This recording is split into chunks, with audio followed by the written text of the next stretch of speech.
What's going on, everybody? Welcome to tonight's broadcast of the LPL here on LPL English. My name's Gordo. I'm joined by Fulls on our first series of the night, where we are returning to Group Perseverance for Team WE, taking on Thunder Talk for the second time of the group stage, and the final time of the group stage, as we are starting to get towards these final weeks before we hit winter playoffs, Fulls.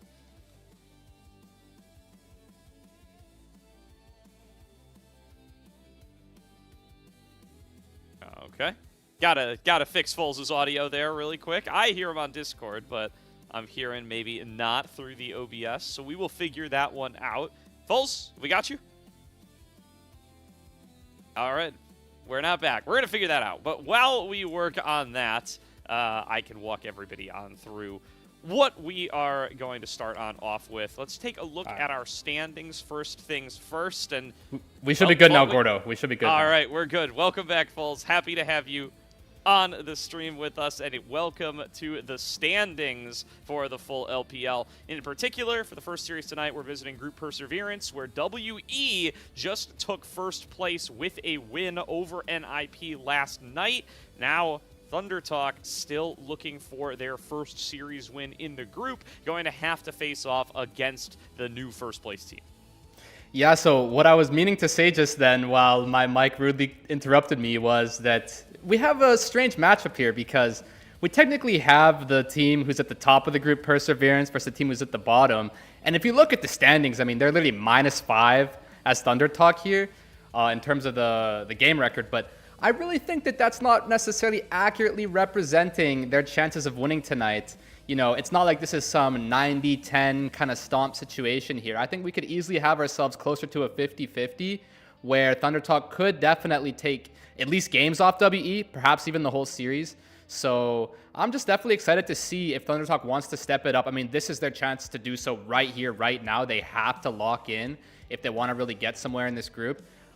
Because or else they're just going to have the most negative record of all time. So, yeah, I'm excited, and I honestly have a good feeling about TT. I don't want to get my hopes up too much, but yeah. Yeah, definitely agree with you there. I think there's an interesting matchup between the strengths and weaknesses of each team. We'll get into those in a very short bit, but first things first, do want to introduce the WE roster as we check on out the starting lineups for the night. First off, WE coming on in, going to be running Cube, Monkey, Karis, About, and Yao Yao. Same roster you've been seeing all season long and been finding a lot of success with. Yeah, it's actually a very interesting roster from my perspective, given that they have Karis and About. These are two players who hail from Korea and actually imported here into China. And I know we were talking about before the broadcast about Yao Yao specifically. One thing that we found very interesting was, on the Chinese Twitter, so to speak, Weibo, he was having some kind of comments about how he had lost his confidence previously and he wasn't really feeling like he was playing at his best. And then now suddenly with the addition of About, that he's been really kind of stepping back into his zone and finding himself, in the support role down there. So this is a team with a lot of momentum, kind of on and off the Rift, and it's going to be really exciting to watch them. I mean, they definitely have some wild cards, but I think that as long as they stay consistent, stay disciplined, they should be the favorites tonight.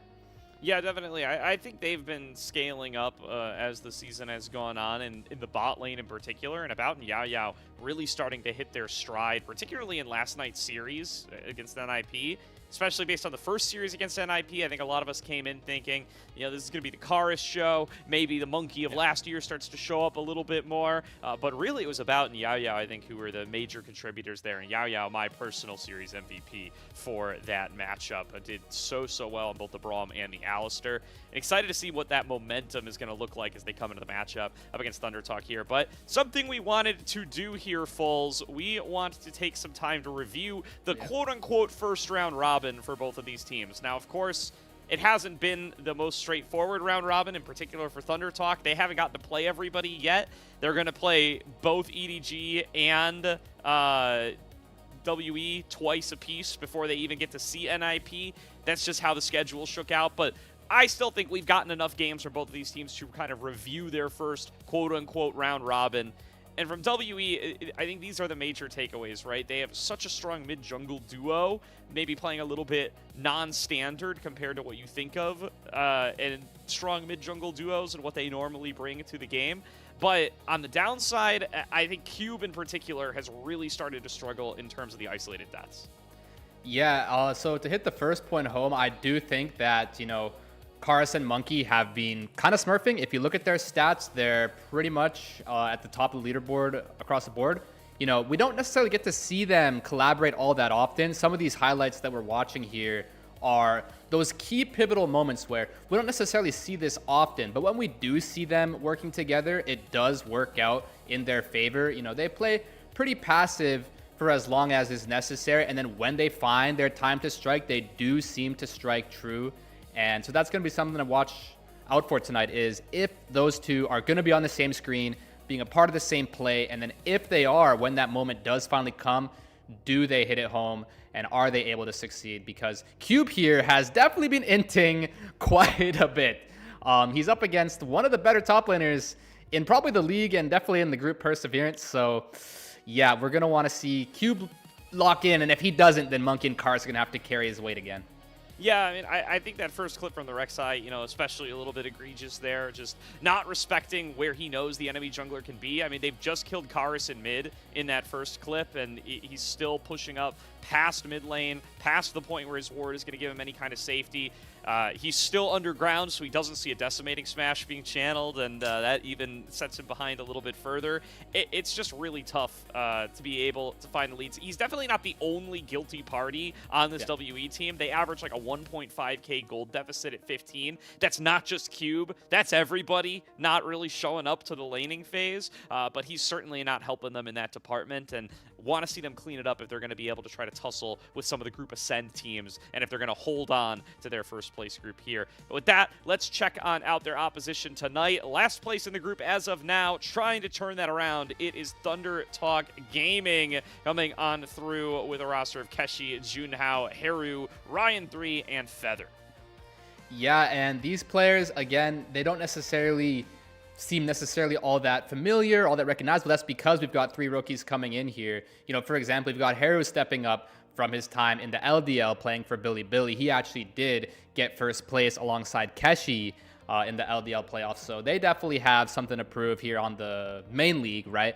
And we've definitely got some people here who I would say they can contend with WE. I don't think there's any necessarily huge gaps that WE have over these players.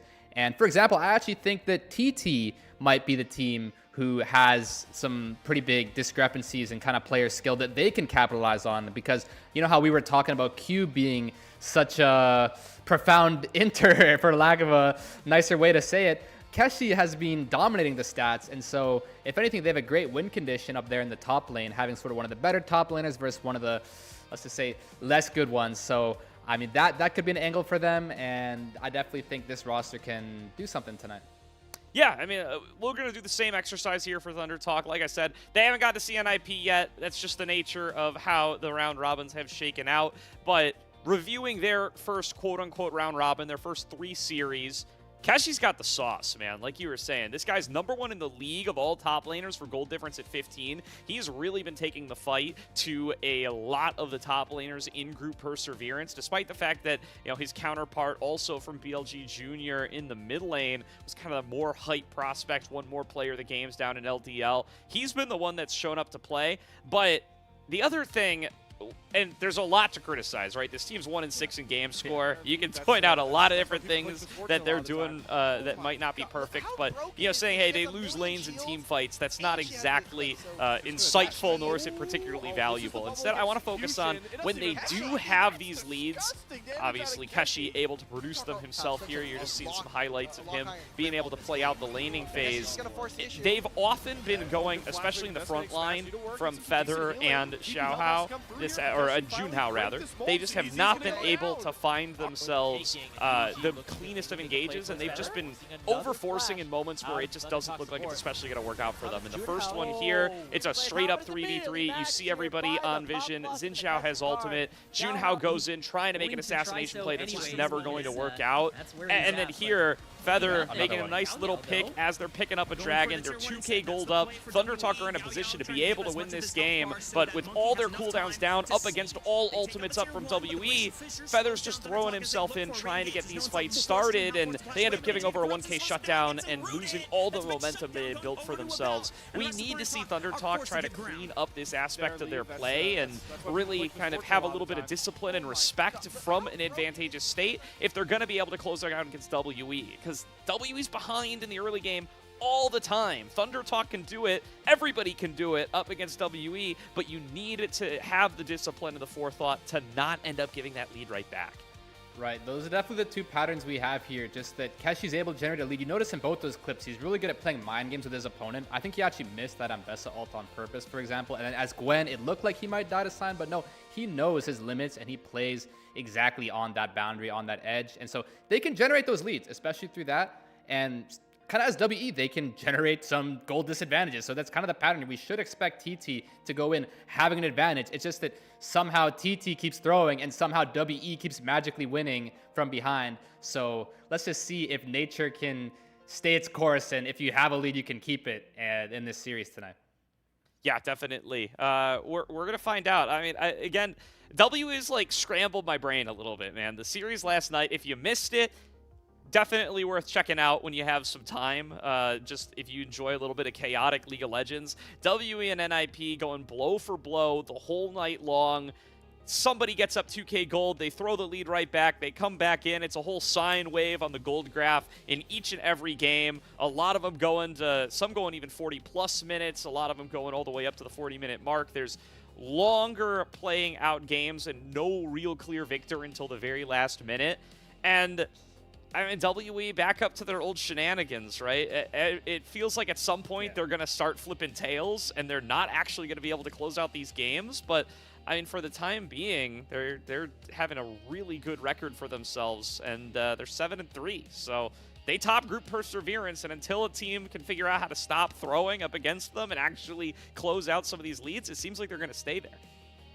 Yeah, I mean, that's what my eyes are on here tonight, is if WE is going to get away with another heist, another robbery, because some of these wins, like you said, 7 wins in the game score, that could easily be 4 or 5. You know what I mean? They're just happening to come out on top time and time again. So we'll see if they're overdue on some bad luck or something like that, but maybe they just have some special secret where they know secret ways to win the game that other teams aren't really necessarily able to cope with. So I mean, that's what you're here to help me with.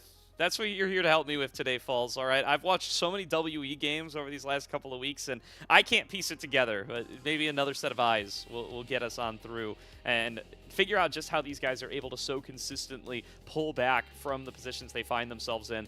They approach the draft a little bit uniquely as well. I'm very curious to see how that plays out in today's series, as in particular, the jungle, right? Monkey has kind of not really jumped on the Malphite train. He's been somebody who's a lot more willing to give that Malphite up and try to pick like a Mundo or a Trundle to play up against it.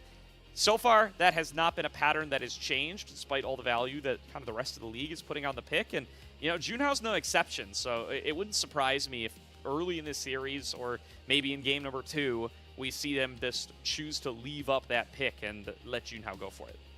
Yeah, so some of those really powerful jungle picks on this patch have been the Malphite, and probably right beside him would be the Jace. You know, and Malphite obviously being really good into the Jace. The only thing that we've been noticing with these drafts is people always concerning themselves with Sylas when they want to pick the Malphite. So I guarantee you, if you see a Sylas ban come out in the draft, that there's almost immediately going to be a Malphite ban or a Malphite pick. So that's what we want to see tonight. And yeah, it's interesting. You're right. Monkey hasn't really been going for the Malphite. I kind of consider him as more of like this engage kind of bruiser player. I see a lot of the Ambessa, a lot of the Wukong. I think he really likes to have that go button for his team. And so far, it's kind of been working out. So we'll see if that's what they continue to go with here. Yeah, definitely. If Monkey goes for the Wukong, he better return to the traditional build, man. He busted out the Profane Hydra Wukong last night, and he was dying to a stiff breeze. You need that Sundered Sky in the build. I think is what we learned last night about the Wukong. That like 99% build rate in comp play or whatever it is can't be wrong. And Monkey demoed that for us last night. But I definitely agree. I think he's a really strong Wukong player. I think the Mundo has really been his bread and butter. He's played it more than anything else, and I think it's a pick that's really tough to deal with, especially given the current meta, given the sorts of marksmen you see end up getting picked up. If you're a Varus or something like that, it just ends up being pretty difficult on the kind of poke Varuses and things to actually be able to deal with that Malphite in any kind of effective way, and Monkey has certainly seized on that opportunity. Oh yeah, it's a very interesting approach because just that Malphite seems to be the best possible champ that you can go for, even if you let him through. The only, I think, viable response is the Sylas. I think you can do the Dr. Mundo. I mean, I think you can do the Trundle, but it's just not quite enough of a reason to let the Malphite through. I mean, that champ just goes all the ultimate haste he possibly can. I've even seen it was debuted for me by NIP. It was Guon on the Malphite, and you know what he did? He didn't even have to hit them with the Unstoppable Force. He literally built the, gosh, that's a hard item to remember. The one that slows whenever you ult. It's kind of like the support item, like 2200 gold. The Zeke's Convergence. Yeah, he built Zeke's Convergence Malphite with Spellbook, okay? He ran towards the enemy of Felios, ulted. He knew it wasn't even going to reach, but then the Zeke's Convergence slows him. He pops Exhaust on him, and you just die. So, like, that's how good Malphite is. You don't even need to hit the ult, man. You can just run towards them and just be this insane menace who slows their attack speed with the E and is just unkillable and just constantly has that threat. The thing with Malphite top that makes it balanced is you kind of know where he is. With top lane, you tend to have vision of them, so you don't have to constantly be concerned about him coming from out of nowhere. But thankfully, WE does not want to go up against that tonight, and that's going to be the very first ban that they go for here. It's going to be a first pick red side, so... Yeah, definitely, and it does look like we can tell that they chose, first pick, so TT presumably came away choosing the blue side, and that means we're going to get those inverted first pick side selection that we've got no choice but to get used to at this point. As long as first selection is an aspect of the game, that's just going to be how a lot of these drafts do shake out. WE, of course, with the first pick here. Are they just going to try to snag themselves a prio jungler? Orianna, Azir both up, of course, as well. The kind of exchange has been pretty common. The question is, which side of it do they want? I think they've traditionally taken the Azir more often than not, but of course that does give a somewhat advantageous lane to Hiru. Yeah, I mean, I might be a bit biased, but I would vote for the Azir. I actually really quite like the Jarvan. I think the only viable response into the Jarvan is going to be the Azir. But you don't want to take the Ori into the Jarvan. But the reason I just like Azir so much more than the Ori is, yes, in isolation, in that matchup, Orianna does win out. She'll just go Scorch, have higher range, and poke you out. But in the overall dynamics of like the team fights and the map, having the Azir is just such a powerful tool to have. And it looks like WE might have set them up for a bit of a trap here, because you're going to have the Jarvan Azir possibly. I don't want to get ahead of ourselves, but that's a really great combination because both those champions are good against immobility. If you have no flash, good luck. You know what I mean? And they synergize so well. Jarvan gives the attack speed. So we'll see if that's what they go for. I know that's one of Karus' better picks, but I was going to shout out his Akali as well, but they were smart enough to ban that. So I would be very 99% sure they locked this in here, and I would say that this already favors WE in the draft. They've literally got Jarvan blind pick into Orianna Varus somehow, so I guess they're just that good. I don't know. Yeah, definitely. So they do find themselves as the lockdown becomes available against these immobile carries. TT certainly feeling like this Varus Orianna is a powerful enough duo that it is worth snatching up even up against that Jarvan. But yeah, Karus gets onto his Azir. It's a pick that he's been a big fan of, and it's big that he's really improved on over the course of this year. Previously kind of identified as a bit of that Akali one trick in some ways. Obviously he's always picked other champions. Last year was already fearless. He had no choice but to pick a huge variety of champions, but definitely a much lower rate of performance off of that, pocket pick that he's so comfortable with. This year, I think the Azir's gotten a lot better. The Ryze has gotten a lot better. He's gotten to show us some other neat picks like the Sylas and has been able to find success on those as well. Here's a Xin Zhao lock-in coming through for Junhao. Just try to back up this Orianna, give them a nice little 2v2 brawl here between the Xin Zhao and the buff-up capabilities that the Orianna can give. Yeah, I think the Xin is a good way to round out this phase of the draft. You know, he's able to go toe-to-toe in that 2v2, which is going to be extremely necessary because I would say in this type of draft with the Orianna into the Azir, you kind of just need to put him on the back foot all game.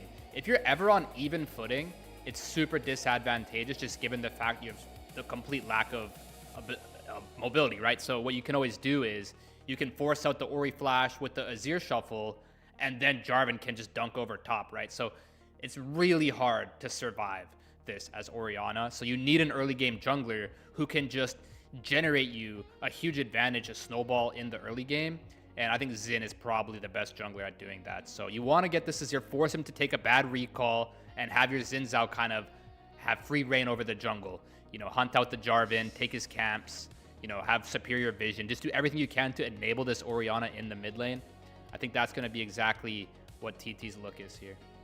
Yeah, and WE definitely gotten the memo of how successful Keshi has been in the top lane as Bear just full-on targeting him across the board, right? The Malphite ban did come on through, and yes, you know, Monkey may play the Ambessa as well, but I feel like when Ambessa goes over to Thunder Talk, it's going to almost always be going to Keshi and not to Junhao. It's been such a good pick for him. They banned his Cassandre, they banned his Gwen, they banned the Rek'Sai, which he hasn't even played yet this season. Five top bans, man. Yeah, his pick into the Scion now gets his pick of the litter remaining, and it is going to be the Renekton snapped on up.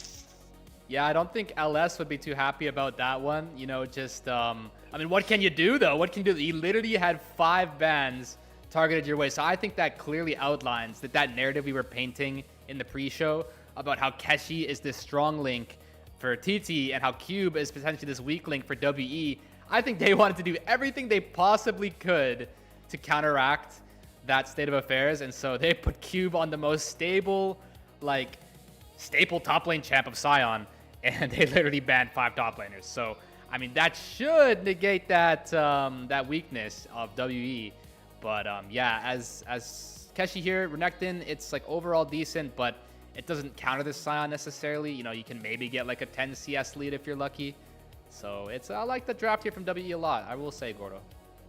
Yeah, and they get themselves the Ezreal for a bout as well. He debuted this last night, had a very solid game on it for himself, won himself that player of the game, and it does kind of force Feather probably pick up this Nautilus. I mean, it is still available, but it's one of the only options that's going to be there that's going to let you actually be able to hunt down this Ezreal with something like the Depth Charge.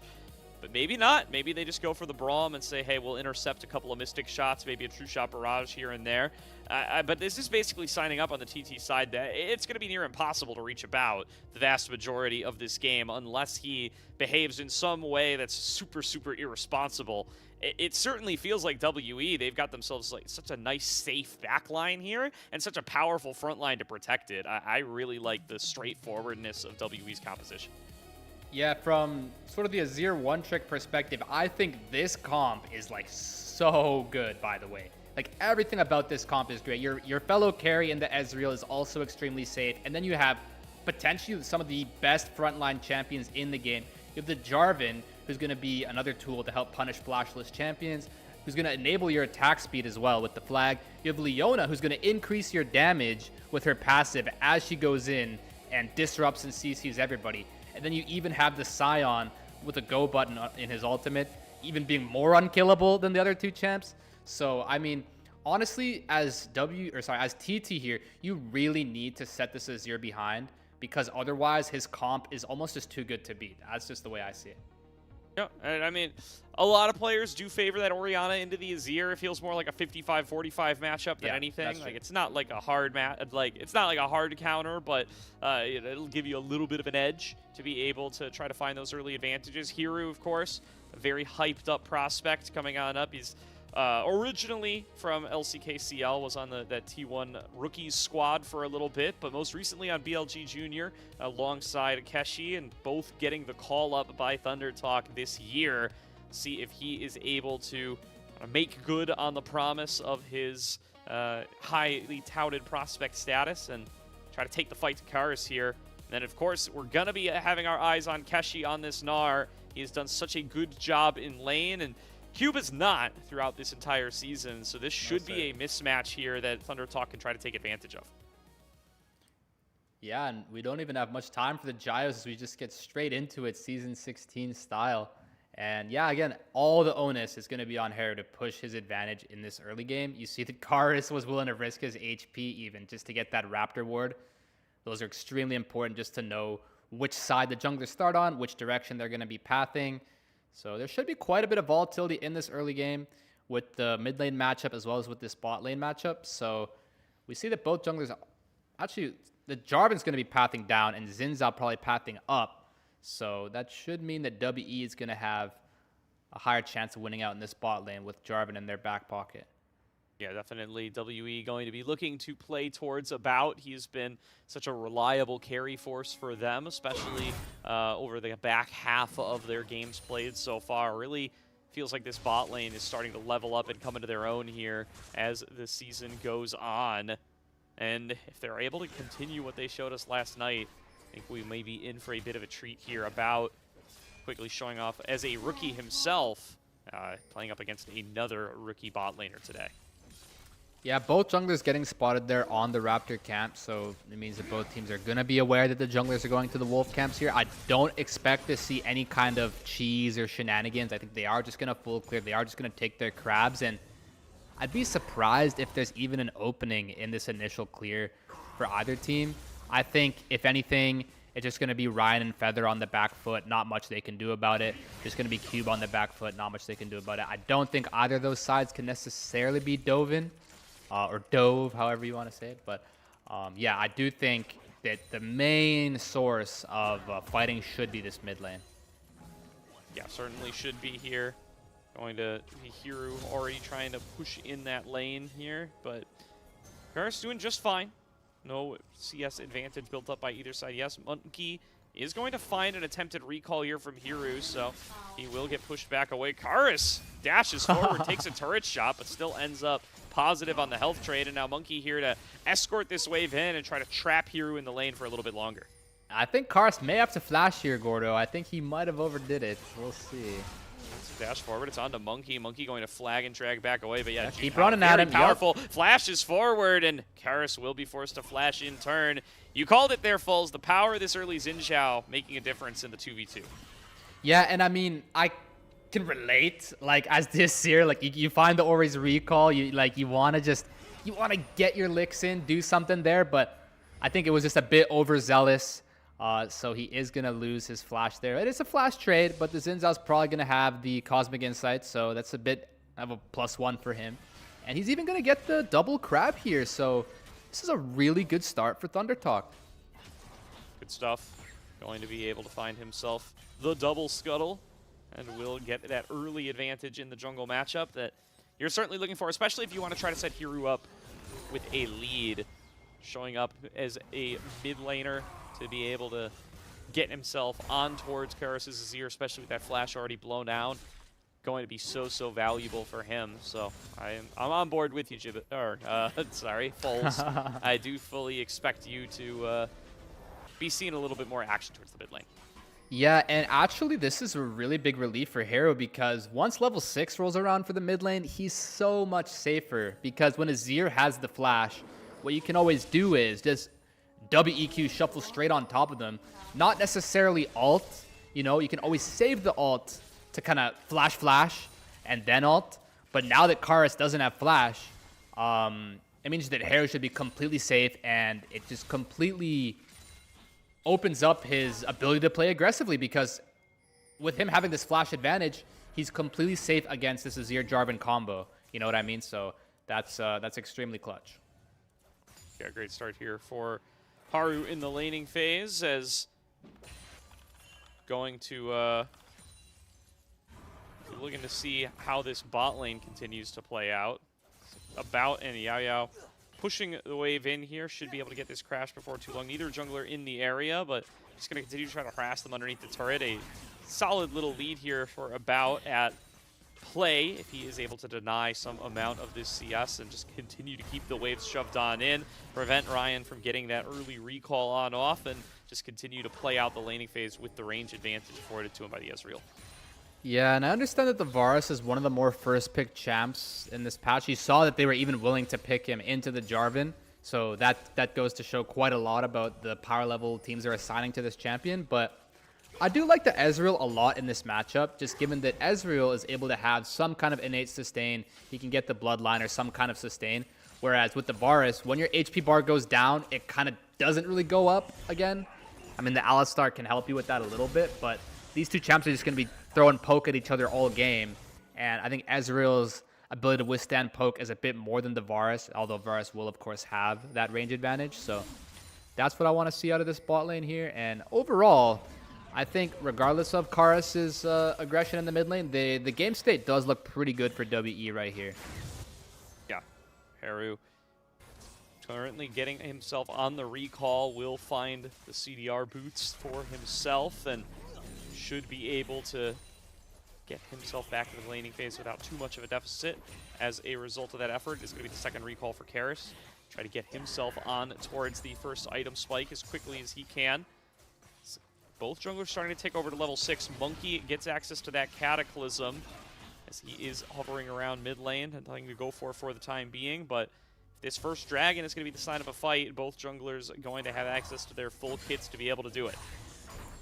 Yeah, so what you can actually look for here is a bit of a Drake start for TT. Xin Zhao's flash is coming up pretty soon, whereas Azir's is not. And also, you're just at pretty strong power levels across the board. This Orianna did just come off of a base. She's even got the mid wave pushed in. Bot lane had that wave pushed in pretty well as in addition to that, so I don't think you can really contest here as WE. And this is, again, a good early game start. Chains of Corruption coming on out, going to find Yao Yao, but that is the only target. True Shot Barrage goes on across, doesn't land on a feather, does get onto Junhao. And very nice. Will be backing on away. I mean, a free dragon going over to Thunder Talk. They show up to the play, and they are the ones who have the stronger jungler. Yeah, this is pretty interesting from Karas here. It looks like he's trying to hunt out the Xin Zhao. They weren't quite able to find him. They might find this Raptor camp, though. I can't imagine TT's all too welcoming of this play. But they're going to get away with it. Yeah, Monkey going to be able to clean this one up. Now just not quick enough on the move up to really be able to do much of anything to contest. And still going to be the scaling game for now for the WE side. They do find themselves with a faint gold lead here at 8 minutes into the game, thanks to the time spent on that dragon. And now going to be able to push Ryan off of the wave with Monkey's presence. This is just a nice little pressure gank here from the likes of Monkey. Not actually going to be dealing any damage to champions, but just makes sure that this wave is going to get denied, get some extra turret plates into the pockets of about. That's going to balloon him up to about a 500 gold individual lead. Not too shabby for the young WE bot laner. Yeah, that Tribush vision is really nice for Ryan there because he is able to step away. But what's not nice is the outcome of the play. Sure, he gets to live, but as you highlighted, he lost so much gold down there in the plates that went over and the CS lead that's just continuing to grow. One thing that's very important about the quests now in Season 16 is actually the tower plates. If you're able to attain tower plates in your lane, so of course as Ezreal in the bot lane, as Azir in the mid lane, those 2 plates they just got is going to help him complete his quest that much sooner. And the bot lane quest, as well as the top lane quest, those are complete kind of snowball procs. Once you proc that quest, as bot lane, you're going to be getting extra gold for the rest of the game, and as top lane, extra XP, right? So just means that this Ezreal is going to be that much closer to completing his quest, and then basically able to generate even more of a gold lead even sooner than Ryan here. So let's see how quickly About can make his way to his first few items. I wouldn't be surprised if he eventually has like a half item lead over Ryan. Yeah. Nice decimating smash found there by Cube. Wasn't quite ready with the Soul Furnace follow-up. There's going to be a Solar Flare coming on out, and Yao Yao just trying to make the dive happen, and he will. Eclipse is a hell of a drug there. Lets him tank up that turret all day long, and it is a kill in a 2 versus 1 picked up by WE. Feather not back in time to support his bot laner. Yeah, I mean, TT getting the first Drake, but that's about it from this early game. Seems like this bot lane advantage is continuing to grow. I mean, you can't really survive that as Ryan. He cleanses the Leona ult. Here we go. Gonna be shoveled back on in. Haru trying his best to escape. Flashes away, but Cataclysm matches on top of him. Shockwave, too little, too late. Karis on the board as Monkey arrives to put him in the lead. Yeah, and that's just going to add an even more of a upside here for WE in this early game. Super well played from Kars and Monkey. Kars just finds the range there for the shuffle. That's what we were talking about. Azir can set up the burning of the flash, and then Jarvan can capitalize on it. And yeah, that's exactly why you want to draft this. It was really well played, perhaps, in the draft stage, because they must have known that Haru wanted to be the Orianna into the Azir. So may as well just first pick the Jarvan and call their bluff, see if they're willing to pick the Azir at all, because if you're able to get this Azir Jarvan versus the Ori, this is probably the best answer that you can get. So I like it a lot, and that's why. Yeah, I'm getting more and more impressed by the Jarvan the deeper we get into this season. It's just felt so valuable to be able to have the kind of impact in the early lane stages that it has. So many other junglers are kind of in the scale up to a level 6 category. Xin Zhao obviously not one of those, but what he gives up in combat power up against the Xin Zhao, he makes up for in that mobility and in that reliability of the CC to be able to get it into the later game, find those huge knockups. Keshi taking another rough trade up against Cube Scion. He does still find himself at the faintest of individual gold leads, but definitely not the kind of advantage you're hoping to find up against the blind pick Scion. Yeah, exactly. I was just about to say, you have to keep in mind that this was the counter pick into the Scion, but with just so many bans into that top lane. There was the Gwen, there was a few others, the Rek'Sai, for example. There just wasn't many good picks left. And so now we're pretty much at the stage where I would say Scion is just going to be a better champion for pretty much the rest of the game. I don't really think that Renekton can be quite on that power level unless they find some kind of an opening here. He did proc his quest first just because of the plates, but Sion's already procced that. If you notice at the top of the scoreboard there, Ezreal has already completed his over the Varus. So as you see here, he's already got an 1100 gold lead that's just going to continue to balloon until Ryan can keep up. But yeah, pretty negative outlook here for the top side of TT. Certainly, Feather a little bit caught out in the middle of 3 members of WE, but Junhao and Haru going to be able to show up here, give him a little bit of backup. Going to be trying to run interference for the rest of his squad is Yao Yao. Shockwave back on in, knocked up, taken down. Junhao claims himself that kill, and WE a little bit split in that river fight, not able to give the support that Yao Yao needed. Okay, TT, that's pretty good, but they do still have the ultimates here for Azir Jarvan. Ezreal's is coming up as well. I'd like to see the 3v4 contest. Here comes Scion. TP, yeah, but Cube gonna get interrupted. Keshi uses the Ruthless Predator, interrupts the TP, but the engage coming through anyway. Shuffle back in. Karis gets everybody into the middle of the Jarvan Cataclysm, and they're just going to line him up and knock him down for a bout. I think that's a triple kill over to him. Yao Yao comes through onto Feather. Karis cleans up that kill, and that is 4 down for Thunder Talk WE. Massive fight. Yeah, they just completely wombo combo dunked them in the 3v4 there. I kind of saw that coming low-key, but super well played. Both these carries getting that lethal tempo uptime. And once all 4 enemy champs are pretty much standing in the exact same place, because you pretty much push them all into one big herd, you can just unleash onto them. And we saw About and Karis go crazy that fight, dealing thousands of damage apiece. You know, even though Yao gets caught out here, they have to expend quite a lot to kill him. The Orianna Shockwave comes out there. The Varus even used Chains of Corruption. So, yeah, I like this a lot. You can just slow play the contest. Just because they have an extra member doesn't necessarily mean that they're actually on the high ground here. And really well played by About there. You see he mashes the flash from Xin Zhao, tried to catch him off guard, but About's reaction time is milliseconds. He completely has Xin Zhao's number there, and that's a huge difference maker in allowing them to win that fight. Yeah, I mean, a solid few seconds there with 4 members inside of Monkey's Cataclysm, and that's a recipe for success right there, as both carries are just able to free fire from the outside of the walls, knowing that nobody's going to be able to come out here and deal with them from the Thunder Talk side. 3.5K gold lead here at 15 to WE, and this is a team that normally finds themselves significantly behind at this stage of the game, so this is definitely feeling very, very comfortable for them, and they're not going to have to come back in a miracle win for this game. They already find themselves firmly in control, and Thunder Talk are the ones who need to try to find a way back into this. Yeah, we got a way back in cooking right now, Gordo. Cube up in the front line. Shockwave connects onto 2, but they're both very tanky, and Feather, through the Unbreakable Will, has taken more damage than anybody. Junhao throws him back in, looking to get onto Cube. Keshi finds the stun on a Yao Yao, and that will be the first kill of the fight. Monkey going to commit the Cataclysm, lock down Junhao, and About will be able to finish off the kill. Monkey wants some more. Flags and drags forward. True Shot Barrage picks off the cow. 2 for 1 so far, and WE not looking to slow down. Haru isolated, but able to avoid that shot from About that could have put him in the dirt. Yeah, I mean, as TT, you feel like you can't just give everything. You got to go for some kind of a contest, as difficult as it may be. They are able to get away with the 1-for-1, but you wanted to get so much more than that. We see just how much effectivity this Rip Held is going to get now, getting all these plates, completely situating this mid lane for them here. Once your mid lane towers down as the poke Varus, it's so much more dangerous to be poking from far up, because you can just be EQ Cataclysmed at any time by Monkey.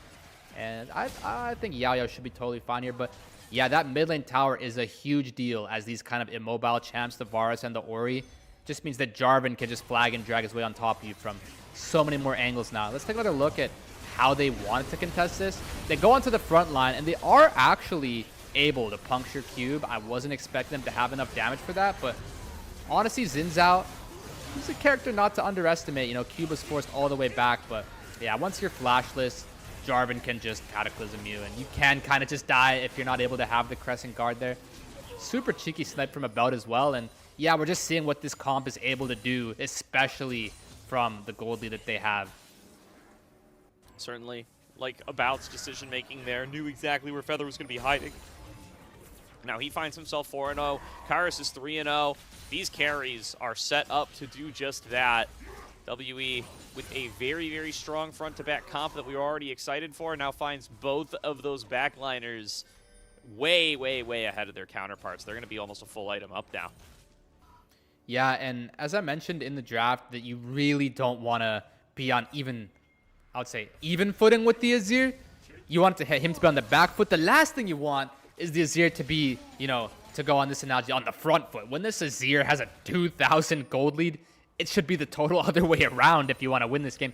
Like, if there was a gold, you know, parity, if they were at least kind of even, it would be, you know, playable. But once Azir has this kind of a lead, it is so difficult as Orianna, especially into the Jarvan Leona as well. They just have so many ways to get on top of you, and your champion just doesn't do enough damage, doesn't have enough utility necessarily to keep up with all the overloaded kit that Azir has to offer here. So yeah, I mean, same goes for the Ezreal as well. This is going to be extremely difficult for them to come back, but with them having a Drake, you know, it means they will technically have 15 minutes until checkmate, unless one of these Baron pushes is too much to handle. But yeah, 6k gold lead as far as we're concerned right now, and that is not good news for the TT fans out there. Not at all, and that lead is going to grow even a little bit more here. Paris continuing to just knock down towers in the side lane. Next dragon, the dinner bell is a-ringing. Monkey ready to start this one up, and it's going to be a TP back after the recall for Karis if necessary, just to make sure that they're going to be able to secure this one. But it doesn't look like Thundertalk are even going to be able to muster themselves much of a defense. They finish it off About and Monkey in no time flat. And WE with a second dragon and continuing to take down these outer turrets. Yeah, so in terms of the ways back into the game, you're going to need to find some kind of a way to claim these bounties on either Karis or About. You know, the only problem being that these are some of the most mobile champions in the game. So it's kind of going to have to be like sort of a two-play thing. Maybe find one play. This could be something, but where you burn their flash, you know, maybe by surprising them in a bush like that. And then on the second play, you might actually be able to kill them, because it's going to be extremely hard to just outright shut them down while they have their flashes up. So you really want to be fishing for any kind of look you can find on Karis or About. Something you saw right there is those enhanced Merc treads in the new season. They really help you out if you're going to be face-checking Oriannas or something like that. Karis kind of walks away without really taking too substantial of a chunk. Like, Era would have to commit the Shockwave to really be able to do enough damage to pressure Karis and make him even second guess just sitting in that top lane. and he doesn't do it that time, so he can kind of just shrug off one or two of those trades as long as they're not taking it in too close order to each other. Yeah, we have a lot of pings going down here on this banana bush. It seems that they really want vision of this. This is going to be a fight for sure. Knockup found. There's Junhao going to have to use the Crescent Guard to be able to keep him safe. About going to score a field goal with his True Shot Barrage, so no additional damage found there, but just firing Mystic Shots over the wall. Keshi did pop the Dominus, but WE realized that he is the target to be dealt with. They turn tail and try to push back off this Renekton. He's collectively marked. Cube advancing forward with the Unstoppable Onslaught, but will not be able to find his way on towards any members. At the end of the day, Thunder Talk are pushed back away, but very little damage is done to anybody's health bar. Yeah, that bush right there, which has the new feature, the Fey Light, which gives you the additional vision in the surrounding area. That bush is just so important for this Baron setup, and that's probably why they were spamming pings onto it and why they really wanted to control it, because now they're able to start this Baron up, and look at what TT sees. This is really hard to enter. About not landing any of these Mystic Shots here, so not actually able to dissuade them from getting in, but True Shot Barrage find its way onto 2. Cube hits a big decimating smash, and Monkey is in there with the Cataclysm. They are able to take down the support with only that damage. He's just not beefy enough on the Alistar to be able to handle the full might of WE. A quick pick made, and then right back onto the Baron. This time it's 4v5. Yeah, this is totally a masterclass. They're just forcing the enemy team to have no vision of them. That's why they've been going in for the past couple minutes. And as TT, you're going to have to find a way in. Keshi trying to find a creative angle in here, but it might be too little too late. Junhao already in the front line, shuffled back by Karis. Karis goes into the stasis as the jungler drops. In goes Monkey, attacking the back line. Ryan left to fight alone as his mid laner already dropped, and that's a 5-for-0 ace to WE. Yeah, extremely well played across the board. They started the Baron up at least twice, maybe 3 different times, just to bait out the positioning and the spells of TT until they finally had their moment to strike, where they all turn like vipers ready to strike and seize their prey, and they completely wiped that fight clean. Let's take another look. You see they're starting the Baron up, getting it pretty low, but they realize as soon as the Xin Zhao's going in here, you just have to turn. Karis, I actually don't mind it. It looks really scuffed, just EQing in like that and not being necessarily in ult range of anyone. But he just completely forces them back. He forces Ryan and Haru back. And with that that empowered Merc Treads, those Chain Lace Crushers, the shield he's getting from that, he has plenty of uptime there to just be standing there, just completely taking space, then using the Seeker's Arm Guard as well. I think the way that he set himself up here with all this utility, with the Rylai's, with the Merc Treads, with the Seekers, he's just able to do stuff like that. Oh, Feather found again and just melted through the Unbreakable Will. Yao Yao and about, damage in spades to be able to deal with the Alistar. And now they get to continue on this siege. Ryan going to be the target, hit by the Unstoppable Onslaught. Chain CC'd and melted down by Monkey and Cube. 2 different pairs of WE members find 2 different kills. And they now are just sieging the base completely uncontested. 1 play to go in this mid lane inhibitor turret, and Karis still pushing on the bottom side. Yeah, and I think Sion was the perfect champion to draft for Cube. He is cooking this game, and every single thing that he is doing is just making his team even easier to win. It looks like they have advantages all across the board. I think that, yeah, this was really well played out of WE. Yeah, absolutely here. Just going to take themselves each and every inhibitor that they can before retreating back on over to the base. Looking to see how WE are going to spend this extra money and look to close out game number 1. A tremendous lead for them here at about 25 minutes in. Yeah, absolutely. Absolutely. I think that there's pretty much no way for TT to come back from this kind of a game. Yeah, no, not at all. As we have lost access to the video feed here on the casting side. But hopefully going to get that one back here before too long.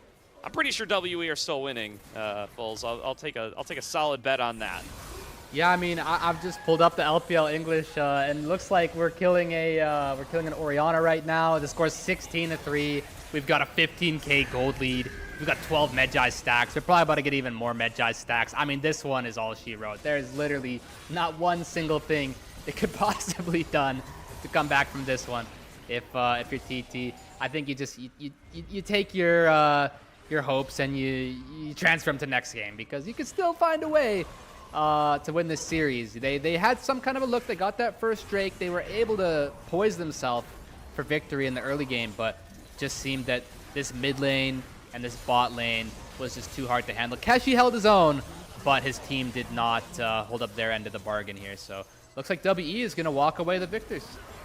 Yep, they will be able to easily close out this game. A 16K gold lead at the end of the day for WE. And I think this was the cleanest game we've seen from them so far this season. Really impressive stuff from WE as they just take control and never let it go for the entirety of game number 1. Yeah, I mean, that was quite literally a masterclass. I want to think back to just the way they were playing, that sort of 20-minute sequence where I was really quite perplexed. Like, why are they spam pinging this bush so hard? Like near the Baron pit with that Fey light, the banana bush. I was like, is it that big of a deal? It's just an Alistar in the bush, but there was literally like 18 pings going into that bush. And now that I watch it back, like, it makes so much sense. You know, they were able to, as you said, generate themselves a really big lead from start to finish, and they knew what to do with it. And that right there was the perfect example of how to take a lead and win the game with it, because, you know, we've seen them win games without the lead. So it was almost a question is, do they even know how to win from ahead? And clearly they do, Gordo, because that was just surgical. That was clean. Yeah, no, I mean, hey, look, they've had to win from behind a whole bunch this season, but if they can get the lead and you know, play out a more traditional game where they don't need these kinds of miracles, they appear fully capable of pulling that one off as well. Really like the draft for them there. The priority on the Jarvan seems to be allowing Monkey to make a lot of big plays. And, yeah, Vout and Karis fill their roles excellently.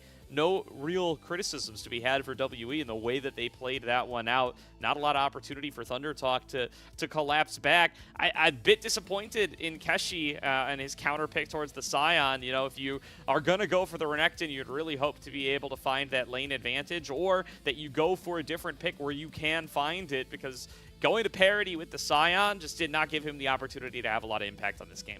Yeah, and you bring up that point, and you bring up the other with the Jarvan. I actually think that what we just witnessed might have been a programmed victory from the draft. I'm going to be completely honest. I mean, I understand that Orianna and Varus are really good picks, but are we sure that that's the best first and second pick into a blind B1, or in this case, R1 Jarvan?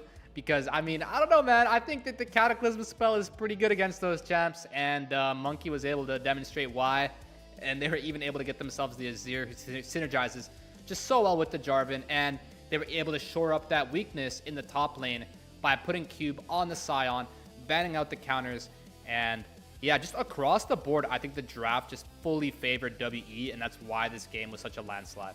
Yeah, I think a side effect of this draft, right, is that once TT start to fall behind, you're really going to feel the difference about having to play these immobile carries up against the Jarvan. I think the only real way that the Jarvan doesn't totally cook you here is if you are the one on the front foot, Junhao's the one going for the engages or Feather, you're pairing it up with an Orianna Shockwave, you're getting big piercing arrows through them off the back of that. That's the kind of game situation where you can still make this composition work for Thunder Talk, and they never found themselves in that space at all. Here's, I guess, the Thunder Talk highlight of the game where Keshi interrupts a TP coming in from Cube. Yeah, you almost wonder if it was worth it, because this fight was just completely over. And if Cube was there, he would have just been like a spectator, because they literally, like you said, put 4 people into the box of the Jarvan. That's like as good of a wombo combo as you're gonna get. So they just completely had their way in that fight, even though it was the 3v4. Super well played out of them. You got to give them their props and their flowers. Again, this is that bush that they were just fighting over, like, by any means necessary. WE said, this is our bush, and you cannot do anything about it. As soon as TT even stepped anywhere near that bush, they were just spamming pings onto it, saying, whoa, whoa, whoa, what's this guy doing here? This is our territory. And yeah, they executed. They got the job done. It didn't have to be, you know, anything too outstanding, anything too spectacular. They just had themselves a really big lead, and they just executed sufficiently. Yeah, one of the better games we've seen from Monkey in a while. Oh, nice dodge by About there. Thank you to the LPL observers for highlighting that one.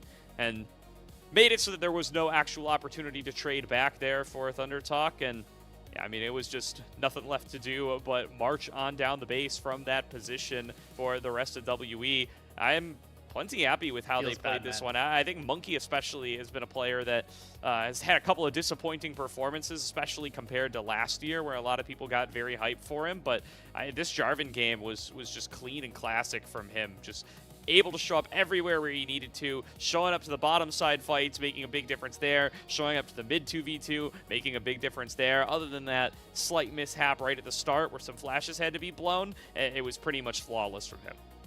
Yeah, and I understand Cube has the worst goal difference at 15 in the whole league, if I'm not mistaken. So I think that this was exactly what they wanted out of him. I think he wasn't necessarily able to be like the MVP because his team just had such a shining performance. But, you know, had his team played a little less good, that he could have been the MVP this game. He did a very good job on the Scion. And so I think this is exactly what they need to look for, is something similar going into this game too.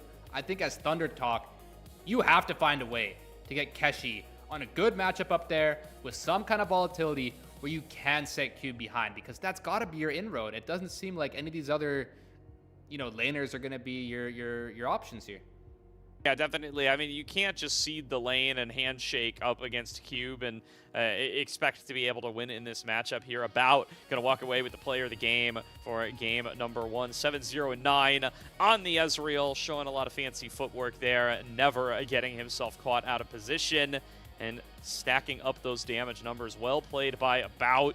Looking forward to what he's going to be able to show us in game number 2. We are going to throw it to a quick break there while we get into draft for game number 2. But first things first, if you want to support LPL English, consider becoming a coffee member. Coffee is the best way to support the LPL English projects. It's the vast majority of your contributions go directly to the show. A lot of the initial payments go into upgrading the broadcast, but a huge bulk of it pays on-air talent and content creators. Subscribe to our coffee, linked in chat, to unlock perks like early access to content and the ability to ask interview questions for our unique on-site interviews. Thank you very much to all of our coffee supporters, and see everybody after a quick break.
Welcome back, everybody, to tonight's broadcast of the LPL here on LPL English, where Team WE are up 1-0 over Thunder Talk after a clean playout of game number 1, taking that early advantage and never letting it go. Yeah, I mean, as you just said, they had the lead from start to finish. They just executed really cleanly. That was their game to win. They won it their way. Super well played across the board. I want to give my particular praise to About. Of course, he got the MVP player of the game, deservingly so, but I think this is a player who was a really good signing for WE going into this new season. A lot of people may or may not have known much about this roster, but I actually think that last split that Taeyun was a really good player. I think I watched him play, it was like Caitlyn Nico or something, and I had never seen a Caitlyn be that oppressive. He was like smurfing so hard. So I think WE had some really big shoes to fill in the bot lane role here, and I think About was a really great way to do so. Able to have another Korean to synergize well with Karis, perhaps having Karis as that bridge to help About, be able to be fluent, with the manager and communicate with the team, stuff like that. And just makes so much sense because he's such a good player. He was able to be on Gen G Academy, one of the better academies, and he's able to learn a lot. He was even able to get some calls up to play alongside Chovy in the LCK equivalent of Demacia Cup, let's call it. It was in the preseason, sort of the LCK Cup. But even to be able to play alongside Chovy, listen to Chovy's comms, get to pick his mind about how to play the game, that's obviously going to be pretty advantageous as for anyone who wants to improve at League of Legends. And so I think About has come a long way. He's had this career that has really set himself up for success, and I think now he's in a position to capitalize on that. And this is where he's come to now. Yeah, I think he's come a long way even since Demacia Cup, just a couple of weeks ago, right? Back then, during that tournament, I thought he showed some nice promise, especially early in the tournament, but definitely had some gaps in his gameplay, was getting caught on mid-waves a lot, was not quite able to be as responsible at the gold lead as you're going to need from a pro-level bot laner, but it feels like he's really cleaned that up a lot as we've gotten into the regular season of LPL, and, now most recently kind of bringing out this Ezreal pick that he's sort of made his own, right? Debuted it yesterday, played it a second time here. I think Elk has one Ezreal game, but other than that, he's the only one really playing it here in the LPL, and now 2-0 on it, 2 player of the games on it as well. It looks like it might be something that you really need to consider when you're facing off against WE, that they have this kind of extra layer, this extra champion, in addition to stuff like Karis Akali that you just need to give respect over to. Yeah, and the way he played it was really fascinating too. He brings the lethal tempo, and he pretty much just plays aggressively all game. You saw that his jungler was pathing down towards him, meaning that he could, have some safety down there, and with that safety, he was able to just be, I'm pretty sure he was in like TT's half of the lane, like the whole laning phase, it felt like. He was just bombarding them with that poke, under their own tower. He was even able to have his jungler come zone them away, so he's able to take plates. His team played About's team played for him, and About was able to deliver it. And yeah, I guess that's what he's about. Very nice, very nice. As we do get into draft for game number 2, WE not going to let up on these Keshi-focused bans. It looks like he's going to lose his signature Ambessa nice and early in the draft. We're going to have to see how Thunder Talk look to adapt after not finding success in game number 1 with all of their power picks.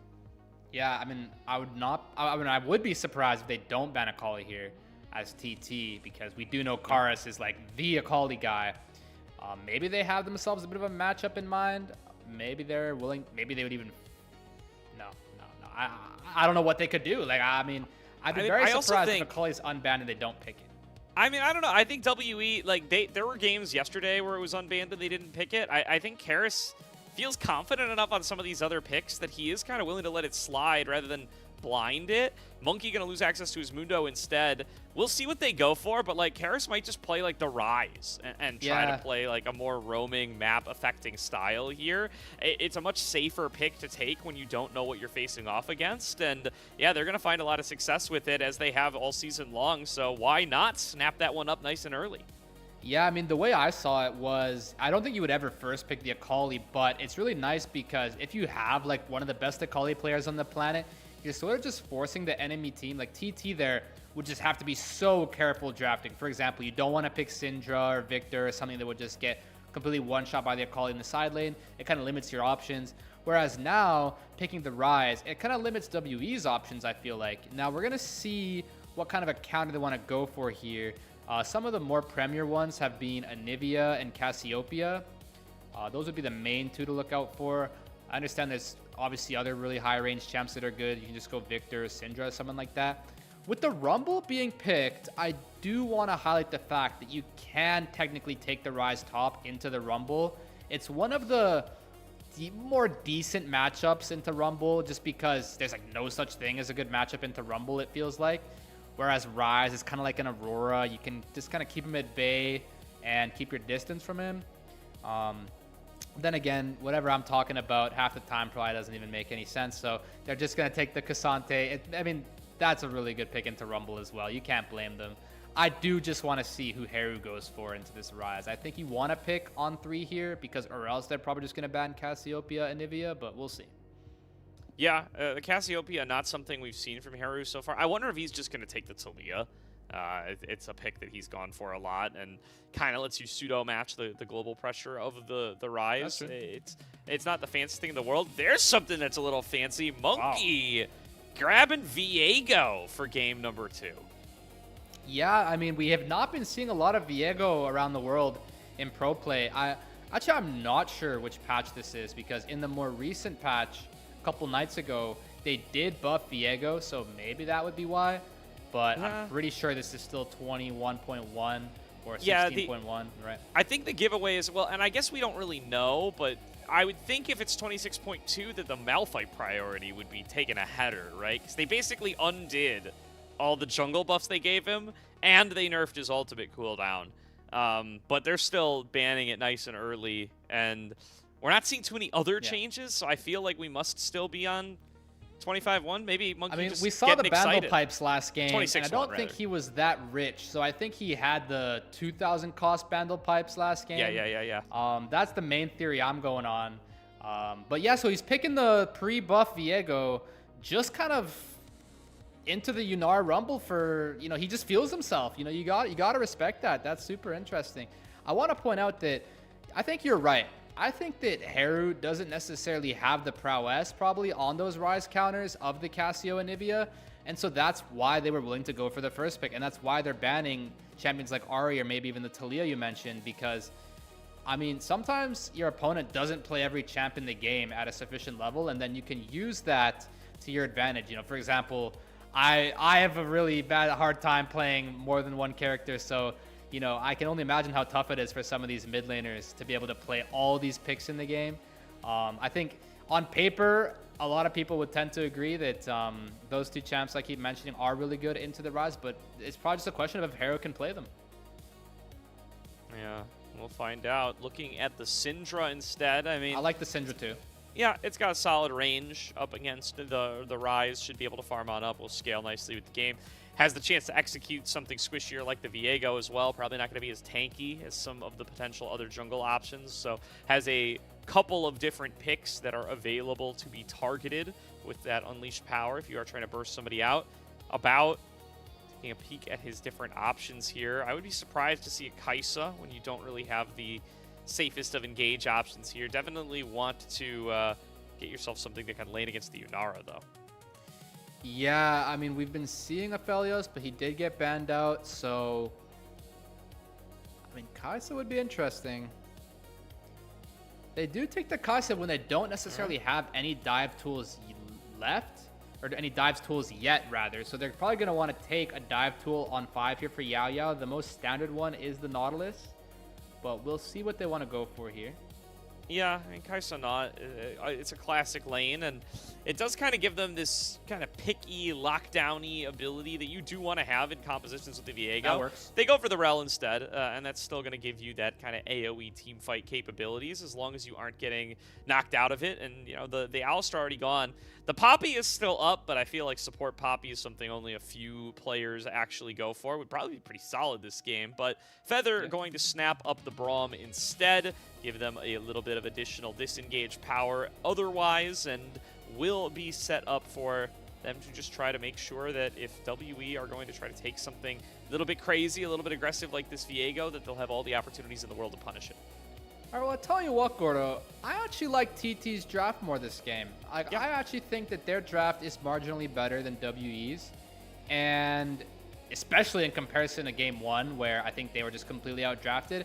I don't think that the draft gap is quite to that magnitude, but I do think that they have themselves a bit of an edge in the draft here. So I think that's pretty necessary when you're kind of looking at being a winless team down here in group perseverance, that you do kind of need some kind of a good look in the draft.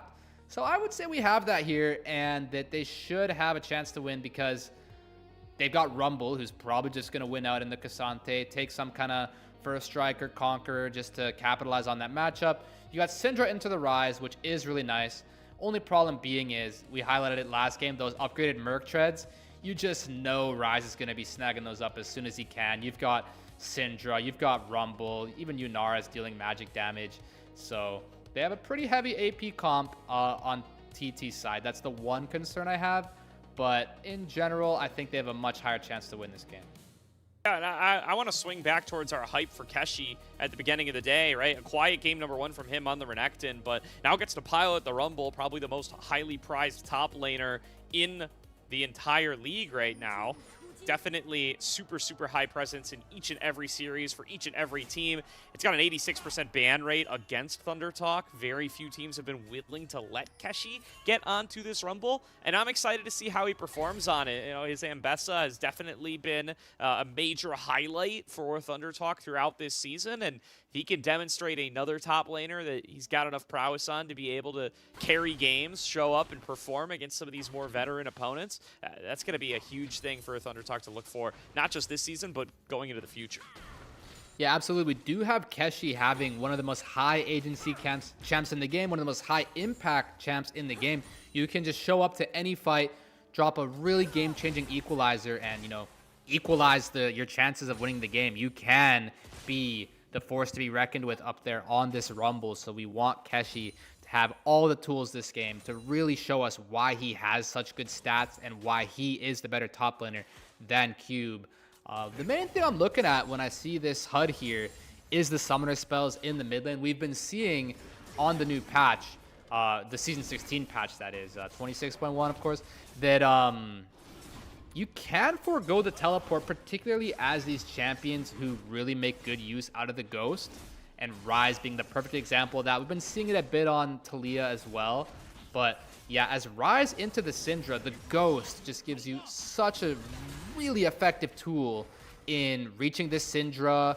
If you just dodge one of the Syndra stuns with the Ghost, that can completely give you the opportunity to catch up to her, to root her, reach her with that gap close. So I really like the Ghost pickup here. We're just going to want to see if they're able to capitalize on his lack of teleport. That is going to be the question. And by the way, that's how you know that we are on 26-1, by the way, is that we're not seeing the sick new Viego skin out of Monkey, right? That's definitely that's a major giveaway here as well. You better believe that if that skin is comp-enabled, it's going to be pretty omnipresent as Junhao here. Yeah, going for the early invade, going to be able to push Monkey off of his blue buff. And wow. I mean, Junhao just has to let that one go, right? His mid and bot are both pushed in. He's just got no chance. Man, that is so good for TT's early game here. If Junhao's just able to set himself up with a jungle advantage. We saw that happen last game too. Junhao was able to generate a slight advantage over Monkey, but his team just kind of lost out in their lanes. Sort of like what we're seeing up here. I wouldn't be too concerned. Actually, probably I would, given Viego's proximity. I would say the Rumble heals this back up, but when Monkey's here, this is bad. Yeah, Keshi just taking a rough trade there. Going to have to flash away. Going to get matched by Cube. Stunned, executed. First blood to Monkey on the Viego. Yeah, I mean, as I was saying, Junhao had situated the jungle so nicely. All that they had to do was just keep the game state relatively even. Unfortunately, Keshi was taking some really bad trades up there. Super well played to Cube, because we were highlighting that Cube was potentially the weak link and Keshi vice versa in the strong side, but just didn't seem to be the case there. He was really winning out in those trades. And I would say it's not the worst death of all time. I don't think it's necessarily like the Baus FFS approved or anything, but I mean, you did get both the flashes. You are able to TP back and probably recover this lane state here. So it should be fine. Oh, Monkey returning to the scene of the crime here. Knows that Keshi doesn't have the flash. Gonna be able to channel the one. Just barely shorts it. And so Keshi will be able to escape with his life. But already in a, I mean, really tough position for the minion wave to be in here. Cube just gonna keep that frozen on him for as long as he can. He really needs Junhao to come up here and bail him out. Yeah, I mean, when I said it should be fine, that was assuming that Viego wasn't able to be there still. But he is investing a lot of time into the top side here. His Raptors and Wolves have been up for quite a while, so he's a bit late on that clear. It's just going to mean that Junhao is able to catch up. You notice that the gold leads aren't all that bad because Junhao had already gotten himself some extra camps. So even though Viego has the kill, he's able to keep up. And Cassante only got the assist. So as far as I'm concerned, you can stem this bleeding and be completely fine, but you cannot have a secondary mistake. Yeah, definitely. Keshi needs to make sure to not take any of those nasty trades here. I assume Cube just landed a couple of sick and Tofo strikes and was able to find himself an advantage there. So, I mean, credit where it's due. Super well played by Cube here, flexing a little bit of veterancy over the young Thunder Talk top laner. About finding a nice little trade into Ryan and Feather there as well. The cleanse came out of Ryan in that exchange thanks to some help from Yao Yao. And now they feel confident to be able to start up this dragon. Monkey working on it already as the wave crashes in. Yeah, I mean, Ryan Captain Jacks the Shattering Strike, but it's not the best feeling in the world. You know, it's cool that you can Captain Jack it, but you do kind of want to be having your cleanse up. So with that being such a favorable trade down there, he is going to have to sacrifice the dragon. You know, it just has TT overall. You don't really have the authority over this bot lane river right now. So maybe you can farm up a little bit, have this Syndra potentially generate a lead, and come back swinging again for the second dragon, or maybe these grubs. But yeah, at this particular stage of the game, in these kind of instances, these are just free drakes for WE. Indeed they are. So WE off to an early lead again.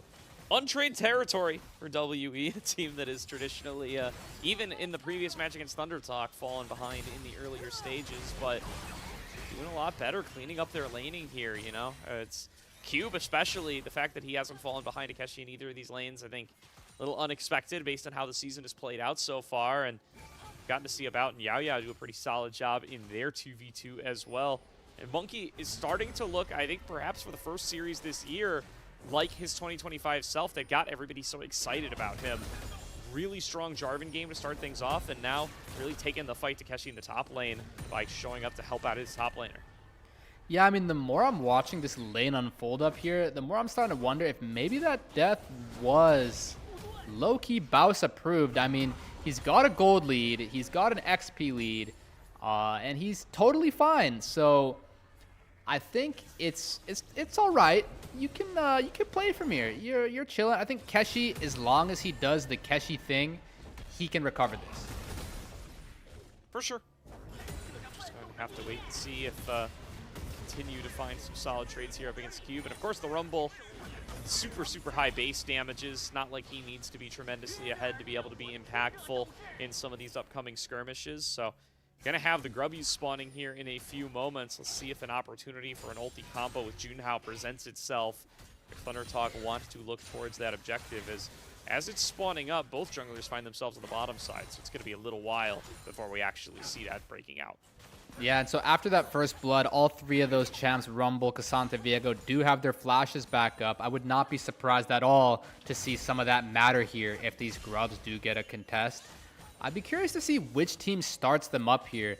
The way I'm kind of seeing this map unfold, it feels like TT could start them up. Typically, blue side is better at taking grubs and red side better at taking Drake.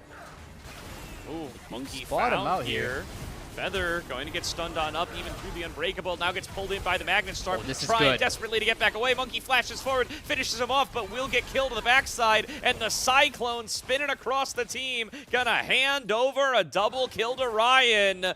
WE over-aggresses in the bottom side, and they pay for it. Yeah, and Ryan 3 finds 2 in the 3v3. You love to see it. This Unara is going to be extremely accelerated now. You can probably even set up a grub look here, given that Viego had to go back to the fountain, though. He does pick up a Kraken Slayer, whereas the Wukong, I think a lot of Wukong players know this. There's a huge difference between the components and the Trinity Force. Anyway, I'm surprised to see how close this was. Even though they spot out Monkey, he decides to go for it anyway. It looked like it was going to work, but I guess Exhaust is just that OP. He wasn't able to get the reset. That's the nature of Viego. You get the reset, you win the fight, and probably the whole game thereafter, but you don't get the reset, it's chopped, you die, and you're not too happy. So really clutch Exhaust, really good for TT. Let's see if they get all 3 grubs or just 2. One grubby already down, make that 2 here, but this is where Monkey is going to look to claim it. No, it goes the way of Junhao, but it might cost him his life. Karis is all over him. He's going to fall down. Big all-out found by Cube. Pulls Keshi into the middle of the crew for a second, and they're going to look for more. Realm Warp in towards Hiru and Feather. They will be able to get themselves out of there, but WE a quick 2 kills as recompense for those grubs. Yeah, the grubs feel great, but perhaps they overstayed their welcome. Ryan, I think, might... Ooh, I was going to say might have him here, but he does get the flash out. Oh, this is a good look as well. What an overstay from Monkey. That's here, a Monkey play if I've ever seen one. Oh, boy. Yeah, just finds himself face-to-face with the very champions he and Cars just chased off a mere second ago. Trying to grab himself those wolves, just a little too greedy here. He's lost the backup of his allies, and he gives another one right back. Yeah, if there's one thing that I've come to find out in playing a bit of jungle recently myself is the wolf camps are just so hard to invade. You know, the Gromp, it's kind of accessible. You can get out of there. If you get caught in the wolf pit, yeah, good luck getting out of there. So Haru does find a really good scout of the week and claim them some return kills here. But yeah, Junhao, I think he might have even known that he's going to die for the additional grub. I honestly wonder if it's worth it. It's decent low key, but I don't think Keshi was expecting to get, you know, Cassante all outed into the middle of WE there. So you don't enjoy having 2 deaths here as the Rumble, but again, you can make this work. You do all right. You can just keep proccing first strike, generating gold. You're gonna be strong against everybody else aside from this full MR Cassante. Feather face checking into 3 members of WE here, but he seems to want the fight. Goes for the Glacial Fissure, lands it onto Yao Yao. Junhao trying to focus his damage through on towards that rel as well. And Junhao will claim the kill, but they finish off Hiru on the opposite side, and Hiru going to end up falling on down. Now going to be a good attempt at this dragon here for Monkey, but gonna have to brawl with the jungler first. Karis is just one shot. They smite down onto the dragon, does go the way of Monkey, and he gets himself another reset. What else can he find? Heartbreaker forward, another kill, another reset. Monkey demolishes the dragon fight, a triple kill on the Viego. That is not supposed to happen, but Monkey makes it happen his way. What a clutch Viego reset. We've all felt that. When you think, oh, we're just about to kill this Viego, it's totally fine. No, it's not. He just completely procs, passive, triumph, takes everybody's soul, and then some. Super well played to Monkey, completely clutching that fight. Really, really well done by Monkey. And oh, Keshi at risk of getting solo killed here. Does manage to survive with a sliver, but Cube holding his own in this lane quite well. He's got this wave to come back on towards and going to keep holding things over on his side of the map. He's been able to do this pretty consistently since that first visit up, and it's meant that Keshi has not been able to build an advantage once again. Yeah, I was going to say that this is actually pretty decent for TT because they were going to get a good kill trade, but just losing the dragon on the back side of it. But you know, because at first, look how good this is. Rel goes down for free. Of course, you know, Haru does get caught out there. It's not great, but he offered a lot. He lowered Karis and Monkey's conditions by quite a bit. And then they're able to find this look onto Ryan here with the flash, or onto a belt with Ryan's flash. It is a really good look, but unfortunately, alas, Monkey does not just get the Drake, he gets every single remaining champion in the bottom river, barely surviving before dying or getting concussively blowed there. For lack of a better word, but yeah, the Viego champ, when he is able to do that and when he is able to snowball games, it just gets way too out of control. He's got the Sundered Sky now. How can you even keep up? Yeah, it looks like they made another play in towards the bot lane here, too, to just keep on bullying Haru. And Haru does drop down. 2 deaths now on the Syndra. Big lead starting to go over towards Kairos alongside his jungler Monkey. And these two, the ability to realm warp around the map and chase down, lock down targets, they are going to be a menace to deal with for Thunder Talk. I mean, all this being said, this game is extremely winnable still. I mean, Ryan's got the gold lead. Keshi's first striking it up there. You know, of course, if you look at it, pretty much all the gold lead is on Monkey. I mean, Karis has a bit of a lead for himself, but you can live with that. It's just going to be this Viego. And you have tools to one-shot him. You've got Syndra, you've got Wukong. That's the thing with Viego. If he has a lead, he's very threatening. But in order to capitalize on that lead, he needs his team to set himself up for resets. And if you can just keep your HP bars high and honestly find your look onto Viego before he finds his onto you, you should be completely fine, because Viego can't really use his lead unless his team sets him up. So as long as the other 4 members are in check, you should be able to witness this TT. Yeah, just need to be keeping your eyes on where the Viego is, and right now they have him on vision. They are placing some pings on towards him so they know where he's hiding out. They're going to see if they can hunt him down, or at the very least secure this scuttle right out from under his nose. They do manage to do so. And that is going to be a small victory, if nothing else. The Rift Herald, definitely the prize that both teams are interested in, though. And an explosion of the teleport going to mean that they are going to try to get Haru over here to try to play for it. And Haru make the difference. Looks like, yes, WE actually just going to back away. Yeah, this is pretty good overall for TT. I can't quite tell how much work this Cassante is getting in down there, and if TT is losing a lot of golden XP. I don't necessarily think they are. You know, trading this bot tower for the Rift Herald is pretty good. I really like Rift Herald overall as an objective. You know, it feels kind of... Okay. Let's take a look at this first. Yeah, Root connects, and this might just be a dead Keshi. I mean, Monkey is so strong here on these item spikes. He flashes forward, he gets 1 reset. It is onto the Rumble, and he doesn't take the turret aggro. Now has to Heartbreak back away, trying to escape, but Junhao gets the bonk before it is too late. And now Karis might be next on the menu, channeling the Realm Warp, hiding out in the corner, but Junhao will find him. Crushing blow, a 2-for-1 special. Junhao gets the double kill. Man, Gordo, I cannot emphasize enough how good the double bonk is there. He literally smacks both of them on the head, claims both of their shutdowns.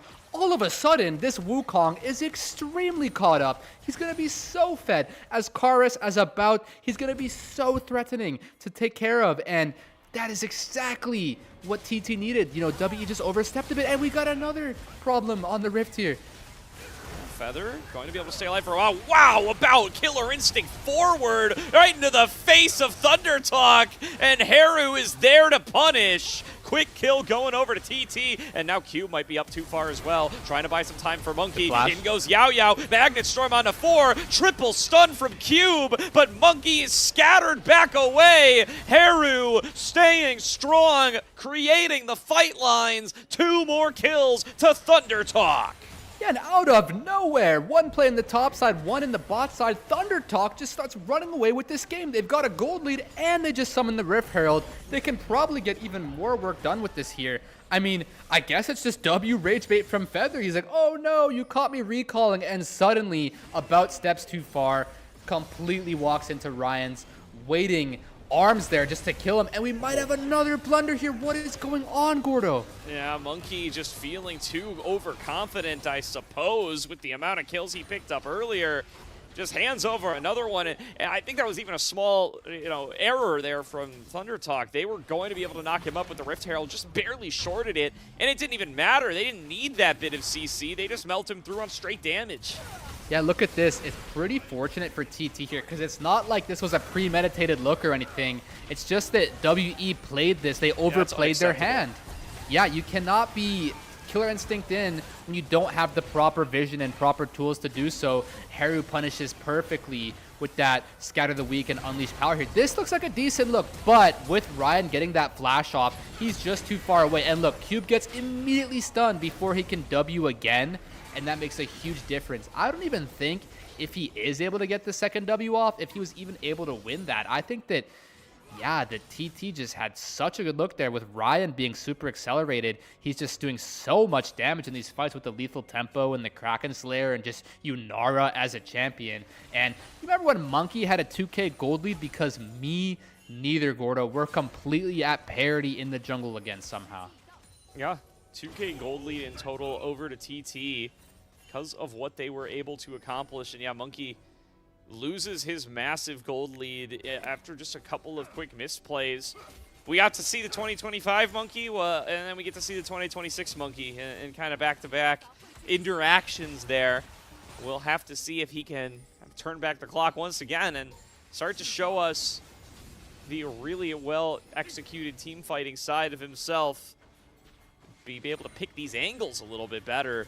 For now, WE need to try to retain some control over the top side river, but all of Thunder Talk are here. Equalizer going to come on across. Monkey and About trying to escape. Flash from Keshi makes the pick onto About, and down goes the carry. Yao Yao now next up on the menu. Karis going to try to help out his support, but he's done for. Haru claims the kill. Yeah, they're just cooking, and I was just going to say how aptly named Monkey is with some of the ways that he plays the game. He giveth and he taketh, and he kind of has been taking from his team here a bit this game, and the next thing that's going to be taken here is the Baron for TT. I'm surprised they were even able to do that. Keshi just says, hold up, these guys are in range. I don't think many people would have realized that, but he's like, no, trust me, they are. Equalizers, flashes forward, About get off my screen, and with About off the screen and Yao Yao off the screen, those are two people in the graveyard and two less people to stop TT from taking the Baron. Oh, a pick onto Ryan, though. Monkey back alive. Monkey giveth. Makes a play, and he giveth once again. Quick extra 800 gold to Monkey, yeah. Yeah, I mean, that's a huge shutdown. He's right back to a significant lead over Ju now.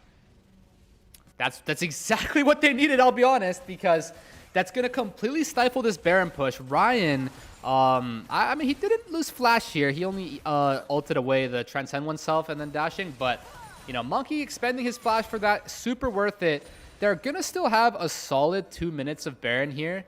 Can probably get at least 4 or 5 waves worth of work done, but with the overall setup of WE's towers here, I don't even think you can break a single tower. Like, I think you can get some plates here maybe, but I think with just how much tempo they lost from Yunara dying there, it's really hard to set up a Baron power play now. Yeah. Take a little replay here, see how Keshi found this pick, and yeah, he just layers down a quick equalizer and says, all right, that's enough. About's got nowhere to go. We know that the flash is down from earlier, and he will drop pretty easy. And meanwhile, another pick made on the opposite side. They just split the whole team. They know that Monkey's run off over to the west, or the east rather, and they're going to be able to finish off Yao Yao as a result. He's got a GA here, and I'm pretty sure he's got cashback as well. I mean, honestly, he must because he doesn't have the magic boots. So you see he's even able to increase that gold lead with the GA pickup. He's got some extra items in his inventory. He's pretty darn strong, Gordo. So I think, and that's also the nature of Viego, you can solo carry games with this champ. All you need to do is just set yourself up for one reset. As long as it's onto a good champ, one reset can become a pentakill. So I think if there's anyone on the Viego, regardless of the mistakes he made earlier in this game, if there's anybody you want in the clutch on the Viego, I honestly low-key think it's Monkey. I say that, but he's he's all right, doing monkey hey, things. Yeah. he escaped. He got out of there, but now the Heartbreaker's on cooldown, and the rest of Thunder Talk are using this Baron to siege onto this inner turret. 3 plates already down, soon to be 4. They might just claim this whole damn thing. Karras working on an inner turret of his own up on the top side, so it is a little bit of a trade, but Thunder Talk still have Baron at their backs. They're not going to slow down on this push. We need to mount some kind of defense. Yeah, I mean, the reason why that their towers are just falling all across the map here is Karras chose to play offense instead of defense. I honestly like it. That's kind of how I tend to play these situations. You know, you can even give up the inhib if need be. I would imagine TT goes straight for the Drake because it's a pretty big price to pay, spending the extra 10 seconds for that inhib. So we see them back off here, situate themselves for the Drake. This does mean, though, that Karras is going to be pretty accelerated with all that gold he just picked up. So I would watch Karras and Monkey in this fight. Yao a little bit far away from the rest of the team. Monkey already starting to poke that dragon. TP blown from Haru, and now TP comes in here from the Rumble as well. Keshi showing on up to this fight. It's going to be a full-on 5-on-5. Yao looking for a deep flank angle as he gets into the enemy jungle. Harassment coming in from the flank. Look at Yao as he looks to try to find a way to get the massive Magnet Storm on across. Now he's behind enemy lines. Up in the front line is Cube. He finds one stun. Magnet Storm comes on across. Feather, the only one locked down. About launches himself into the back line. Keshi going to throw on down that equalizer, and the rest of WE going to have to get away from it. About cut off from the rest of the team. Going to be able to make it a 1-for-1 with Keshi as the first reset of the fight comes through for Monkey. Realm Warp out away, trying to chase down Junhao. Comes out of Karras, but that means he's left Monkey all on his own. WE split themselves apart at the seams during the fight, but they secured the dragon, and they got themselves a 1-for-1. Yeah, and honestly, a play like that is why the initial Drake play was so important. Monkey being able to get that first Drake means they're now on soul point, which means they totally have a win condition here. They're going to be able to have a really solid chance of winning this game once that 5th Drake comes spawning in here in the next 4 minutes. We gotta keep stock of the summoner spells. We saw a very similar story where Keshi just marks about, flashes on his forehead, and just burns him to a crisp. We're gonna have to see WE mount some kind of appeal defense for that because it's just been happening constantly here. You can't have much of a quarter anywhere to stand here as About and to dish out any damage in these fights. I think if About can have a bit more breathing room in these fights, that can really help Monkey get the damage done, or reduce the health bars enough of TT for Monkey to get those resets. Yeah, when all of the cooldowns are available, when the flash is available for these members of TT to just jump onto his head, he needs to hold on to the killer instinct to use it defensively. He's using it aggressively in each and every one of these fights, and then he's just a sitting duck for the follow-up coming on through. That's a good point. Yeah, it feels like he could have just walked up to that last fight rather than having to ulti in. Maybe he gets a little bit of extra damage onto the back line that way, but maybe not worth it in the case of that fight. Still, WE do secure themselves that dragon. They lose out on the fight by 1 kill because Cube and About both fell on down, but all in all, not too shabby for them, especially given the fact that they were the ones at the deficit. Oh yeah, absolutely. You take that every day of the week as WE with the game state you found yourself in. We've got 4 items now for Monkey, and these are really good items to have in your inventory as Viego. And again, I will hit this point home. If there's any champ who can solo carry games with a lead, it is Viego. So it's just the Monkey show this game, Gordo. It really is. Yeah, finding a double stun. Scatter the Weak goes wide. They find Haru on the backside, and they will get the first execute of the fight. Monkey gonna get focused down, though. He drops in pretty short order, and Karras doing his best to pump out the damage on the machine gun mage. Gets a set across, but Junhao will finish him as he's finished 2 others. Triple kill to Junhao. Monkey does not get to pop off in the resets on the fight, and it is a 2-for-4 that should give Thunder Talk their 2nd Baron. Yeah, this is super advantageous for Thunder Talk, but I do think there are some pretty solid silver linings here for WE. Just given that this Drake is spawning in 2 minutes, that is the main win condition. And, you know, obviously TT is going to be able to set themselves up in the river, have first priority control over the area, over the vision. They can control the space. It's going to be tough to get through this Syndra, this Rumble, this Braum, even this Wukong. But with Ryan having no sums, there might be a chance at this Dragon Soul. We see the reason Monkey goes down here.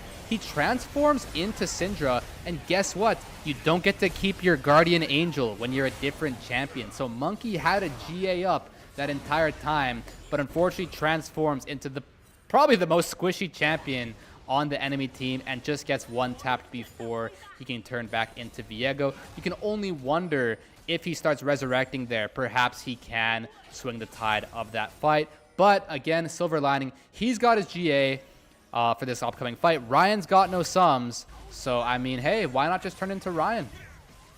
Yeah, would be a big opportunity to be able to pop off in the fight if he is able to get onto that Yunara. She is the richest member on the team.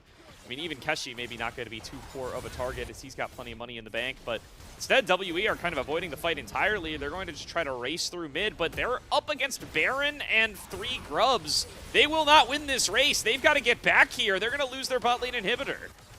Yeah, you're going to be losing inhibitors here, but you just have to find a way to contest this Drake. I feel like if you lose this Drake, you lose. Obviously, if you lose your Nexus, you lose. That's what TT wants to do here. Going to start channeling the recall from about. He obviously does not have access to the teleport, so it's going to be a while away. Cube takes a big chunk of damage from Keshi and Ryan. Finally about able to return and try to rain through a little bit of the damage that these APWs can provide. TP in from behind. Cube looking for the flank. WE looking for a big fight here. Dashing forward. Cube trying to find the stun. He manages to get it onto Ryan. Ryan isolated back away. Magnet Storm connects across the team fight. Karis going to stay there, continue to fire away, and WE have found the team fight that they needed. Karis coming in from the side, picks himself up a triple kill. It is a clean ace to WE. Save the cannon, save the cannon. Oh, they think they can end. I think they can end. How has this happened? TT just had the biggest lead of all time, and then WE just finds the most magic ace with a 1 HP cannon minion going straight down the mid lane. You have to protect the cannon, tank the towers, and now, is it possible? I don't know. I honestly don't know, but you're going to get the Dragon Soul either way. You're just so over the moon about this. They aren't quite able to do it, but, I mean, the game doesn't end here and now, but they get the Dragon Soul, Goro, from that position. Are you kidding me? Karis biding his time all game long, finally gets to show up to the team fight and have a massive performance. Gotta give credit to the Magnet Storm that comes on here from Yao Yao as well, locking down the entire team. Oh, they're just all trapped in one place after this Cassante flank.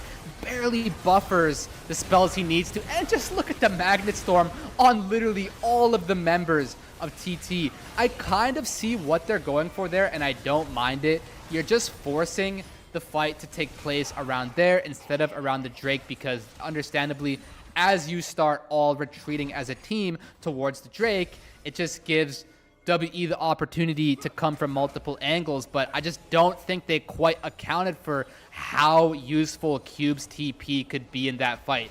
He forces them to have the inability to retreat backwards, and they were all just kind of trapped, stuck on that very edge of the map, you know, on that very right side of the enemy base there. That's not where you want to be. That's the enemy base. And Rel says, yeah, you guys don't belong here, man, and just Magnet Storms all of them. Dragon Soul now to WE. One more thing I want to highlight from Karis in that last fight. Actualizer, baby. The new mana item that allows you to up your mana costs in exchange for dealing additional damage based on how much mana you've got. Huge for the Rise. Picked it up before that last fight and kind of catapulted himself all the way up to 4 items off the back of his performance there. Oh yeah, I mean, this item was like literally designed for Rise. It is so extremely effective on Rise. We're kind of back to the old like Season 5 Machine Gun Rise once he activates that Actualizer. So just watch. You'll notice when he pops it, I believe he kind of starts glowing blue, and he's just going to start dishing out Qs and Es, you know, like there's no tomorrow. And they're going to do so much more damage. I think with this kind of amount of mana, he should be doing like 25% extra damage or something like that. So it's extremely powerful. It scales extremely incredibly effectively, you know, just to really emphasize it. It's that good. So he's got it. And yeah, with this 2.8 thousand gold lead as well, I think he can easily take these fights over alongside Monkey.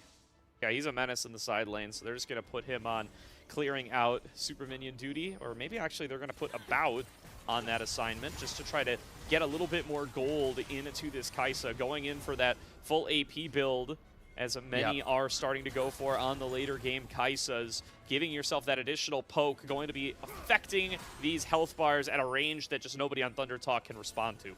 Yeah, they're even giving him the Gromp. You can tell they want to funnel this Kai'Sa. I mean, he has the quest proc, which means every minion he's taking, he's just getting additional gold. So it kind of just makes more sense for him to be taking minions at pretty much all stages of the game. So I like what they're doing here. He's going to get the death cap. Kai'Sa being one of the best champs with the extra inventory slot, I don't think he's going to make it that far. We definitely have a look on Cube here, by the way. Yeah, Cube getting collapsed on. Realm Warp is coming on over, though. Karis is here to back up his top laner. Can Cube stay alive for long enough? Concussive Blow is going to hold him still, and Heru claims the kill. 4 versus 5 on the map. Thunder Talk standing outside the gates of WE's base, find themselves with a numbers advantage, and the Baron ripe for the taking. Can they get a third? Well, we have a 5v4 with Chemtech Soul on the 4, so it should be relatively even. We're going to see a contest here. Monkey going to look for the steal at the very least. Baron dropping lower and lower. Garrus steps on up, going to get knocked up by Feather. He has to flash back away, but now can find an opportunity to pump out the damage. About dashes forward, Magnet Storm on through the rest of the team, but torching the entire crew is Keshi. The respawns come on through. None of them are enough, but Monkey finds himself another reset. It's a triple kill to Ryan, but Monkey still staying alive. Still such a massive threat, and has stalled out the Baron. Jumps over the wall, gets back over with another blast cone, and Monkey will escape with his life, having blocked the Baron from being an option for Thunder Talk, but these death timers are long. Yeah, and I mean, I know a lot of us probably watch plenty of League of Legends games, but I want you to take absolutely anybody on planet Earth who can tell you what the heck just happened there. I mean, everybody is just resurrecting all at once or something. Just have no idea which health bar you're supposed to hit, which health bar is even about to be hittable next. Just so hard to keep up with what's going on here. You've got Wukong clones, Viego passives, you know, GAs galore, Zhonya's, you know, like, what is even happening here? You couldn't really tell who was winning that fight, I would say, right until I saw that Scatter the Weak at the very end there from Heru. What an incredibly messy fight. It's what you just love to see from the LPL, though. Yeah, really good props to Keshi and Ryan there for just re-engaging, getting a ton of damage in onto About and Karis, who were in the midst of everybody there. It's another fight where these kind of short-range damage dealers for WE choose their moment to step on up and start pumping out damage. And, well, it does a lot. It doesn't end the fight right then and there, and the remaining damage dealers able to clap back. Yeah, I mean, we've got everybody and everything culminating here in this Elder Dragon bottom river spawning in the next 20 seconds. WE wearing the Chemtech Soul, TT with better positioning, a slight gold advantage. We got elixirs across the board here. Here we go. Yeah, kind of finds Keshi off on his own, and I mean, this is a full-on pick. He goes into the stasis trying to buy time for the rest of the team to bail him out, but About going to finish him off in no time flat, and this is right as the Elder Dragon is spawning. Thunder Talk without one of their major damage dealers, and the poke from About starting to land. Yao back to his old tricks, but this time on Vision. Can he find a pathway in to engage? I mean, Cube has the Infinity Stone of Shield right now. Oh, Heru isolated out. Karis nearly one-shots him, and that's the go button for WE, baby. Yao will take any target he can find, as will Cube. Dashes forward to find the stun across multiple members. Ryan pops the Transcendence to be able to create a little bit of space. Nobody else on Thunder Talk going to fall, but now the Dragon easier than ever to start up and claim for WE. Yeah, they're sprinting to the Baron. They took the mid wave. There's just no way they have enough time. If anybody breathes on Heru, he just dies, by the way. If someone even so much as flicks him, he will die. And there's Yao and Cube thrown right into the middle of everybody. Heru going to be able to Zhonya's away from the Heartbreaker, but Monkey was waiting for him all along. Feather going to be next up on the menu, starting to burn down to that Elder damage, and they did manage to cut Junhao away from the rest of the team. Mega Blast Cones let him get that distance, but this Baron is now WE's. Yeah, they are going to get both of the OP objectives, with the third one in tow being the Dragon Soul. You have absolutely everything you could possibly have in a League of Legends match to end the game. Now let's just see if they can do so. They've got 2 minutes, 50 seconds of Baron. They've got about 90 seconds of Elder. So they're going to have, once this Elder clock here says 5 minutes remaining, that means they've got 90 seconds left on this Elder. So they have a solid 3 waves here, if not more, where they can just have every buff possible in League of Legends. And let's just see if that's enough to end this game. Yeah. Keshi with a shout out to his top lane peers with the 369 score line there. Gets picked off at the start of that fight. And now that might just have kind of unrecoverable consequences for the rest of TT up against this triple epic buff WE squad. They take down 2 inhibitors. Baron buff on these minions, going to try to close this one out if they can find the team fight that they need. Poke damage starting to come through from about. Lands onto Haru and will take him down to about half HP. They don't need to slow down here either. Their frontliners still at pretty good health totals, and none of this harassment starting to connect on through. Karis with all of his cooldowns up and available, going to continue to push on up with these Baron minions, and they're going to start to work onto the Nexus turrets. Feather taking a little bit of harassment here, but nobody wanting to fully commit to the engage quite yet. First Nexus turret going to fall on down. Void Spikes still connecting here. These Void Seekers pushing back TT as this long-range damage source that they just can't respond to. Oh, they're out of towers. They're out of room to run. Finally, Yao Yao going to pull the trigger about right onto the back line. Flashes forward looking for Ryan. Doesn't get much done. Goes into the stasis, but the whole while long, the Nexus is getting worked on. WE, a 2-0 sweep of the series. Yeah, GG. I mean, you must have thought that TT was taking that game. I mean, they had that in every stretch of the imagination possible. And then just somehow, the beautiful Cassante flank TP from Cube shows up right behind them in their own base, saves the day. We had ThunderTalk knocking on the Nexus towers, but they were not quite able to knock on the Nexus itself, whereas WE, they found their looks. I mean, Monkey had himself the lead of a lifetime this game on Viego, and just like any Monkey does, he was just a complete roller coaster to deal with. He was up, he was down, but then we were so back, he was up again. And Monkey carried this game. He did have some help from Karis and the boys. I mean, he probably needs to go back to the drawing board a little bit low-key, but, WE gets the job done there, and that was pretty cinematic. I don't know what more he could possibly ask for. Yeah, and I invite everybody to join me in my anguish, right? Because I've been watching so many WE games. I've watched the VODs over and over again. How do they keep doing it, man? And I can see the Reddit comments. I can see the Twitch chat right now, like it's directly in front of my face. Oh, what a throw. How did ThunderTalk lose that game? WE don't deserve that win. Yada, yada, yada. Literally. Dude, they've won like 7 games this way. They keep on doing it. They take massive, massive losses, sometimes because they throw their own leads, sometimes because they never build a lead in the first place, but they continue to win game after game after game, and they have first place in group perseverance for it. Yeah, I mean, somebody needs to get to the bottom of this. This needs to be studied. However the heck, they keep winning League of Legends games like that. You said last night, what was it, like 2 50-minute games? That one felt like a 50-minute game of its own. It was probably only like 40, but still, I mean, to go from we're so cooked to we're so back to we're so cooked to we're so back, and then somehow it just ends with them being so back. I don't know how WE keeps doing this. It's probably because of this Monkey guy, man. It's got to be something about his DNA, the way he plays the game, that just nothing makes any sense, but eventually you just somehow win anyways. Yeah, that's the WE experience, baby. I mean, something that you do got to highlight, though, as ridiculous as all their wins are, it's different members of the team stepping up at different times, which definitely makes you feel good, especially if they clean up these early games, stop getting so far behind. Yeah. Then maybe you're going to get to see more games that look like game number 1 and less games that look like game number 2. Because yesterday it was all about and Yao Yao. They were the ones who were popping off time after time. Yao Yao had some absolutely ridiculous games in the back half of that series up against NIP. This game, it feels like Monkey returned to form a little bit. His Jarvan game was really good. He got that big Viego lead. Karis had the massive team fights towards the end. And I think probably Cube's best series of the year so far. I know it wasn't the most impressive thing in the world, and he did fall behind to the Rumble once those leads started going the way of Keshi, but I mean, compared to what some of these series have looked like, this was fantastic. And some of those Sante flanks and big multi-man stuns had huge impacts for the rest of the game.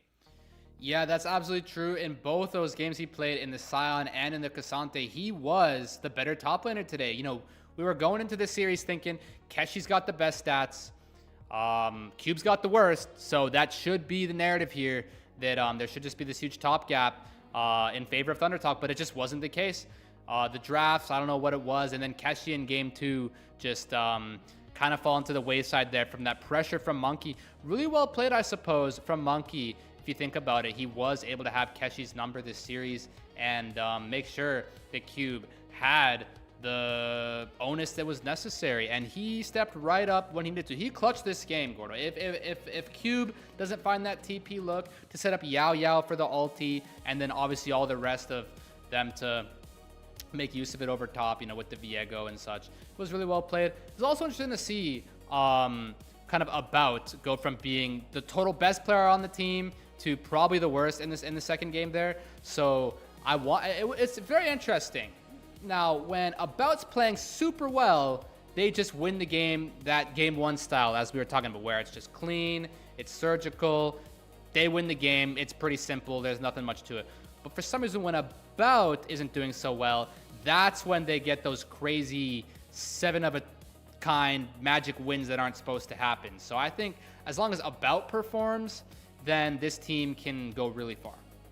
Absolutely. And yeah, I mean, this was About's first Kai'Sa game that we've seen from him so far this season.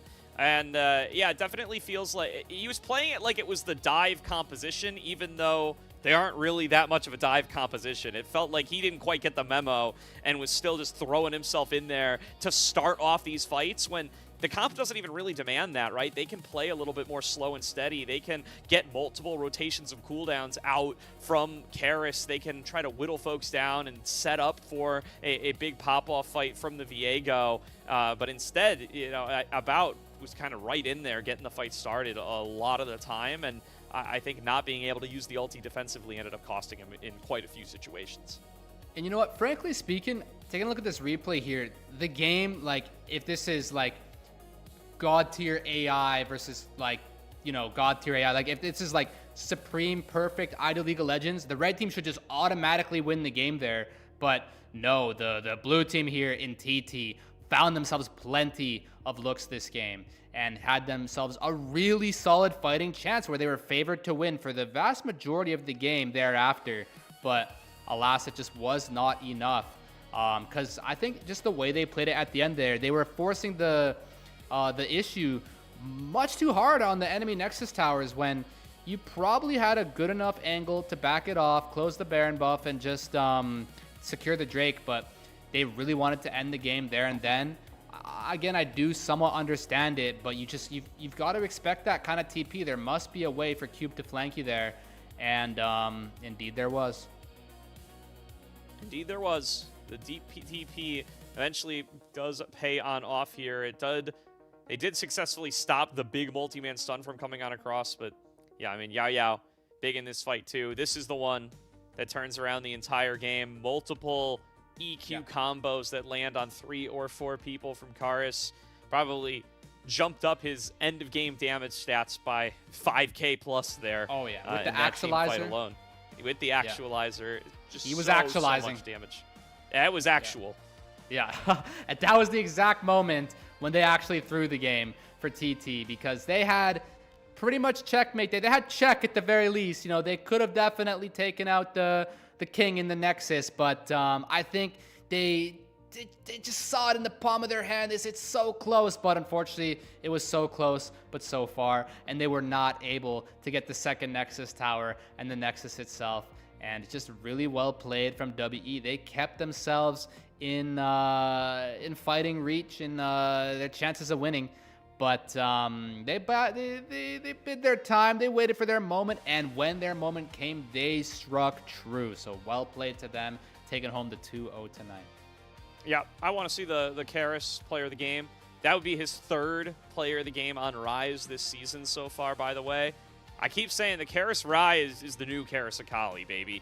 He's only gotten to play the Akali once, and he was fantastic in that game too, so don't get me wrong. It's not like he's lost out on it, but he truly has been so good throughout this year. It does look like it's going to be that post-match interview first, so I'll have to check out sources elsewhere to learn who the player of the game was this time. We'll show it during our break screen, I am sure. But I mean, WE still continue to top the group. They win out another series here, Fulls, and 4-1.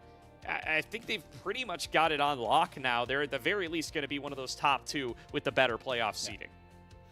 Yeah, I mean, again, we don't really know how this magic, mysterious victory, voodoo activity is going on, but whatever it is that they got going on in Team WE, whatever they're feeding them in the morning, whatever they're teaching them, there's got to be something to study from this, because they know how to win difficult League of Legends games. That's one thing for sure. So that's actually really good practice to have as well for when you're going to be playing against some of these Group Nirvana teams. You know what I mean? So this is probably the best case scenario. You get to probably be the first seed and have the most amount of practice in difficult games. So maybe they're kind of smurfing. That's the whole plan all along. Yeah, maybe we will have to wait and see if they are going to be able to move on up as it does come time to get engaged in the playoffs here, as they have just one series left. That one will be up against EDG, if I'm not mistaken, and we will see how WE will be able to complete the 5-1 run and in all likelihood secure themselves first seed, if not at the very least top 2. That'll depend on how the rest of the season goes for NIP. But that's going to do it for our segment of the broadcast here, Fulls. We are going to bring on, I believe it is Mazel and Jbeto. Yes, it is, yes, for the second series. I know that's what everybody is excited for here, so definitely stay tuned. BLG versus JDG, round 2, coming up after this break.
Welcome, one and all, right back to LPL English, your unofficial home for everything LPL. I'm Mazel. I'm joined by Jay Beto. We've got Bread behind us on the production sticks. And welcome to Australia Day X LPL English, Beto. Thank you so much for showing a little bit of passion here.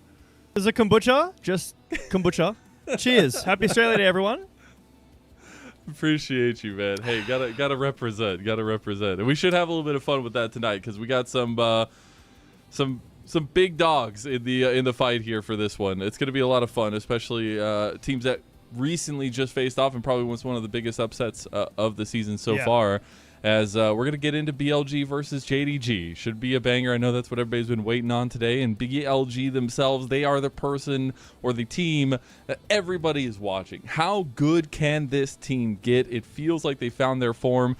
Couple slip-ups here or there, maybe a dropped game or two, but also the series against JDG. But nonetheless, the team that everyone is trying to be better than. Yeah, and there have been some discussions in the LPL English team about potentially already. I know it's early. This is a very, week 1, week 2 Andy, but this team already looking more like 2024 BLG than 2025 BLG, which is a really good thing if you're an LPL fan, which obviously we all are here. But having Shun back, bringing in Viper, the bot lane stability, allowing, I think Bin, in my opinion, has had the biggest glow up from 2025, which is insane to say because this guy is really good, really experienced, but he had a really suffering 2025. I think he lost a lot of confidence with Fearless, and I think that BLG slowly, they had a bit of a slow start out the gates, Demacia Cup, take that with a grain of salt, but Viper has some tendencies to still get caught. Keep an eye out for that, but this roster is looking more stable every game they play. Yeah, they really are. I think it's a team that, maybe a reason why you're not highlighting Knight that way is because he's still at that MVP level, it feels like, for the last 2-3 years at this point. But, it was funny. We were coming together for this series, and you were talking to me about Australia Day, and, I have a love since I was a child of one of the greatest to ever do it in Steve Irwin. So we figured we'd have a little bit of crossover for this one because, honestly, BLG is the crocodile hunter. They have, maybe gotten bitten once or twice from JDG, but they've been able to handle every other big croc that has come their way. And I find it so interesting the way that BLG is maneuvering around this first round robin, now going into the second round robin. They really are. You know what? My favorite photo here is the AL one where he's holding the baby while feeding the crocodile. That definitely couldn't happen with the way that the world is now, like with rules and regulations. But BLG has a massive target on their back from all of the Group Ascend teams.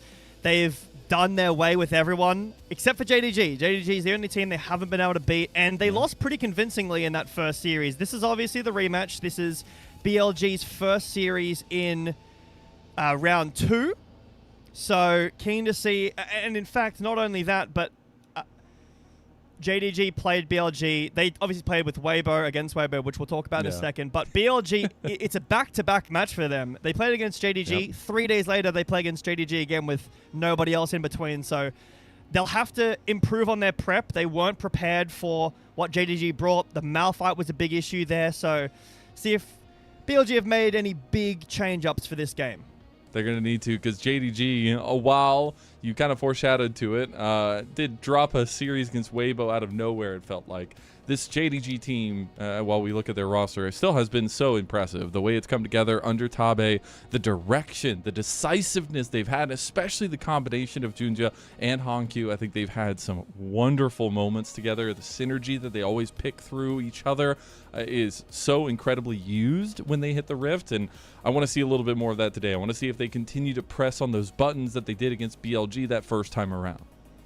It feels like JDG's kind of staple so far in the LPL for our 26th season, or season 16, whatever you want to call it, is this very intensive team fighting draft. They are not necessarily always getting the best lane matchups or the best side lanes, but they're fighting as a unit. They do it well, and I know from speaking to some people here as well that that's a real Tabe thing. So bringing a team that already has great synergy with Junja and Honkyu, integrating that with, Xiaoshu, who played on JDG last year, bringing in some fresh faces to the team and solidifying that team fighting style, which is very good. If you've been watching League for the last year, dragon stacking it's been good for a while, but last year specifically, it was really good.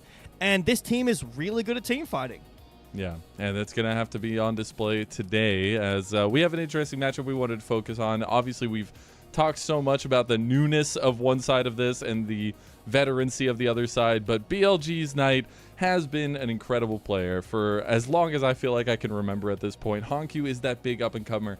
Getting praise from the likes of Faker at Worlds is going to go a pretty long way, but you have to think, like, it is crazy what Knight was doing when this guy was just coming up, when he was just coming through the midst of things, and being able to see that longevity of Knight, but also see how young and full of potential Honkyu is.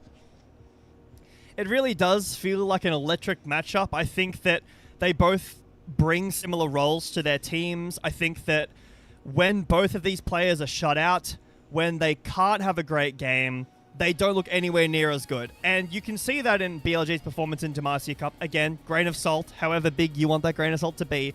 But the roster was complete except for Knight. So they had issues in Demacia Cup. Knight comes in, and even in their very first game, it looked a little rocky. I think heard something or read something about the comms being very relaxed, or Shun piloted in the comms about it being very relaxed. And BLG have set off on a great foot after that, until they run into JDG, who have also been on not as great of a tear, but they've been doing, I think, better than what everyone expected in Group Ascend, off the back of Honkyu, Junja as well, with the synergy, some Gala games, but a lot Honkyu. Yeah, it's been really cool to see him still going with some of his signature picks as well, even if they don't always work out for him. But it's still very cool to see Honkyu strutting his stuff there right alongside Junja. But I think in this matchup in particular, it's really about what did BLG learn? Because in their last series against JDG, they did not look like the same team that had run rampant throughout the LPL so far this split. And I'm really curious to what their game plans are going to be, how active they're going to be willing to be, because it did feel like they were losing pace, losing control of the map, and that really ended up doing them in, at least. I'd like to see a focus on bot lane for BLG. I think that this bot lane is BLG favored on and Viper. Again, Viper's had some issues. Whether or not I'm willing to say that's Viper's fault or BLG's fault, not escorting him, not connecting him to the fights well enough, but he's been getting caught by himself pretty frequently, or it's been getting better as it goes on, but there were some in that JDG series where he's very off on an island by himself in times when he probably shouldn't be. But I think that on paper, this bot lane has the potential to be much better if they can connect Viper to these fights. Gala's an amazing AD carry. Viper's got a lot to... Vampire, double V, has a lot to prove here. But if JDG can, get an Ahri for Knight, I don't think we've seen Knight on Ahri yet. Or if we have, it hasn't been very often. A roaming team fighting mid, a Talia, something like that, where Knight can call the shots, impact the lane and bot lane, and set BLG off on a good foot forward. Well, we'll see if they can do that tonight as we get to the arena. We see exactly all the people in store for this banger matchup. You got to remember, this is going to be the last time we see these two teams meet until they would meet in playoffs. This is the start of the second round robin. All of these matchups matter that much more moving forward, and getting that top 4 spot in Group Ascend, because you want to book your ticket straight into the playoffs. You don't want to have to go into the playoff play-in and play for your lives. And again, both of these teams fairly safe, and I would imagine we would take positive odds for them getting through the play-in stage, but there is that risk, right? If you do go to play-ins and lose, 2 best of 5s? You're in Group Nirvana for Split 2. That's not a place you want to be. I will say, I will not be biased for the cast, but I don't know if they're here in chat right now, but I did promise Giant X Jun Lover that if JDG got to a finals, that I would do my hair spiked up. All right, I'm here for it. I'm going to hold you to that. The stakes there. Don't let me down. You might be a little biased now, all right? You might be a little biased. We'll see if they can make it. I do have high hopes in them. I think a Tabe-led team is always going to have a little bit of spunk to them. But I do want to start talking about the draft a little bit as we move forward here, because there were a couple big picks I know you wanted to focus on. I know you were talking a little bit to me about the priority on Syndra. I know Knight's been super prioring that pick so far, as well as kind of the lockdown control mage mid. Do we expect a little bit more of that tonight? I know you're saying maybe we see more roaming mids. Is Hankyu going to kind of return with that as well? I think for the Syndra, it's a kind of situation where a lot of teams were blinding Azir, which is still good. Azir is still good into Syndra, but blinding the Azir, blinding the Kiana, the Rakan, the Rel, and that's where the Syndra slots right in, denying the engage. If you've got a 1 or 2 champions that really want to get in, you're not going full dive, but you've got an engage identity. The Syndra slots in really well there at denying that, and we've seen it come up more and more, this answer into the engage comps, and JDG are a team that like to go that, like to pick that. The roaming mids as well for both of these mid laners to impact the map, impact the team fights, and the last thing as well, the Malphite that has been mostly prioritized in the LPL. I think everywhere else in the world, it's not doing as well or nowhere near as prioritized. And I'd have to check this, but Junja, to me, from the games I've watched, looks like the best or at least the most played Malphite in the LPL so far. Yeah, the thing about the Malphite, I feel like sometimes it is hit or miss, but it always has that kind of propensity for violence, I guess, in a lot of ways. So I know Shun has also been willing to kind of pick that one up, so I do wonder how much prio we're going to get on that here. What I was giggling at is everybody's cams are so serious, and then it goes to Shun, and he's got his smile from ear to ear, just having a great time. And that's why they brought this guy back to BLG. What BLG's biggest lacking point last year felt like were vibes. And I'm really glad to see that kind of return to the fold here, and maybe that is a little bit of a piece to the power of BLG. But as we move forward here, we do have a couple bands to focus on, as we do have the Jace and that Malphite ban from JDG, just to make sure there won't be any shenanigans of BLG taking it in game number 1. The Nico and that Silas and the J4 are going to be banned away by BLG. So BLG took first pick, JDG on the blue side. Again, I got to remind myself that every time, because this is tripping me up. It gets me every time. Now, Rumble, something that's been banned away a lot. It has been very highly prioritized in series, but hasn't found the most success. It will be up. Now, I'm glad I get to shout this out. It's not going to get picked because this is the LPL, but Broken Blade did play Lee Sin top into Rumble yesterday, and it didn't do well, but apparently it's been doing really well in scrims. Also, Vladdy was saying on Casual stream, Azir picked up for Knight now. Mazel, I didn't cast LPL last year, but I did watch a lot of LPL last year. Azir on Knight is not necessarily the thing that makes a BLG fan smile. It's not bread and butter, I will say that, but it is still something I feel like we've seen rise in priority here in the new meta that we've had. Now on the other side, a couple of big Wombo combos coming through. You got the Rumble locked in that we were talking about earlier, but the Varus, the kind of tried and true staple of AD right now. Do you know this champion's getting buffed in the next patch too? Apparently not getting played enough. Yeah. But very flexible with the builds. It's mostly been the poke version of Varus, the lethality Varus, but can still have the option to go on hit if any, big beefy tanks are picked, if there's a Mundo angle, if it's an Ornn or a Scion picked up. It should probably be Cassante or a Scion Ornn here into the Rumble. Could also be Galio. That's fallen out of favor a lot though, so for JDG here, you could match mid or you could match your jungler. You've obviously selected a strong bot laner. I imagine Sivir probably going to follow after this, but for mid, again, you could go that Syndra if you like it into the Azir or roaming the Talia, something that was played a lot last year. Not as much as a counter because Azir has been banned a lot, but I think Talia looks pretty nice here. Works well with the Rumble. You could take the Jarvan. Could take the Wukong as well. Good pair. Jarvan's banned. Could take the Wukong. Good pairing for the Rumble as well. Oh, wow. Okay, so an early bot lane. Go with something to lock everything down, to have that front line. I think that's one of the biggest things we always wonder about with Rumble tops is you lose a position of that kind of tankiness if you do go that. I got to give props to BLG, though. I know we were talking about the Knight Azir, but nonetheless, it is a pretty proactive pick that can stick and move in a lot of cases, and having the Pantheon in jungle from Shun, they are looking to attack this early game, which is something we wanted to see if they could do, since the last time early games didn't go so well for them against JDG. BLG getting reps on the Azir on stage is also super important.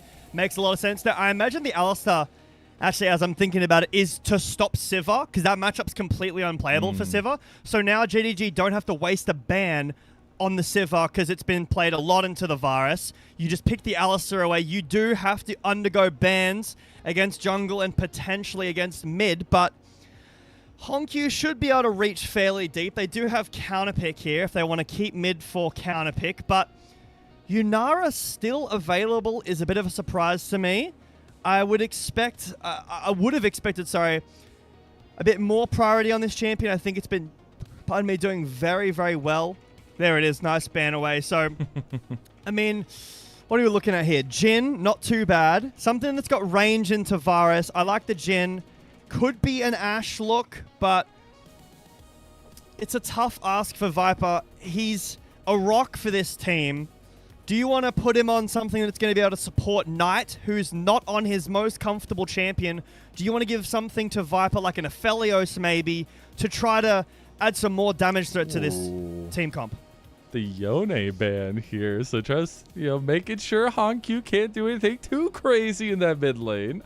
We'll see what the double pick is, or at least the pick is going to be here. But the double pick for BLG is going to be, because they really want to kind of get that puzzle piece for Viper, because they always rely on their ADs. If there's one thing over the last 3 years for BLG, is they always rely on their ADC to carry those team fights. So want to make sure they can kind of get those tools they need. But now we are going to be looking at what combo we want from this synergistic mid-jungle duo that we've praised so much about. And the first piece of that is going to be the Xin Zhao for Junja. The Ezreal hover here for Viper. It's a good lane. It does mean that you have some mobility away from the Alistar, away from the Xin Zhao, and Ezreal's one of those champions that kind of has, like, you have to have an Ezreal license. This is Viper. This is one of the best AD carries in the world. Going towards the Corki, massive win percentage in the LCK. And obviously we know where Viper is from. Hongqiu, what have you got for us on the 5? Aurora, tough. Bit short range. Silas is banned. You could go Akali. That would be really hard in the lane, but this is in the same vein as the Akali. This is something we've seen a couple of mid laners want to pick or go through, but I got to focus on that Corki for Viper first and foremost. I'm not super sold on it. I think with this composition, it'll be really interesting to see how he gets his damage down, and now he's got to deal with the poke-centered Ziggs as well in the later part of the game, and you also get the Ziggs into the Azir matchup. This is a great front-to-back style comp from JDG. They've got not a traditional tank and not a traditional frontline, but they have that Xin Zhao, right? The Crescent Guard going to buy so much time, and then they have so much burst damage onto the first target. Unfortunately, that first target might be a Cassante, but for BLG, they have great scaling. They have great side lane with Azir, with Pantheon access. They have great team fighting with the Rakan too. I think if JDG can keep distance, find a pick, take down Viper, even on Shun, they look really nice, but BLG, they have superior scaling in my opinion. They have great CC and side lane access. JDG are going to have to not switch off for a moment, or there's going to be a Pantheon, there's going to be a Rakan. That's going to be so interesting, because I do feel like the execution level is pretty high on both sides. In one way, you have to kind of quell that aggression with the side of JDG and make sure you have distance to poke. Make sure you're ahead on objectives, that you're getting there, setting yourself up with vision and being able to keep that distance. Whereas if BLG overextended one of their fights, they can be hurt pretty badly with some of the disconnection that this comp might have with it. But we're getting into the first game of this series. I know it's something that everybody's been waiting for, been looking forward to. This is the start of the second round robin for both these two teams, and what can be the last, or will be the last time we see them face off against each other until those playoffs, Jay Beto. That's important. I think the last match is BLG AL again, so waiting until the very end for that rematch. But yeah, this is important. Again, you need to be top 4 to stay in, or not go through the play-ins, but seeding is important, right? You want a better seed, play against some easier matches. Top 2 to first stand this year, pardon me. So I can definitely see, obviously BLG, but JDG as well, making it to first stand, representing the LPL. Got some JDG and some BLG signs from the crowd. Good to see. Got some cosplay as well. It's always good to have a live audience, I will say. We started Demacia with, the in-person, the not in-person, the remote. Yeah. And there were a lot of issues there. BLG having some fun on the stage here. Good to see the vibes going well. We're talking about a vibes team. It's good to see them going off to this start. Yeah, at least, right? And I'm sure we're having some sort of technical difficulty as well. We're not getting right into the game itself. But again, that still was always one of the factors. And when you watch all the background documentaries and things like that, especially from Worlds for BLG, it was just deflated in the background. And I think having somebody that brings up the vibes that you saw in 2020 for JDG, or not JDG, BLG have so much success at was kind of keeping those vibes right, and all the content that they showed, it was always a positive for them. And I think that's something they lost in 2025. So we'll see if they can kind of keep that going. If Shun really is that big puzzle piece for them to keep the vibes going. But it seems pretty good so far, at least. But diving back into this matchups themselves, I still think we talk a little bit about how this bot lane is going to matter, especially as time goes on for them too. But I still do really like some of the combinations that can come from these mid jungles early, and I want to see what kind of prow they want to play around that. If it is just going to be strictly down towards bot side, or if we're going to see a little bit of shenanigans in the mid lane. We're getting to game one of this heavyweight bout, BLG versus JDG. Can BLG show a better performance than last time around?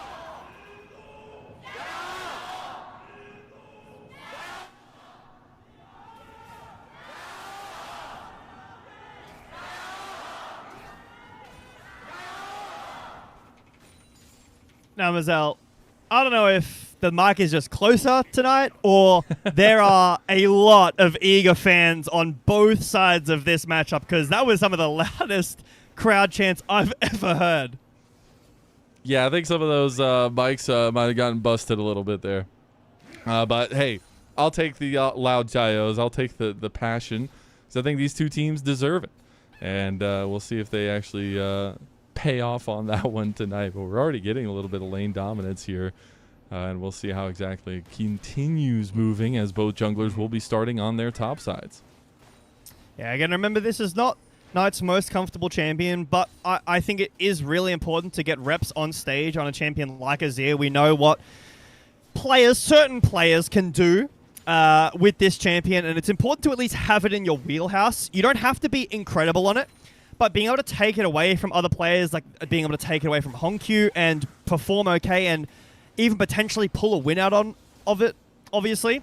But this is something that Knight played a lot of, these zigs into the Azir. Azir struggles against range in the early game, doesn't have a ton of damage through this early laning phase, so you can see that Knight already struggling, but should be okay. There is a lot of sustain in the game, a lot of mana sustain anyway, and with the home guards added, Knight should be able to get back to his lane fairly frequently. Yeah, it's always curious, like, how many resources are going to be committed there, as we see a little bit of an all-in on bot side here. Double pulverize, pretty nice from Vampire Startup, but Gala overextended a little bit there, taking a chunk of damage.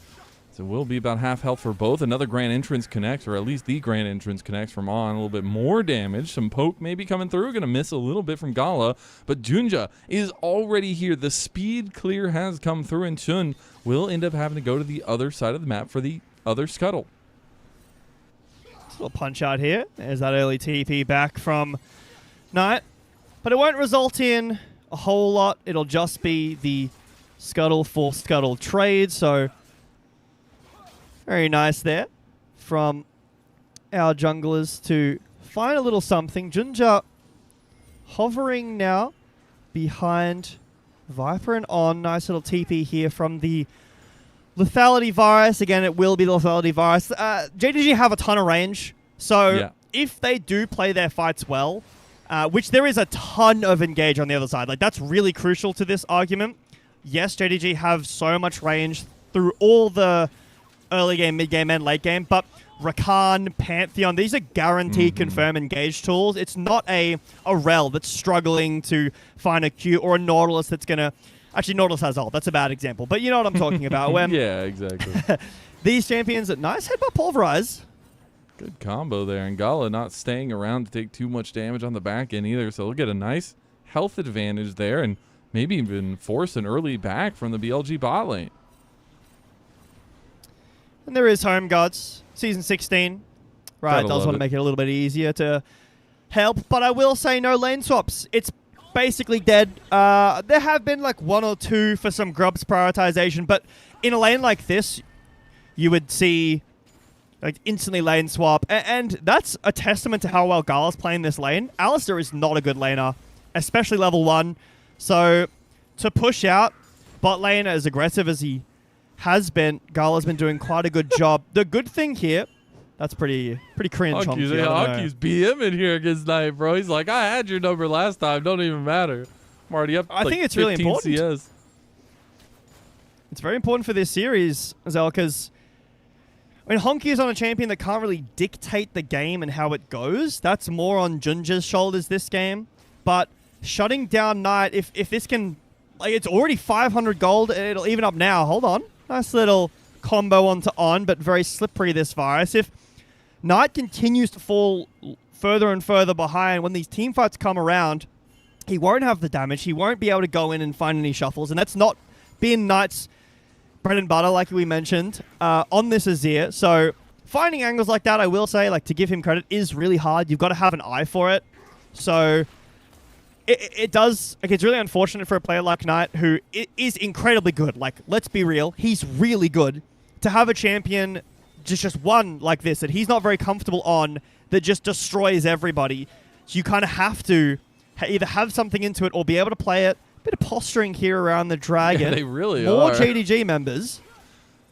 Everybody's down for the party here, apparently. Viper going to be a little bit delayed to it. I missed the headbutt pulve there from Vampire. Trying to catch Gall out. He's going to have to flash out of the pit here. He is just by himself. He's going to have to do it. And now Shun has forced the flash of a major carry for JDG. And On going to pressure on the other side of the fight while BLG start up the dragon. Nice little push out. BLG are able to... Oh, Viper takes a They're big not gonna do it. chunk there. Yeah, a bit risky. There is a level he's level 6 6. on Shun. Knight trying to deliver Honkyu straight to Shun, but not enough distance there. I like the idea of the play. The Grand Starfall going to be used. He just got level 6. He knows Gala has no flash. Gala going to be instantly punished for his flashless summoner, and that's Shun on the board for BLG. I mean, take your pick. Both carries had no flash. Honkyu calls, Pantheon's around, but I don't think that they saw he was level 6. So instead, Gala steps too far forward and takes a little stumble here. It will mean a 400 gold lead. Thank you, Riot, for first blood. But it's Best change. not as much as Honkyu has accrued. The crucial part, though, Honkyu lost flash. Knight didn't in that shuffle exchange. So right now, Honkyu's safe, but might need some hovering from Junja, some hovering from Vampire to get him through some of these lane positions. Ziggs, again, great into Azir with the range, but a very volatile laner, not very safe at all compared to Azir that has so many more options. Yeah. That Pantheon ult will be down for a decent amount of time, but it's ticking up pretty quickly. And not only has Knight, picked the Azir that is stable, Knight himself has been incredibly stable. I know it's something we wanted to talk about coming into this one, as he has been one of the big focuses for BLG. He has the most player of the games. He has the most player of the matches.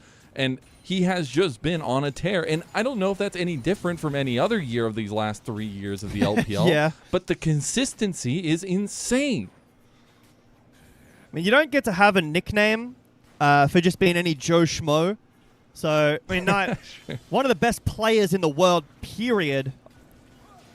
Arguably the best player in the LPL of all time. Obviously, there are some players who would contest that, but he's been very consistent. And I even think, although BLG looked very unlike themselves in Worlds, I think Knight looked very solid. Ginger looking for a blue buff invade. Does steal We'll away the find blue it. initially, yeah, and they're going to move over. Still no Dragon Prio, even though Grubs has spawn on the other side. It looks like there might be a trade situation if time continues to move like this. Junja is going to look towards mid, Still trying to stay active towards this bot side of the map consistently, though, and that's obviously the game plan for JDG. I like that escort. Junja is hovering mid because look at the Pantheon ult. It's nearly back up. So Hongyu rotates down with Junja. They're holding hands into the river. Hongyu feels comfortable to walk back up to the jungle by him. To the mid lane by himself. And this is the thing, JDG have their pushing lanes, right? They've got the Varus poke. They've got the Ziggs poke. And the Rumble topside will eventually start to win once he gets an item. As soon as the Grubs are shown that they're done, JDG will know that there is a Pantheon on topside, but he has ult back up again. And again, these carries have no flashes. Looking for a dive, though. Yeah, Junja has circled around bot side. Headbutt Pulve comes through and beautifully executed onto Viper. Viper will fall. Vampire not going to go down to the turret shots, and the minions tank the rest of it. That's going to be a quick double kill for JDG. I'm not sure if the map is bugged or if Shun didn't get all 3 grubs. It looks like it wasn't all 3, so he'll go back now. That's a big win from JDG. It means that they don't have to worry about rushing a Drake down. There is no Pantheon on the way. That was a really well-executed dive. Junja with the challenge and the ult to separate on away. Vampire lives on very low HP, but, you know, calculated, we'll say. Vampire as well swapped over to the Ghost, so this tells me that Vampire wants to go again. Yeah, absolutely. I think that's the right play here. If they can punish this bot side and keep them behind, it's going to be a big ticket item moving forward for JDG. Still no big objective focus on the bot side. We're 11 minutes in without the first dragon being taken. And with this redeploy from both junglers, it looks like it's going to be a little while longer for that to even come the case. So now that we're moving forward here, everybody actually has their ultimates. Have we changed our perspective on how these teams operate or actually fight into each other? Well, Mazel, the flashes are nearly back up. I was expecting BLG to pull a trigger. I mean, On has ult now. Knight's had ult for a while. Shun has his back up too. But JDG, despite having both immobile carries, okay, Ziggs has Satchel, but immobile for the most part, Knight had flash and ult up, and JDG have just been able to sit here, clear from range, and get their flashes back up. Looks like, 12 seconds on Honkyu's flash. The Dragon will be started up, so BLG start with both of the first neutral objectives. They've got 3 grubs, and now they're getting the Drake, so levying a little bit of that pressure that the summoner spells would have awarded them, but these gold leads, 800 for Gala. Honkyu's is stabilized, but JDG are trading these objectives for some gold on their carries. Yeah, they're already on first items for almost everybody but Vampire here, and that's going to be pretty nice spikes, but obviously those second, third item spikes are going to be the big ones, as you already got that Ludens completed for Honkyu, and that's going to make poke and prod even that much better. That's a little bit of reactivity now from JDG to BLG's proactivity, but the other big things that are going to be coming along are the quest completions. We already have a couple of them done from JDG's side of things, but really the time difference between when Viper completes his and Gala having already completed his is going to be a big telling point on that lead that's developing for Gala in bot lane. Yeah, already 1K as well. Something interesting that you bring up the quests is, again, mids have been completing their boots first quite frequently because of the upgrade, but on Azir, you don't do that because you really need Nashes to do things. And I guess on the Ziggs, you haven't seen any, to my knowledge, mid lane Ziggs so far, but getting the Ludens early, needing that mana, assisting on the poke, the boots don't really apply that much. So nice, interesting change up here, but it will mean that on the quest completion, hold on. Oh, Honkyu getting connected on. He has the flash, but is it going to be enough? He gets the Mega Inferno Bomb out. The damage isn't there. Honkyu survives. Ooh. The spear was close. Junja can't chase. Vampire maybe looking for a dive bot, but on hovering, Gala just peppering Viper out of this lane. Will hit his quest as well now. Gala takes a tower shot. Unfortunate, but Honkyu did have to flash, but surviving that was crucial. I mean, what a clutch play from Honkyu to get away from that in the end, not being able to hit the spear from Shun, but hey, the guy is strutting his stuff. He's picking all kinds of picks. This is his 9th unique champion pick this split so far. And now on, going for a play on to Gala here with the Grand Starfall coming from Shun. The exhaust is already down, and that's going to be enough damage from BLG to pick up Gala. A little bit of redemption play on the bot lane 2v2, but now it's a 3v1 against Vampire, and he will be chunked down to a double kill for Viper. That's 2 for 2. Viper stepping up when Shun has ult and falling down to the Grand Starfall. Pardon me. Too much kombucha. Honkyu gets caught by this Rima Shuffle. It looks really good. The flash is nice. Yes, Knight does have flash, but he can't overchase because of this bomb. He would die. Oh, he missed 2 Qs. Look at the spear as well. So close. If Honkyu keeps walking... Miss it a I don't few. know if you're allowed to miss those 2 Qs, though. I'm just saying. That's a tough one for Shun. He's going to want that one back for sure. The lead in looks bot is like also JDG completely going to take this evaporated. turret down here. Yeah. It's a 1k lead for ADC that is now gone. Bin TP's down. Honkyu Was it should be worth okay. it, Vampires Honkyu? around. Was it worth it? Can he get out? Shouldn't it? Alcove Gaming. The rest of the Wambulance is on its way for Honkyu. Vampire's going to stop doesn't look Shun, but good. I don't think they save Honkyu.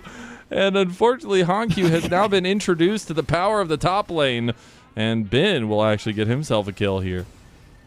Welcome to Cassante, Honkyu. I'm sure you two have been introduced, but now you get to see what one of the world's best top laners can do on him. Really great TP from Bin. Lane assignment as well, taking Knight, putting him up top lane. Gala. And remember, no cleanse on Viper, no Michaels at all. So if Viper is caught by the chains of corruption with this build and anyone else is around, Viper will die. They do even up the gold lead. Yes, BLG in the bot lane, but Gala is still stronger at this point. The range is much stronger. If Viper can obviously not get hit by the chains of corruption, hopefully dodge out on a Q and be close enough to hit, this Corki does so much damage, but that's the problem. The range is a huge issue in this matchup.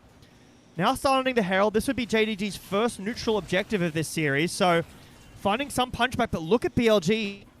Vampire's got a massive flank on Knight. He has no idea he's there. He's going to instantly instinct flash away from it. Although Rift Herald will go the way of JDG. Gala is the target of BLG. They have ripped and roared, and they have teared into him now as the eye will be secured by Junja. Really heads up play there to go grab that one. Flashes out from JDG will mean that they get away with only losing Gala.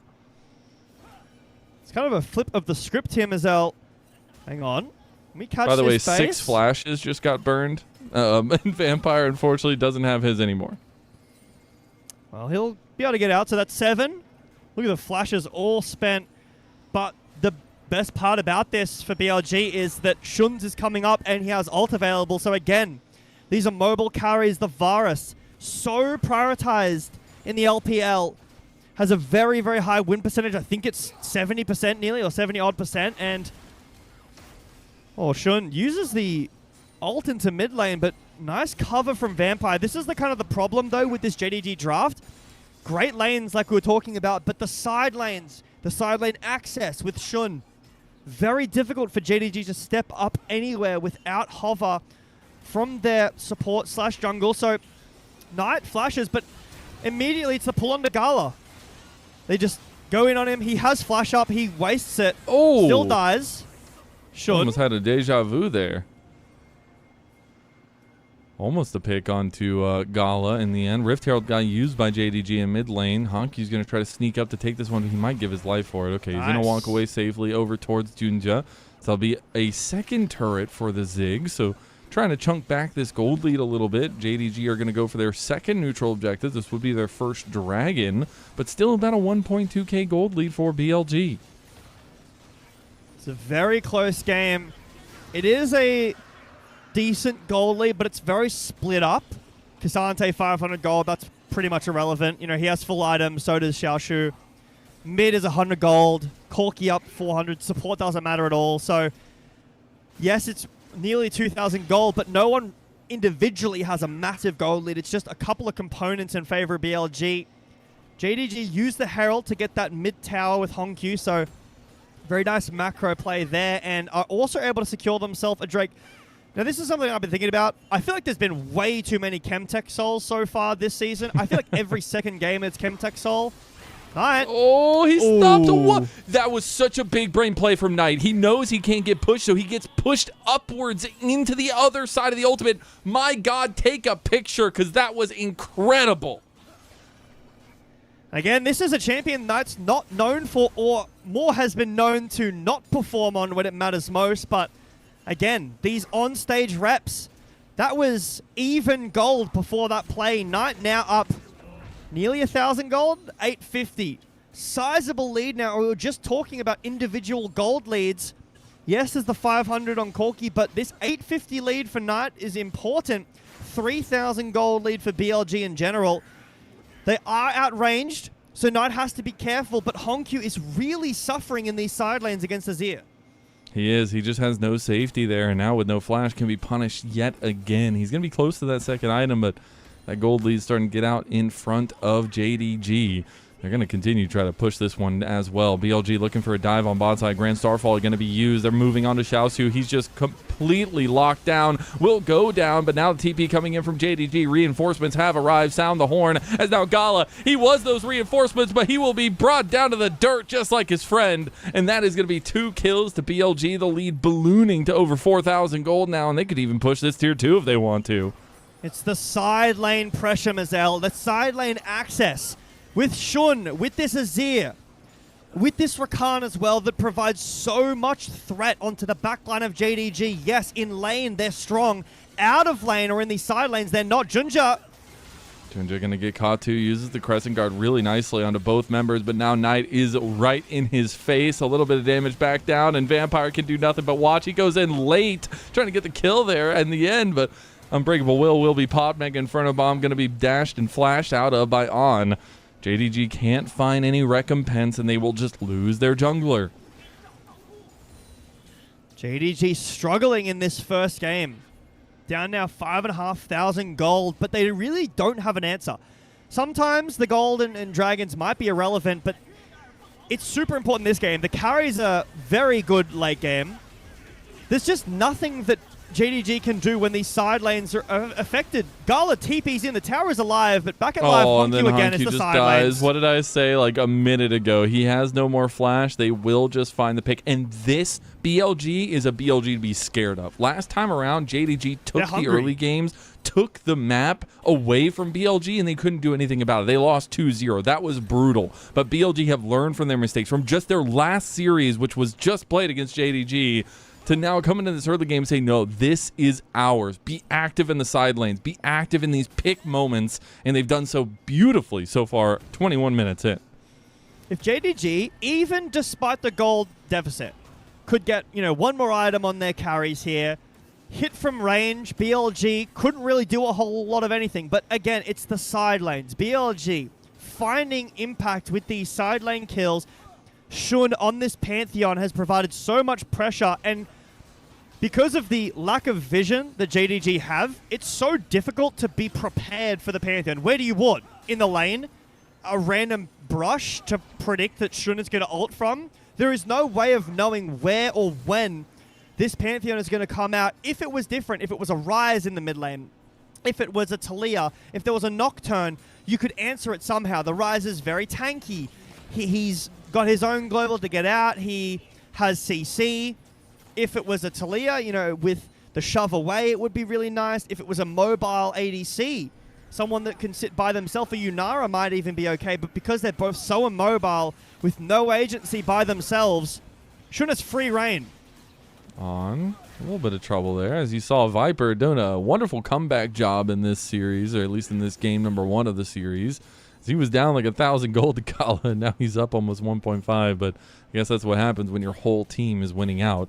Now another dragon will be spawning. These are pretty late because we didn't get our first one until like almost 13 minutes into the game, but it could be another focus for BLG to continue pushing the tempo if they want to go for that dragon, as we already see pings coming down that way and multiple members of BLG surrounding it. JDG can give this. It is an objective bounty if JDG were to get it, but that would mean the end of the game. So they can give it. It's only 1 dragon apiece. Objective bounty for game sounds like a worth trade to me. Earlier, I was talking about the gold lead for BLG. It was a scary number, but it wasn't on important members. It is now. And obviously, it's a huge gold lead now. It's 1,000 minimum apiece. Knight up 2,000 gold. This is a good statement from Knight as well. Having the ability to pick this champion away and look this good. Junja. Oh, they try. They did. Okay, we're going to get the all-in here, or the all-out, if you will, by Bin on the Xiaosu. Xiaosu feeling like he could take that fight. He does have his second item completed there with that Bloodletters, and Does have the rest of JDG streaming up here to try to join him. Now Ben's going to be caught. He's going to have to try to take the fight and get the kill. Xiaoxiu got to burn him down with the flame. Gets clapped! That's huge from Ben to get the kill back in a 1v1. Massive stuff. That is the Ben we've been missing in 2025. He looks so much more awake, so much more alive in these series. A crucial weak side play where he trades 1-for-1 in a matchup like this. Cassante, very How does this champion keep getting away with this, man? I just don't understand it. All right, you can dislike this take. Everyone can dislike this take. I think Cassante's balanced. I know that he's super strong. I would rather see Cassante every game than some other champions. The problem is people keep fighting into him when he's in all in, when he's in all out. The true damage, the healing, he's got infinite mana. You cannot fight him in this form. When he ults, you have to walk away. Every time, okay, maybe you could argue that the stuff he gets is too unfair. He gets infinite mana, no mana, true damage on W, a bunch of healing, cooldown reduction. You're not making your case very good here. I'm just saying, Jay. I think it's fun to watch. Vampire. All right, well, BLG thinks it's fun to take a fight here as Chains of Corruption is going to massively strike BLG in the face. They get 2 kills off of it. That's soon. Okay. And on down, and Viper's going to get chased down too from like a 7,000 gold lead down to 4. And now JDG could just do the Baron. This is a part of the Drakes as well, right? Because you're not at threat of a soul. You can make these plays. Ben doesn't want to let this go. There's no jungler. How did BLG do anything here? I mean, Ben is pretty mega right now. He's looking to activate Giga Ben status here. He does have the all-out. He's going to go for the damage onto Junja. Junja is there to smite it away. He gets the Baron down. Knight can't get the kill on a Honku. Meanwhile, Ben is trying to tear them apart in the pit. This is so split from the solo laners of BLG. If they had worked together, maybe things had gone better. But that will be Baron to JDG and 2 more kills on top of it. 7,000 gold down to almost 1,000 now for BLG's favor. Hold the phone. JDG with the range. They find crucial picks here. We take a look back. It's on overstepping here.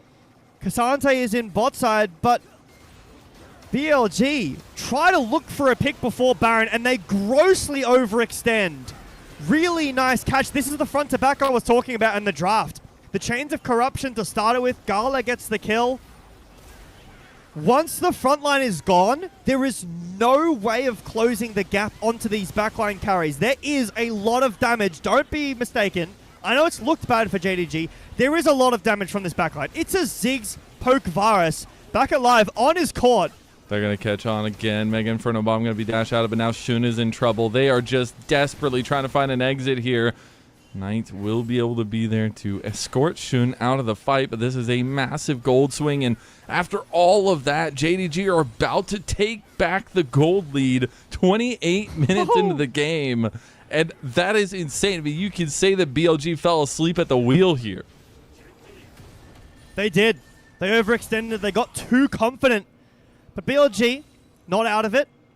2 dragons, still have a small lead. But this is a game, Azel, that's kind of on Knight's shoulders here. Viper outranged. If he has time to hit, sure, but who's he hitting? Rumble? That's tough. Xin Zhao, well, he's crescent guarded. Ziggs and Varus, that's never happening. So it's reliant on Knight finding damage, finding crucial ult, pairing up with Shun. JDG, you can feel how confident they've become all of a sudden.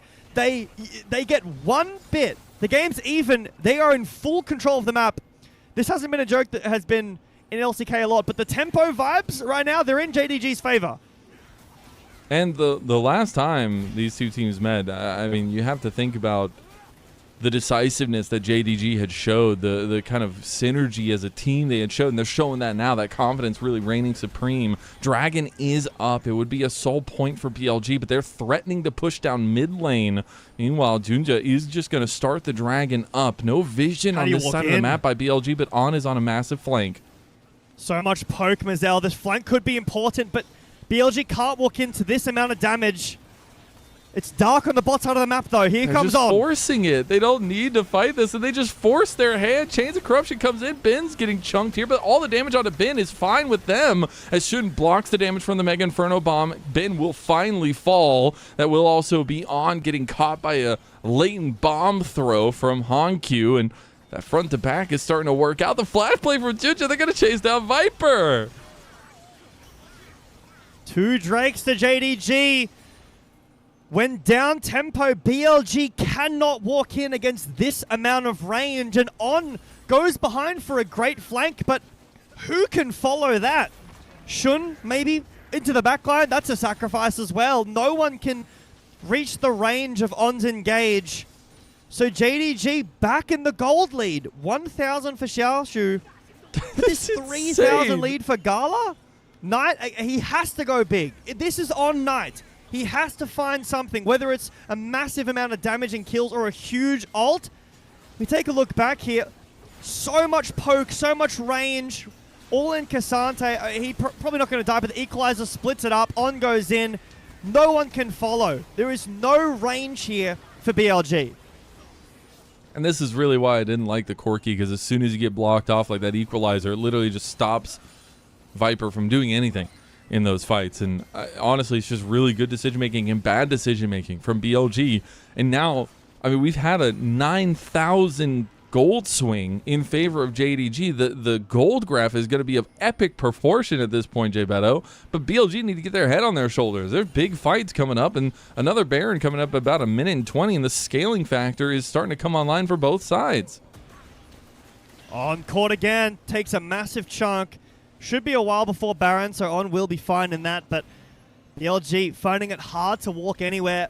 I mean, there is a world where BLG can give up this Baron, because it's not Soul yet, so BLG, if they want any item completions, maybe, you know, this RFC for Viper, a Rabadons for Knight would be nice to finish, but you lose all control of the map. Knight, like, what?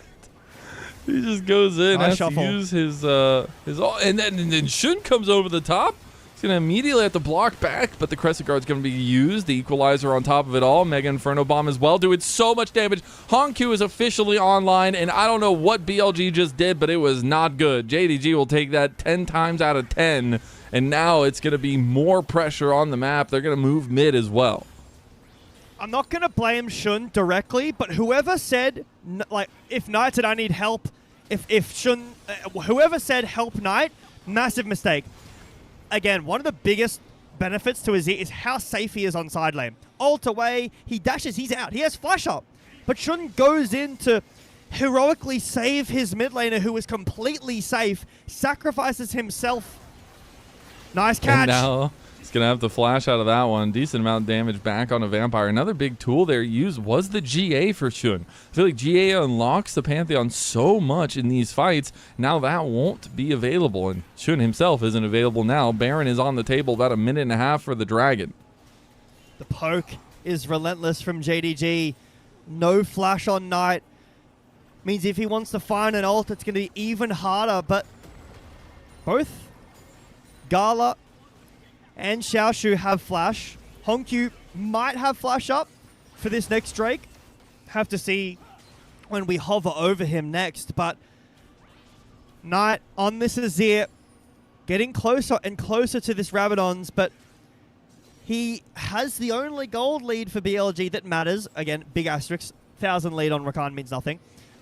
But he hasn't really been able to find a ton of success on this Azir despite the 3 kills, despite his gold lead. He has so much damage at this point, and when he gets his Rabadons, he will have the most damage in the game from a consistent output standing. But the problem is that the Super Mega Inferno Bomb... Wait, no, that's I always combine Jinx ult. It's Mega Inferno Bomb. Yeah, Mega Inferno and this Bomb. Varus, the poke Varus, the burst potential. If Knight, if Viper can live through that, they do have more damage. But the one-shot potential from JDG and the range is so scary. Couple big things though, as well as Gala's a literal full item, and yes, they're cheaper items, but still a full item ahead of Viper. He's on 5.5, almost on his 6th item here. Viper just completed his 4th. He also had the Verdant Barrier there now for Honkyu, so he'll have a little bit more safety onto Knight's advances or any kind of insta stuns that you're going to be looking for, so you'll have to layer up double there, and now both objectives are up on either side of the map. BLG threatening this is good. It's a lot harder for a comp like this to walk in for JDG's comp because they don't have a traditional tank, so face checking blind is tough. Gala also has the spell shield on very far away on that mega blast cone, setting up potential or will be spotted out. That's brutal, but BLG can threaten this. They are down a good amount of gold, but they still have a lot of Baron damage, which JDG do not.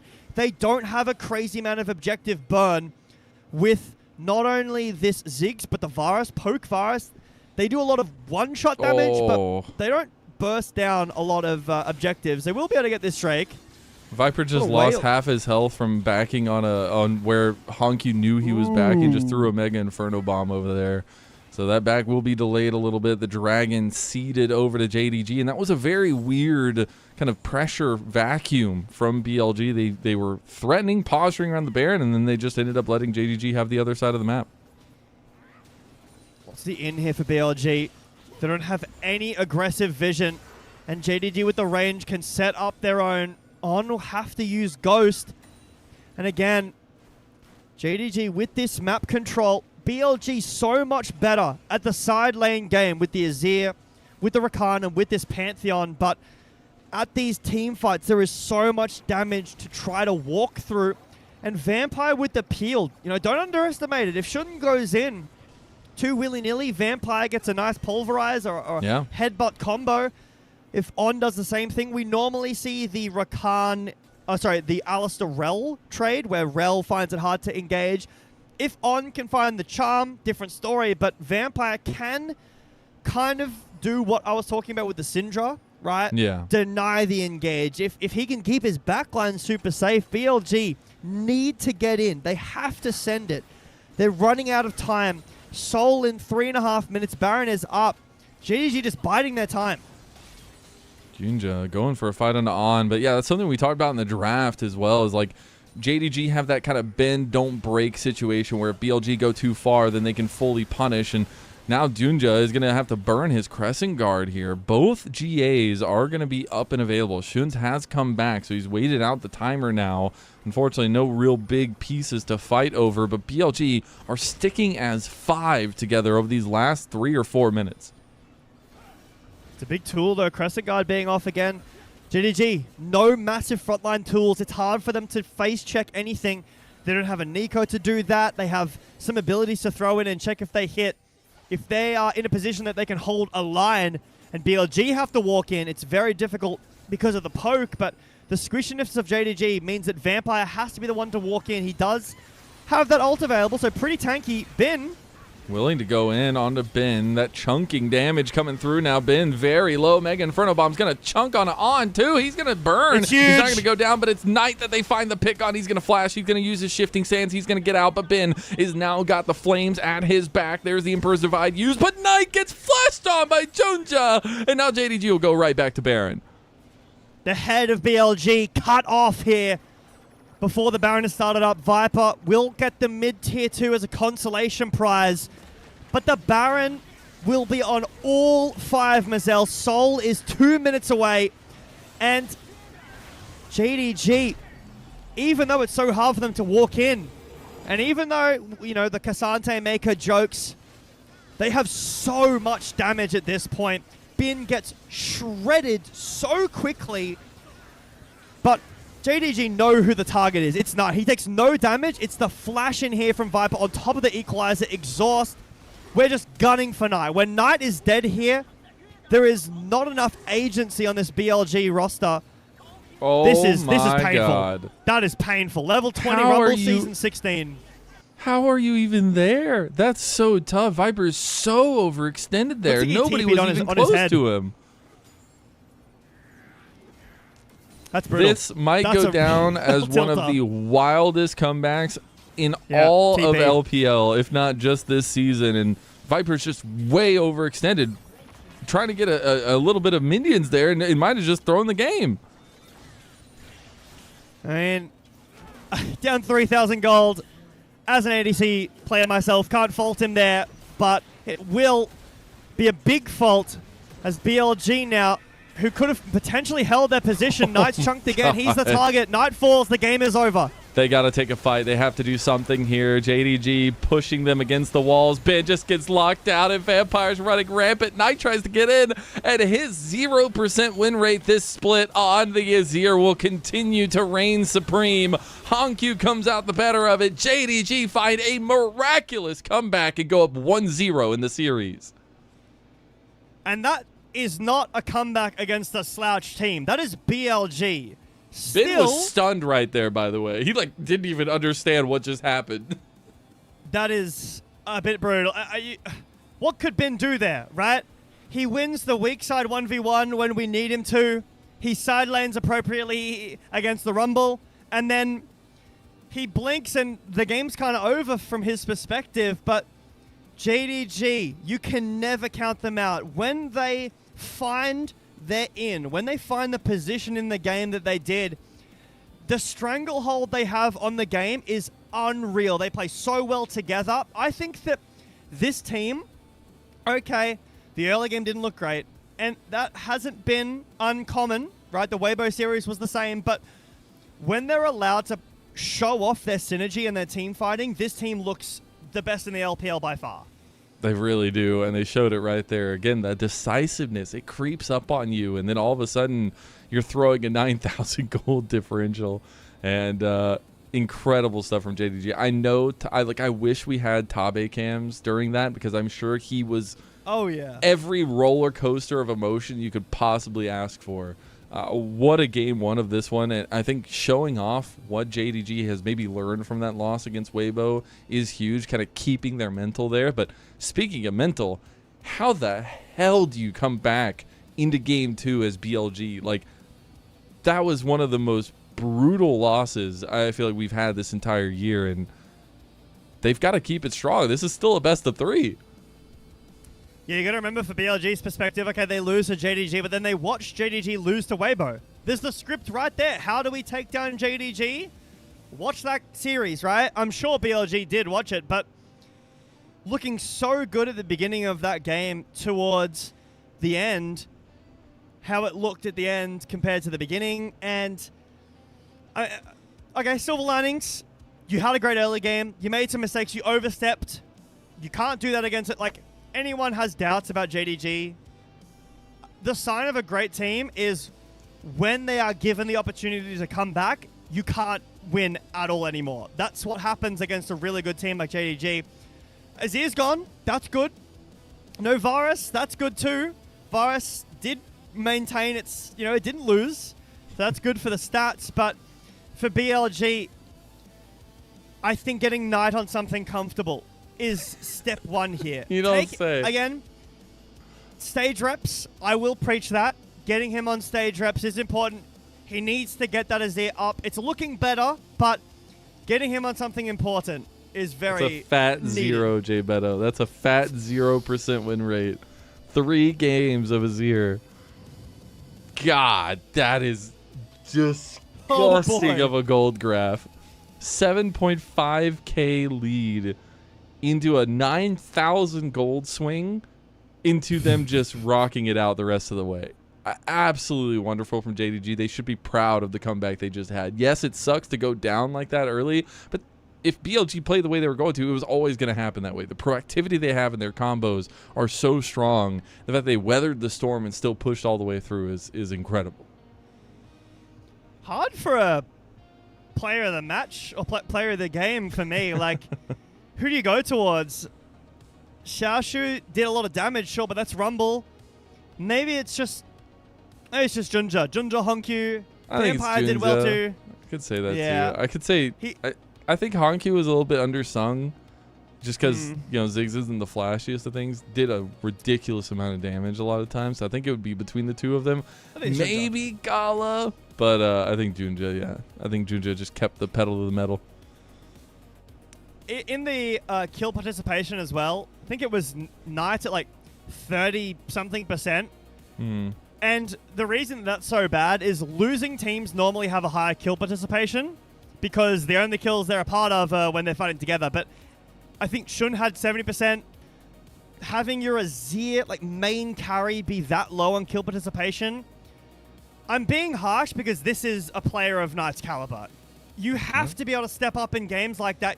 You can't be making these massive throws where you lose the game off of essentially this play we're watching now. It's extended, but you have such a massive control over the game to dropping the entire thing. It's a massive stumble in a series, and I know that it's game one. I expect this to be a three-game series, especially after how that game one looked, but I need to see more out of this historic player. Not only him, I gotta say there was some really bad positioning mistakes from Shun, from On, from Viper, like from 90% of this team. It felt like there were some egregious mistakes, especially in a late game, especially when you know it's like one death means so much value goes over. And especially that last catch out for Viper. I know things are not going well. He has two turrets down in his lane, is on map with no vision anywhere else, and gets completely caught in bot lane. I think those kinds of things just can't happen, and maybe it's a wake-up call for BLG. Again, unfortunately becoming a trend for Viper. The getting caught out on side by himself, and it's not necessarily like Honkyu getting caught in that game. You're against an Azir Pantheon Rakan. How do you not get caught as Ziggs? But for Viper, it is becoming a thing. He's separated from his team. I'm so willing to play the Viper card and say, no, his team needs to be playing around him. That one, not so much. That one, not so much. Yeah, it was a tough one. We'll see who ends up getting the POG for this one. Again, I think we have a couple likely candidates, but just I'm still like trying to wrap my head around how the hell this game went to JDG's favorite. As it will end up being Vampire that gets it. I mean, I think Ginger played super well, but a support POG, I'm all for that. Support's getting some love. He did play super well. You know, I think for me it was between Ginger and I think Honkyu. Again, he just threw ults. Ginger really set the pace, but Vampire, we've been talking about synergy, Mazel, mostly Ginger and Honkyu, but Vampire has really been stepping up and playing with Ginger so well. If Ginger is making a play, good or bad, Vampire is there making the mistake with Ginger, sometimes for better or worse. It happened sometimes in the Weibo game, but in a game like this, having your support with you connected so well is so important. It is, and we'll see if that importance continues to reign supreme in the next game as we take a small little break and get ready for Game 2 of this series.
Welcome back to LPL English, your unofficial home for everything LPL. I'm Mazel. I'm joined by Jay Beto on Australia Day, and what a day it is so far. We have one of the craziest comebacks. It wasn't a 10,000 gold comeback like we've seen before, but it was damn close. Almost 9.5 thousand gold in just 5 minutes, going the way of JDG, and they didn't look back a single time after that. Seen a few already this year. I think there was the T1 versus KT, I think it was, game. 13k lead. Then there was another one in the LPL. And now this one. This one doesn't look as bad, but Hongq and Knight, something that we've been talking about a lot. Knight, one of the most, the winningest LPL player, up against the newest, or one of the newest LPL mid laners, very young prospect who... True, yeah. That showed Danny. He's got to get them into shape, man. Come on. Can't be throwing a 9,000 gold differential. It was brutal stuff from BLG side. I really want to see how they kind of turn back into this one, but I think that matchup with that mid lane is super important moving forward. Hongq is going for his 9th unique pick here, but it's also the history of these two guys. I mean, Knight has been a perennial contender for as long as I can remember, and started off at the age of 20, right, winning his first domestic title. It's just now the start of Hongq's story, and he's already been praised left and right from some of the greatest in the world. I mean, Tabe most likely would have scouted Hongq at Worlds. Maybe had some, tape to go through as well from the LCP, had his eyes on some of these players, but I would imagine that that's really the spot where Tabe, looking to make a new team, had looked and said, man, this kid is really good. I could do a lot with these guys. And so far, he has. Again, Game 1 Andy's in the building. Be ready for that to change. But we're going to ignore the happy accident of the Weibo series for now, because it doesn't suit my narrative, and I'm just saying there's always a point in LPL every year that the circle of suck conversation crops up, because I don't know what it is, but teams just lose to any team, and the JDG beating BLG, losing it to Weibo, is a perfect, at least, iteration of that. But hey, we get into a second game, so we don't have to talk about that anymore. JDG are going to be going and banning that Orianna already, so trying to focus on his mid lane pool from Knight, as well as the Silas and the J4 going to be banned away by BLG. Again, BLG on the first pick side, JDG on the blue side. J-Span, Malphite hasn't been banned yet. It was banned by JDG in game number 1. Again, something that Junja played a ton of, or has played a ton of. See if they want to ban it. An answer has been the Mundo. I think Malphite has a winning percentage against Mundo, but the matchup for Mundo is quite nice. You can't break the spell shield with ult, so you can never be hit by the ult. You can't be CC chained by that, but I'm interested to see if Tabe wants to go back towards that, if Junja is willing to first pick it, or if Shun is actually willing to first pick it. So it is up here. I could see it. I could see it for sure. I do like some of the primary pick bans that are coming through here in that Rise and the Aphelios ban. I think Aphelios is just ridiculous still, and will remain to be so, as the smiles are still there from BLG. So maybe the mental is still intact after that shellacking in game number 1. But there's that Malphite locked in for Shun.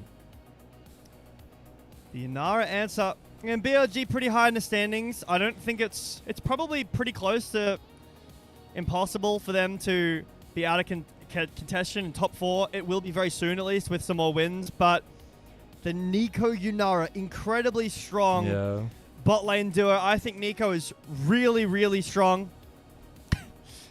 But MF would mean a lot more of a wombo combo. You could go the Ashe Seraphine into the Nico lane. That would be a lot nicer.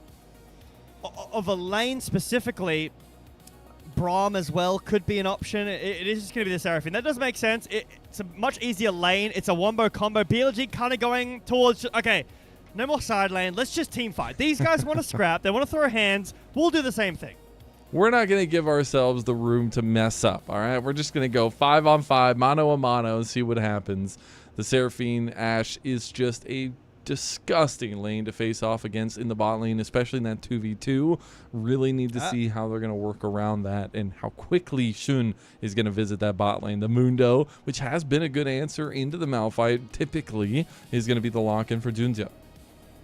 So BLG's comp don't have too many tools at breaking the spell shield right now. Sometimes if you just slam the Mundo against Malphite, it can be risky because you can just get placed up against a ton of CC and the Mundo matchup doesn't really matter. But this game, it's a bit hard. You know, On doesn't have guaranteed confirm.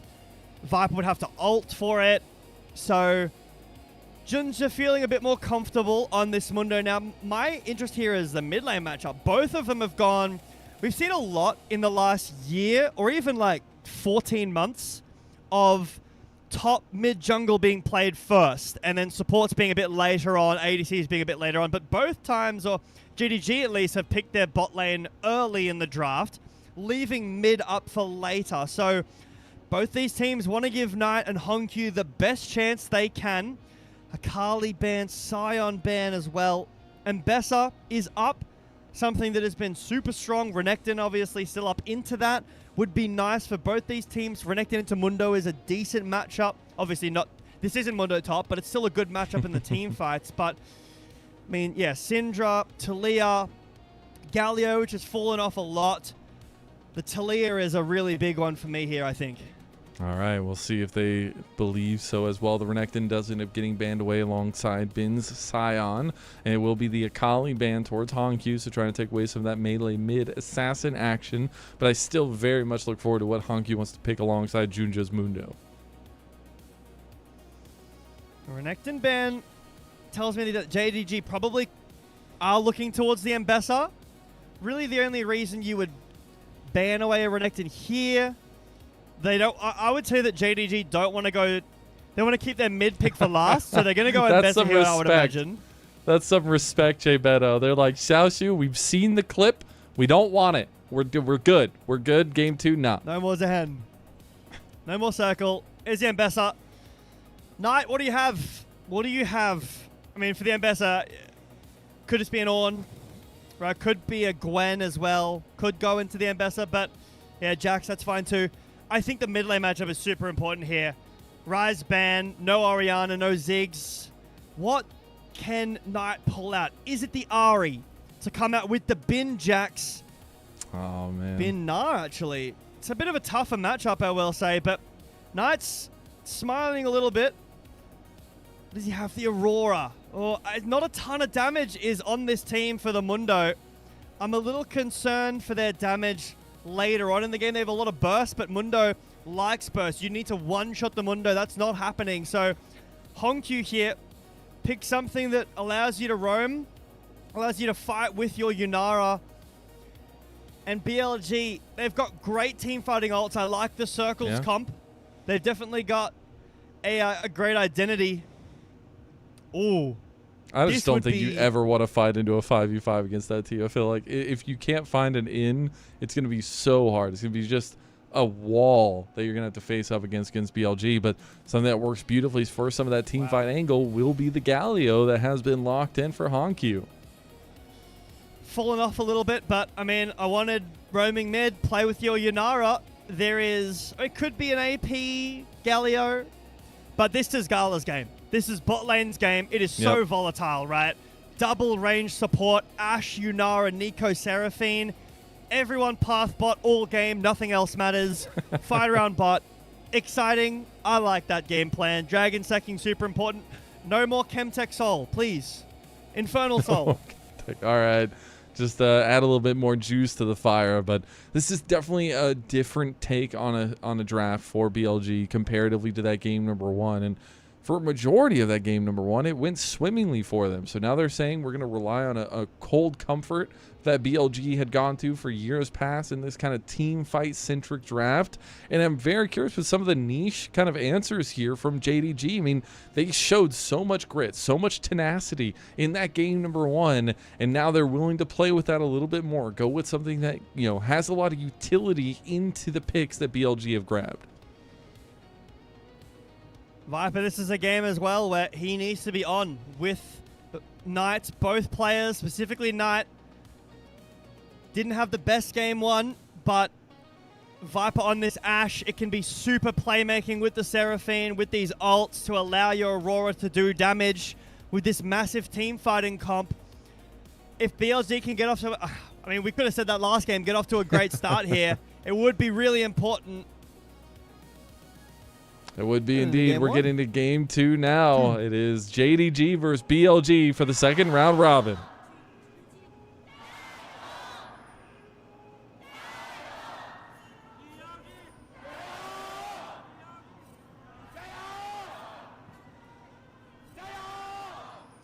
God, that's hopping me up.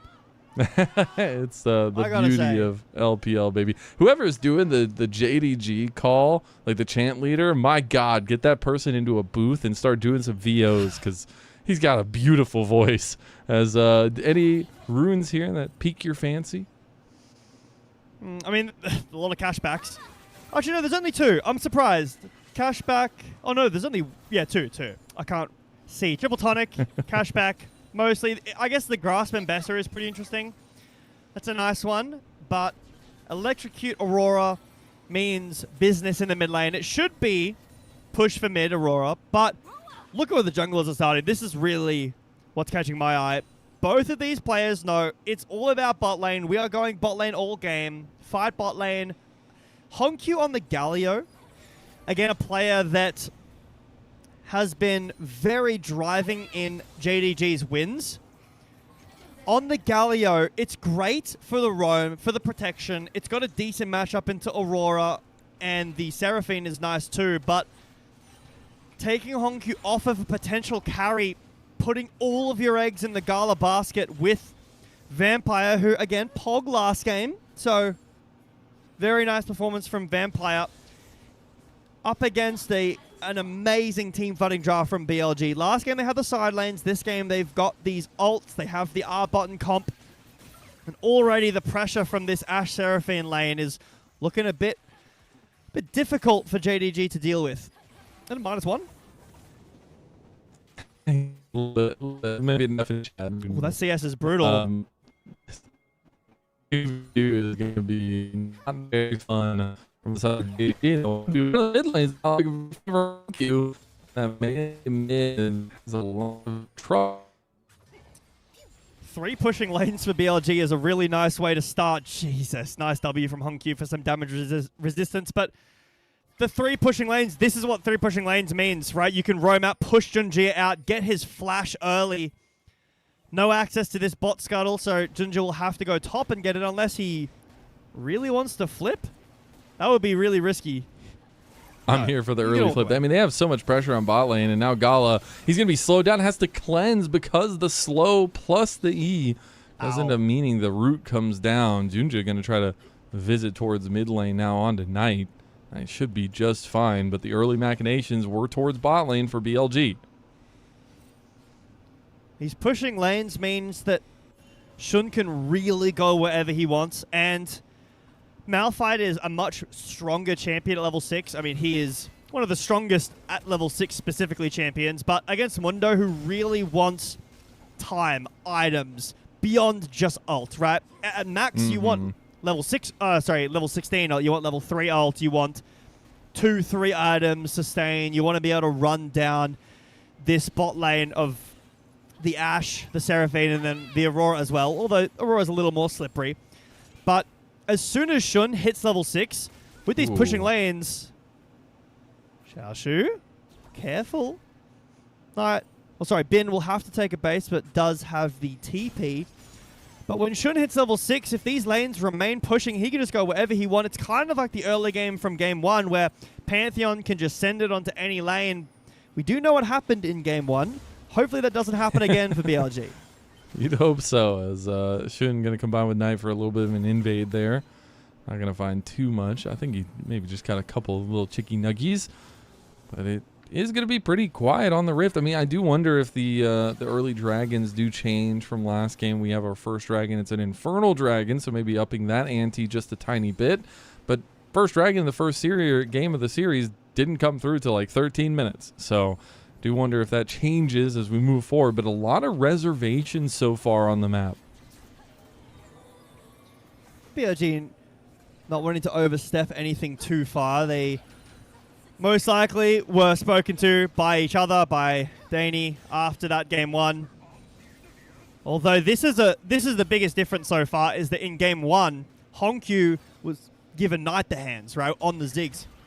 This game, Knight has full priority over midwave, full agency to roam wherever he needs to, which right now is nowhere. And Junja on the Malphite, even if he roams here, this means nothing. It looks scary, it doesn't. Knight is completely fine. He has flash, he has ult. Junja can't close the gap at all, even with ult, even if he had it. Knight might have to flash, might have to use ult, but he is completely fine. If Junja was on Vi, Malphite, Jarvan, it's way more scary, but Mundo walks at you, and Aurora's just like, okay, I'm just going to hop over the wall, take some trade, lose some minions. Okay, sure. It helps Honkyu get a base off. That's great, but Knight's completely fine. A little bit of trading here ahead of the scuttle. Both junglers wanted to position around it. They're very close to level 6s. I think that's going to mean a lot. But because BLG have been pushing constantly on bot side, they have free movement towards this scuttle. It will mean, though, that Honkyu got that re-push in mid lane, so he'll be here as well. He hit level 6. Should level 6 here off this crab. Shun did end up getting that, and there goes the engage, the unstoppable force being used, and now the damage from Viper is really reigning supreme here. Honkyu can't run away, he has to flash. You have to be really careful, because once they start chasing you down, you cannot escape. That'll be one big pick, and the dragon to BLG. It's a really nice play from Shun. Focuses the Scuttle Crab so that he levels up to 6 and is able to use that ult. Flash from Knight. That's crazy. He thinks he had enough damage. Now he's going to go for the gank on bot lane. As Knight's being a little heavy-handed here. He's going to back them off a little bit. Take a decent amount of health trade, and he doesn't really have anything to get back to mid lane. So now he's going to be about a quarter health, have to back and go back to mid lane. He was on vision, though, so he'll have to wait a little bit longer. Knight wants to fight. And again, this is a player so storied in the LPL who needs to be the spearhead of his team and does so pretty well in their wins so far, or has done well so far. Junja has ult. He's looking for an angle into Ben. Ben just got Mega, so it's going to be coming down here sooner rather than later. Xiaoxiu just buying the time, and Ben realizes he is all for naught here. He needs to find an exit strategy. Going to use the jump, missing the public execution is Xiaoxiu, and Ben going to walk his way away. Can he get away? He will be spotted by the Scrying Orb. Vampire going for the double, gets that as the tangles hit, and Honkyu is just waiting on the other side. Doesn't even need him. Gala will get the kill, and BLG, they're falling apart. Junja will be able to take Ben up here. No if you could donate way. this kill, it would be really nice as well. He will be able to donate it, but oversteps from BLG. Ben losing out on the flash, dying to the gank. And Viper and On, we only checked down there as Vampire was flashing in, but it looked like Viper and On, were past the tier 1 tower looking to proxy and deny some farm, but Vampire, disguised as a minion with a really nice flash, catches both members, and On, without his ult, couldn't peel away. This is the 3 grubs over, or at least it'll be 2 right now, tentatively. 2 over to JDG, as Shun will be able to stand here and take up this 3rd one, unless Junja has the biggest mental of all time. No, he won't be able to get that 3rd one, but Junja's still feeling confident to be a body to stick fight around for the here. scuttle, though. Does seem like Junja's overextending a little bit. Does have Xiaoxiu right behind him. Junja waiting here. Doesn't really have the ulti. Doesn't have any way out. Heroic Entrance going to come in, but Shun had already found the kill there in the end. Ben is about to get Mega Gnar. Honkyu is going to be in a lot of trouble now, too. The taunt comes through. They get pinned before he goes Mega. Xiaoshu? Now Knight is in a lot of trouble. Honkyu trying to get a little bit of distance. Here goes back in, gets the knockup, and the kill goes to Xiaoshu. A double kill goes over, and he's going to chase down Shun. We've seen Ambessa's run the map before, and Xiaoshu will find himself a triple kill. Give me some Lila. Give it to me right now. A scrap over a scuttle crab. It looked like Junja was really overextending. We take a look back at this. So why? Gala's by himself is why. Really nice cleanse. And then On and Viper look to proxy, but that minion looks very suspect. They actually know they just can't get away. There's nothing they can do about it. Maybe could have flashed over the wall, but Honkyu on the roam, called by Knight, means that you have to just run directly down the lane. Really nice flash. But here, Junja has no ult. This looks really suspect as JDG kind of just let BLG walk in. The ult from Honkyu is really late, but the trust in Xiaoshu to get this triple kill down members. Honkyu has barely any mana. First kill is good. Somehow Honkyu has enough mana and lives long enough for the knock-up. That gets the second one. And, I mean, Ambessa champion, unfortunately, Xiaoshu's champion was made after yours was, so it gets 10 billion dashes. There is the Tabe cam. He's hyped up. He knows that was an important triple kill. I wanted that in game number 1. And we get it in game number 2. Really nice comeback. But you got to think BLG was at about a 2,000 gold lead, a little bit less than that. Now it's dead even for both. And some of this kind of tankiness, some of this stalwartness that JDG's comp has really centers around Xiaoshu and Gala being the damage dealers. And Xiaoshu already having 4 kills with an Eclipse already completed is going to help in that fashion.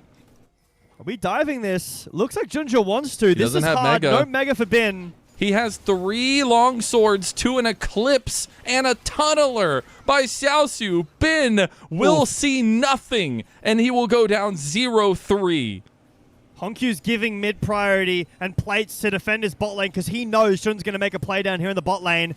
No flash on Viper, but he does have ult. Gala should be safe here. Really nice save cover from Honkyu. On this Galio, losing plates is okay. He needs to keep his bot lane alive. That's the biggest importance here. Gala getting to a point of promise. Meanwhile, Xiaoshu was just racking up the gold. 2,000 gold up on the top side of the map now. BLG will try to lick their wounds and go for another neutral objective.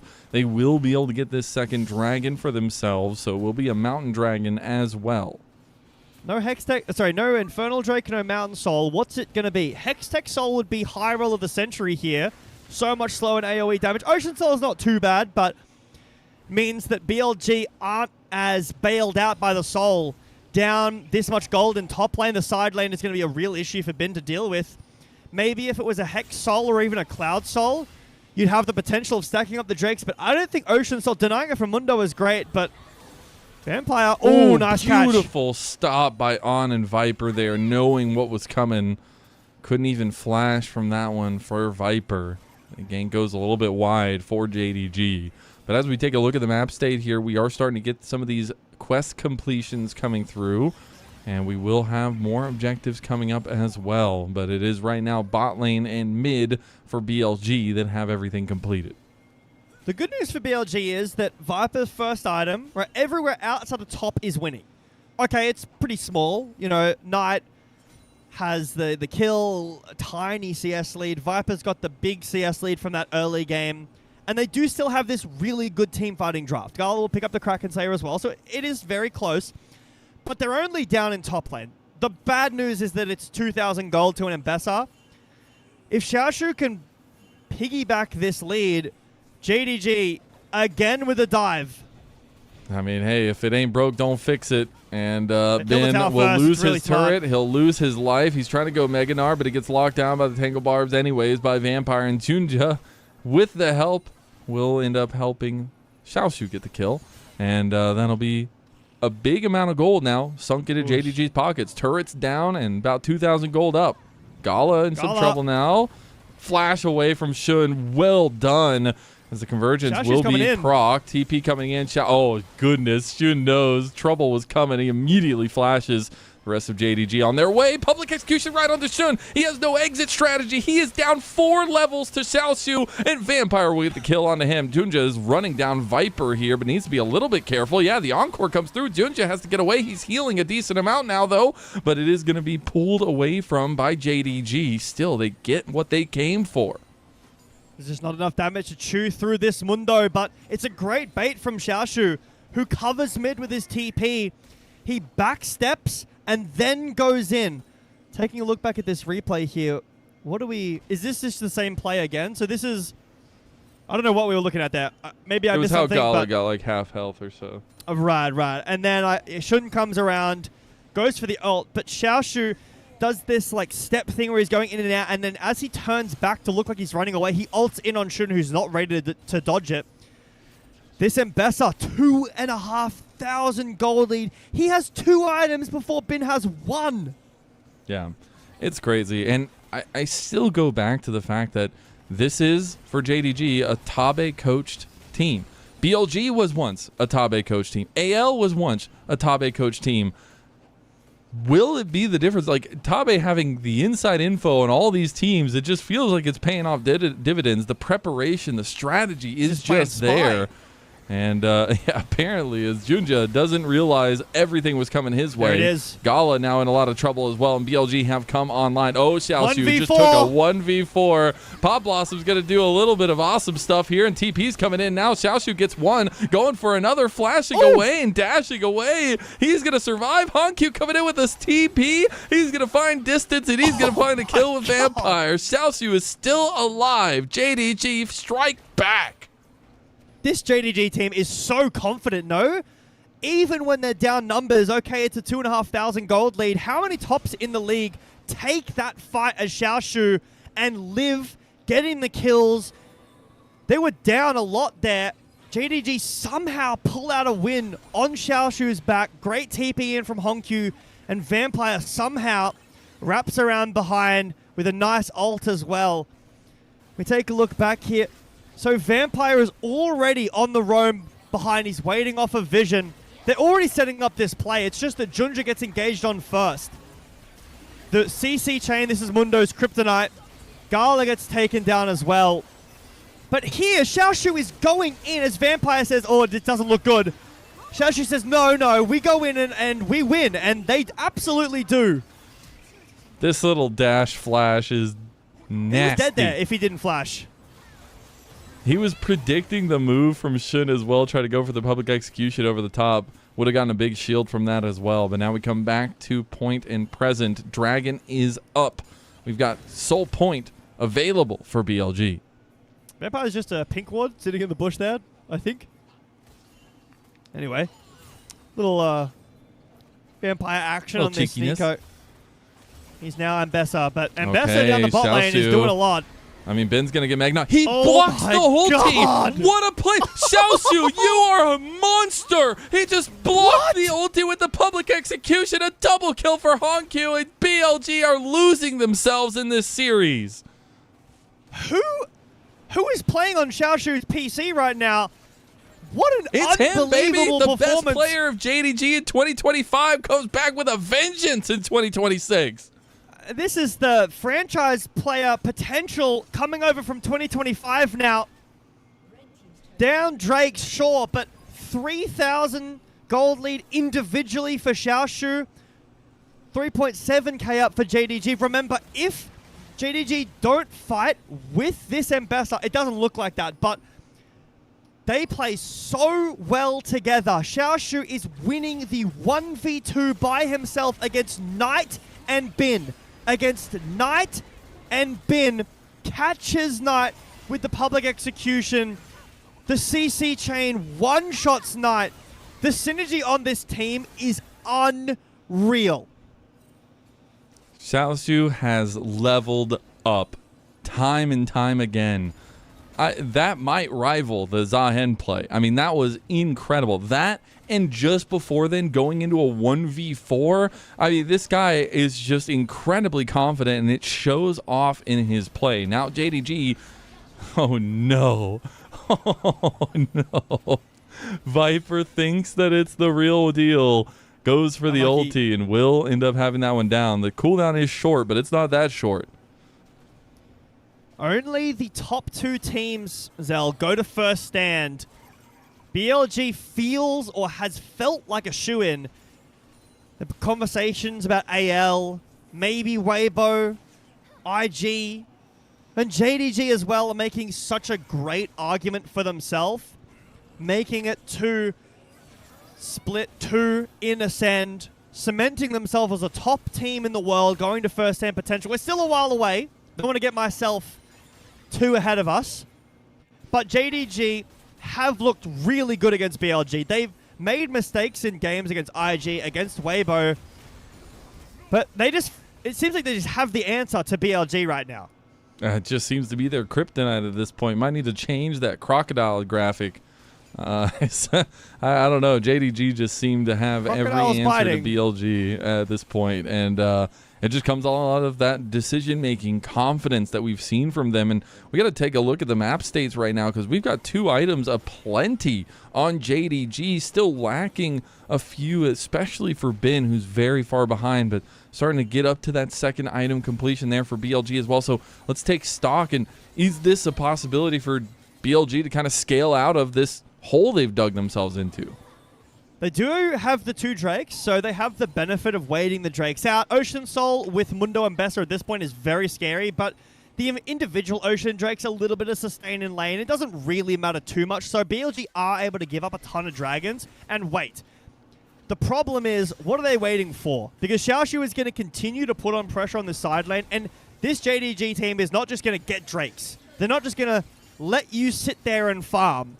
BLG might want to farm, they might want time, but JDG with the stranglehold on game 1 once they got it, Junja takes a bit of a chunk here, but look where Gala is. He's so split up. Junja's just playing with them, waiting for Honkyu to get the angle on him. Now Viper in a 1v1 needs to be saved here. Heroic entrance coming in. The Pot Blossom not going to be enough to get Viper. Viper is still free and dandy, but here comes Xiaoshu. He's going straight for Viper, straight for the Fangs, and he's found him. A 1v1 against the top lane. You're never going to win that as an ADC, and he will be taken down. JDG dropping BLG down a peg and trying to make this group ascend a little bit closer. And they sure are, because Group Ascend is so destroyed at the moment. I don't know whether it's the circle of suck or the circle of good. We have yet to see whether everyone is, what the level internationally is, but JDG look really good. BLG don't need to walk in here. Maybe they're fishing for some vision, trying to find a pick onto Junja. That's a Malphite. That's a Mundo. That's probably not happening. I was just talking about, you're asking me what can BLG do? Give up Drakes and scale. Instead, they show up. Honkyu has a great flank position. BLG have 0 wards here. They're sitting on 1 pink and no ward. Look at the map. They see nothing and they're just like, we just have to fight. I don't necessarily think they do, but BLG send the trigger and Xiaoshu, my God. Please tell me ADC is balanced. Although I will say that initial flash, I don't know where Viper goes, but flashing there and forcing his old team to move down is going to be troublesome for sure. But it's just been positioning mistakes, again, by BLG, and maybe even fight mistakes there, like you were saying, not really needing to fight that one. And now they find themselves at a 5,000 gold deficit ahead of a team that is extremely strong when they group up as 5. And how do you get through this, Mbessa? 3 items in at 23 minutes, level 16. He's going to be level 20 before too long. If Knight isn't careful, if anyone steps up to this Mbessa ever, they are instantly dead. This is feels like release Mbessa, when no one really knew what she was doing and 1 HP, nice. 2 dragons, again, the dragons aren't super important in this game, but the gold lead is Gala actually going for the Phantom Dancer this game. Fiend Hunter Bolts has been getting played a bit, but and is getting buffed as well. But going the Phantom Dancer this game for a little bit more kiting potential, going towards the Infinity Edge after some mirrored builds for the ADC. But this Yunara champion does so much more damage than Ashe at later stages of the game. Xiaoshu, the crocodile lurking in the waters, Mazel, trying to bite down on BLG again. Apparently so. They just didn't know he was in the water. I got to give also massive props to Junja with his positioning in a lot of these fights, but especially Honkyu. Honkyu has had time-saving plays in the side lanes multiple times. He's on kind of a non-carry champion. Yes, he's got a Magi's. He's got 13 stacks, so whoop-de-doo about that. But he is on a more utilitarian champion, and he's finding so much value with it. It's stopping BLG in their tracks every time he takes the heroic entrance. And the confidence from JDG to play this style when your bot lane is losing as hard as it is. If Viper and On could push more out of that bot lane, and a huge part of that is Honkyu's covers on bot lane. That was massive, super important for this game. But if Viper and On will up a similar amount of gold, this game would not look how it does. But Junja plays up top with Xiaoshu, gives him this big lead. They're confident to take that 3v3 that Junja dies at the start of around the Herald and let their bot lane graciously lose. Now they're up 600 gold, which is a bit... The catch, Viper's just they dead found again. Viper at just 100 to 0 before he can even do anything. He had barrier, but I don't think it mattered. JDG find another moment to capitalize on BLG's weaknesses. A turret will go down as well, and this lead is ballooning. Xiaoshu is just God among men. I don't want to downplay Xiaoshu. You have to hit it. That's Viper on the other side. If you watch 2025 Viper, you're hitting Viper with that. That's a really impressive ult, but this is troubling signs for BLG. Yes, they're 4-1 in the group. I still expect them to do really well in playoffs, to be a favorite to go to first stand. But this has been a consistent issue that I've been watching with Viper being caught by himself. Again, whose issue is that? There's only so many times I can say that until it's like, okay, it has to be fixed. Viper cannot be consistently caught off. Yes, fine. Xiaoshu's up 3.5k. But you can't catch this mid-wave. This is not allowed. Maybe it's a vision issue. You could say that, well, there's no vision, so Viper doesn't know. There's still no one to help him. Does he even live without that? Maybe not, but it's still troubling signs for BLG. It is indeed, and starting to struggle to find ways into these fights now as well. You have about 2 minutes for another dragon. It would be a third ocean dragon in a row for JDG, but still about a 6k gold lead now for them. 3 items have been completed for Gala as well, as you got that third item for Honkyu. And a lot of these mistakes, a lot of these positions from BLG comes from a good place, but you just have a couple overextensions like right here where Viper was pushing up into the wave, and now all of BLG is caught with no turrets, no defense, and no nothing. That's going to be a big pick straight onto On. Viper will make it away, but that's ahead of all these fights, ahead of all these advantages that JDG has. You can't disrespect this JDG roster. You cannot disrespect them by walking up mid like that with no vision in the brush. Look at the map. Is there any red wards in front of that mid-river? No, not one. So BLG have no idea where JDG is at all times. Oh, Ben will go into rage. He might be able to get out, but JDG They're might like just not surrounding him right now. They've got even Junja, or Vampire rather, going I don't over know to if see they if they want can to find chase him around, though. Could be a lot of time. Maybe BLG could do Baron at the time. That's Big mega reset ahead of Dragon. Yeah, 40 seconds. How do you get in for BLG? Everybody has flash outside of Vampire on JDG's side. And yeah, BLG have ults. They have flashes on their own, right? But you're down so much gold from this Mbessa. If Mbessa lands onto Viper, onto Knight, they are instantly one-shot with the follow-up from Honkyu. It's a really nice two-man dive comp that JDG have been playing. Xiaoshu's got ult back up. Level 17 now, working on his 4th item. It is only soul point, so BLG can give it up, but they haven't been willing to give up any dragons so far. And if this continues to They're be just dead. It's true, just over. okay, Xiaoshu just finds On at the tip of his weapon. And that'll be another big pick. Viper's trying to chase down Honkyu, but can't do so in the face of Xiaoshu. Junja going to walk back over to the dragon. This dragon will be forfeit by BLG, so there goes a third ocean dragon to JDG. And at this point, they got to start thinking when they want to start threatening Baron. There is just nothing On can do. No flash. Xiaoshu gets ult. He's just ripping it in mid. He will be completing 4 items soon. He's up 4,000 gold on Ben. Any time that JDG want to pull the trigger, they have the tools to, and they will. They'll probably wait for this ult to come back up for Xiaoshu to have the public execution once again.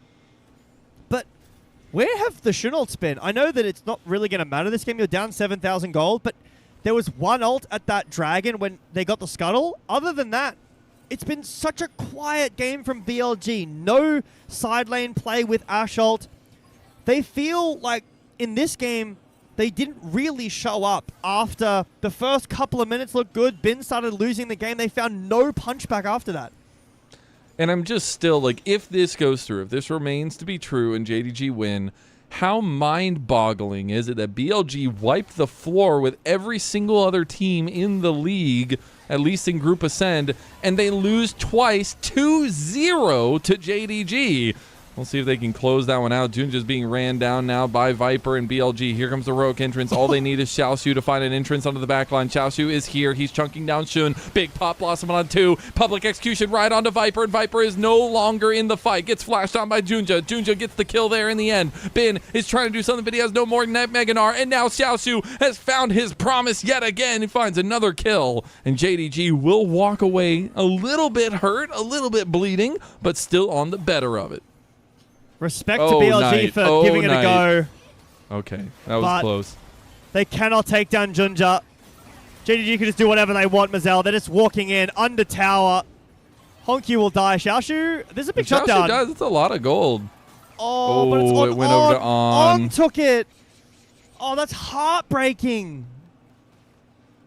That is brutal. That's a 1,000 gold there gone over.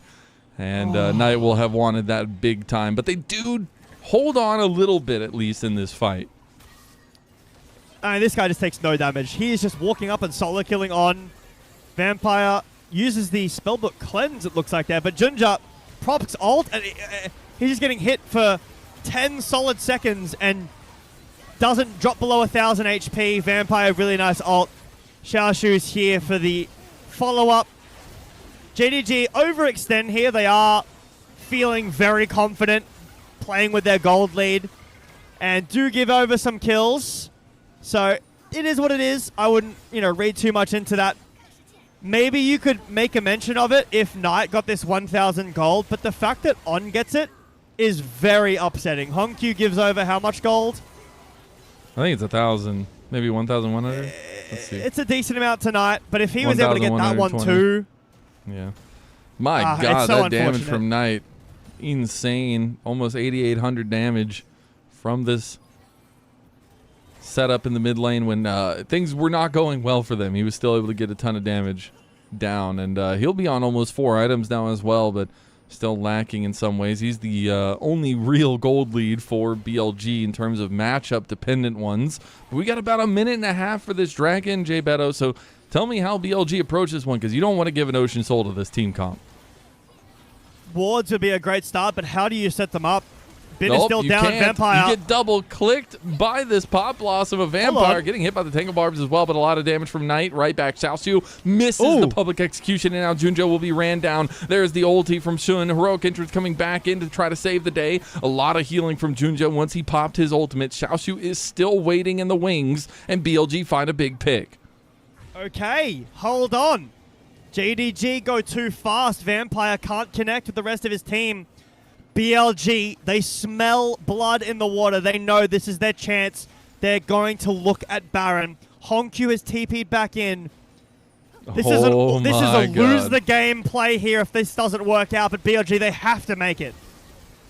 BLG gonna force the hand. Ben goes for the Meganar ulti. Will be down Meganar now. Going on to On, but Honkyu trying to split focus. Junja in the pit. It's not gonna go. Shun ends up getting the Baron, and now BLG feel like they can maybe fight their way out of this one. JDG back away from the pit, and that's gonna be a big pickup from BLG. Knight can't get picked here. Xiaoshu gonna run him down now, but realizes Knight is pretty strong at this point, and JDG will be forced to back away, but there's another fight on the horizon. Shun's ult is coming back up, but Junja doesn't have his. Xiaoshu will. Ooh. Knight Xiaoxu is here. He's going to get a full send from Chun. Xiaoxu can't really do much now as Honkyu forced to back away. The ult comes through, but he's going to just hit onto the clone, and now they found the pick on a Honkyu. Gala maybe finding his moment now, but Junja's just going to be ran down, and BLG find another pick. They are strong together, and we said it from the draft. No way we get 2 giant comeback games in a row. What the hell is happening in the LPL? JDG overstep again and again. I was getting ready to say, okay, the Baron is taken by BLG, but JDG have prior around this Drake. It's 30 seconds on Junja, 20 seconds on Honkyu. Gala has ult up. Xiaoxu is still 3,000 gold in the lead. BLG, can they end? No way they win this. No way. What is this series as BLG claw their way back after a couple of overextensions from JDG? That's what they have. They're going to take down the turrets. Here goes Xiaoxu. He's trying to get the last dash effort. Knight goes in, trying to kill Gala. Gala is going to take him down, though, in the end. Now, double knockup of BLG. Still have numbers, still have strength, still have momentum at BLG. They will not be outdone in comeback fashion, and that's 1-1 in the series.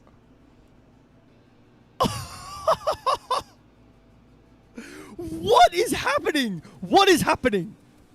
This is your 2 wins best early teams. game loses the game. I don't care what you say. This is the LPL. I was here. 2 back-to-back massive throws. The first one by BLG, the second one by JDG. That one was even worse because it was within a minute and a half. BLG were up and they lost. JDG were up and they lost the entire game. That looked like an open and closed game. Conversations about JDG mistakes against Weibo, sure, but being the best team in the league now. It's Knight. It is Knight. Knight, 100%. It's Knight. It's disgusting that On and Bin are getting votes right now. But what, like, it's so crazy. Both these games are just off of overextensions of confident players who have a lot of gold and just throw themselves into positions that they normally would not if they weren't that far ahead. And when you do that in this day and age of League of Legends, the comeback mechanics are brutal. They instantly catch back up, and you lose so much momentum. If BLG couldn't end on that Baron, there's a conversation, okay, BLG get the Drake, they deny the soul, but it's okay, you know? JDG is still in a fine spot. They just made some mistakes, but with that Baron, with the fight, they end right then and there. That's a huge part of that. If JDG could stabilize, defend the push, but they can't. So BLG reverses the script and gets a... I can't wait for this gold graph too, because it's going to be just as bad as the first one. I'm happy to be here. The LPL is incredibly fun to watch. I hope everyone's enjoying it. Happy Australia Day, everybody. It's just 6 hours the next day. But it's all upside down and down under. I don't know. It's I'm trying to find something. I'm always upside down. Oh my god. I just wouldn't have it any other way. I was wondering if BLT were just going to fall 2-0 again to JDG, but there's no way this team does that, and we see it there. Triumphant scream, a roar, whatever you want it to be from BLG. But my god, right. Both teams' mentals are very well worn at this point in this series. So if we squint, BLG actually won game 1. You know, they had the gold lead, they closed it out. JDG had the lead in this game, they closed that out. There were never any throws. Yeah, no, right? never. There's no throws in LPL. It doesn't happen. And we're just 1-1. These teams are obviously very closely together. As well, JDG went to 3 games against AL as well. Maybe this is kind of a situation where JDG just kind of loses to the lower down teams, again, in asterisks with quotation marks, IG, Weibo. But this top 3, if it is BLG, JDG, and AL, this top 3 looks very competitive. It really does. And, I mean, top 4 is what matters in Group Ascend, but if BLG loses this, if BLG wins, I think conversation's a little bit different. Yes, question marks on how they came about this. If they lose, Group Ascend goes wild, and it just goes insane. It's not as crazy as a gold swing in that kind of 5-minute plan, but it's still a wild one when you think of how in control it felt like JDG was. If the game had continued going and like 5 more minutes, the graph would be further along. It would look worse. Because the only reason it doesn't look so bad is because the game is over. The graph ends. At the end. This game, Knight, this is what I like to see. This is the best player in the LPL for the last 3 years. 86% kill participation, the most damage in the game. I don't know why he's not getting MVP votes. I love a good support MVP vote. It was all Knight. It was. There's no way he doesn't get MVP, I think, in this one. I mean, that one fight, he did like 9,000 damage on the Aurora, and we were kind of questioning the Aurora coming out of the draft. We're saying, is this really the pick that Knight wants to change the game on? And for a lot of this game, it felt like no. But all you need is a little bit of scaling, finally hitting those 3-4 items, and a couple things go your way. And he really picked through a lot of the damage that was coming in and was able to find a lot of fights that were super favorable for BLG because of the setup that he was able to provide. But you got to think what could have been for JDG. These highlights are bizarre because it's all just it's JDG all BLG just dunking on BLG, just getting steamrolled, and they won the game. Not a single highlight here so far has been BLG in any positive way. Again, some gold given over here, sure. Overextension. This is the fight that was kind of a backbreaker. They've done this in the past in the LPL where they oversend when they're in great leads. Again, coaches yelling at their players. This is a good Tabe. Like, guys, we need to reel it in. This is ridiculous. We were up so much gold, but even here, you're out. Why do we have to go back in for the kills? Xiaoshu, like, he gets out and then goes back in. Twice. 2 times. That first kill onto Nico was a lot of gold. But then this is it. Like, this is one fight. We can't kill Knight. Not everyone is ready. And there is all of a sudden enough damage with Knight and with Viper to take down the front line. The damage is already been dealt here. Junja can't do anything. He doesn't even need the spell shield broken. He just straight up dies, and that's it. We walk in too aggressively. JDG aren't connected for one singular fight, and the game is over. Yeah, and while Knight dies there, he literally takes on like the entirety of JDG so that the rest of his team can kind of finish the game. And beautiful stuff in the last 5 minutes from BLG. Besides that, I think a lot of question marks still, but it is still a team that you can never disrespect, much like JDG. And that you always have to close the lid on, because if you don't, they have these superstar players that can absolutely just change the game at the flick of a button, it feels like. And we'll see who gets the player of the game. I do expect to be Knight, and that would continue his reign as the most player of the games, at least in this split so far. Good. And that'll be his 7th. 7. He's unbelievable. Unbelievable. Not only to lose game 1 like you did, I would be so unbelievably tilted out of the game.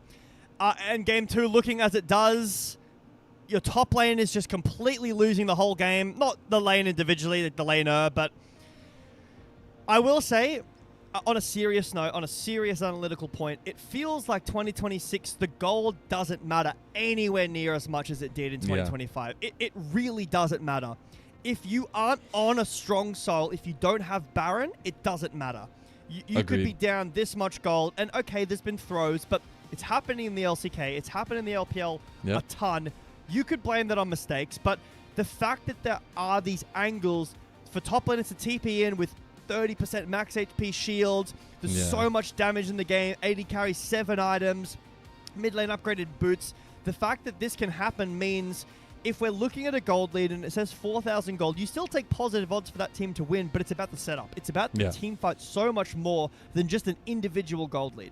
And that's what's scary about BLG, because for the longest time, BLG has been a team that sometimes they'll just absolutely manhandle early games, but most of the time it was a team that would mess around for the first 15 minutes, lock in, win the game at 25, right? Like team fights were so centered to how they won games and were so dominant in the LPL, and being able to rely on that is a beautiful strength for BLG moving forward. We'll see what they do moving forward into game number 3 though, as we do have the culmination of today's LPL coming up next.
Welcome back, one and all, to LPL English, your unofficial home for everything LPL. I'm Mazel. I'm joined by Jay Beto. We've got Brett behind us doing production, and we've got a hell of a series on our hands. BLG reversed the comeback of JDG in Game 2, and now it's just a comeback series because we have to see who takes game number 3.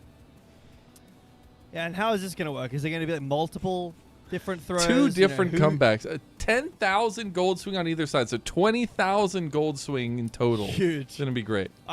Maybe both teams won't play the early game at all. They'll just sit ping-ponging waves. Jungle's just full clip because no one wants to get a lead in the early game because we know that means you lose the game. We get first drag at 25 minutes. On a serious note, tennis hat, Australian Open, there have been a lot of unforced errors in this series so far. A lot of mistakes on both sides. That does make for a very entertaining league as a viewer. But from an analytical position, there have been mistakes on both sides that have cost teams hugely in this series. This is a series that is important.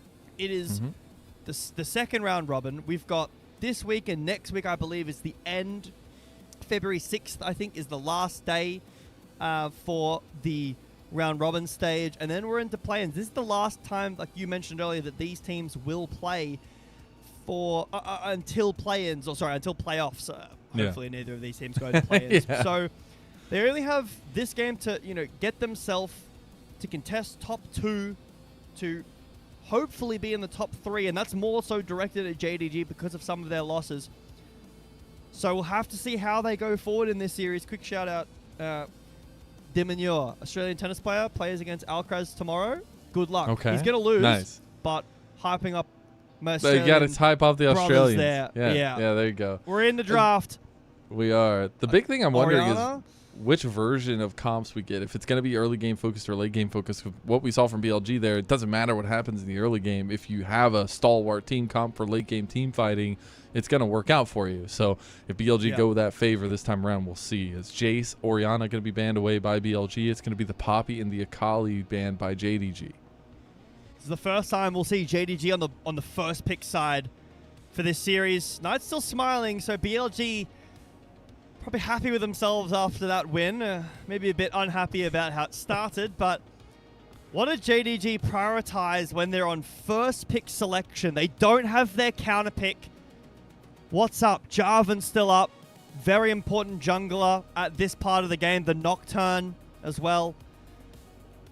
When we get further and further through Fearless, the simplicity of the draft matters more and more and more. And these are two teams that both have played that style in this series. But finding some late game potential with a Zeri or an Aphelios could be. But there's the Jarvan.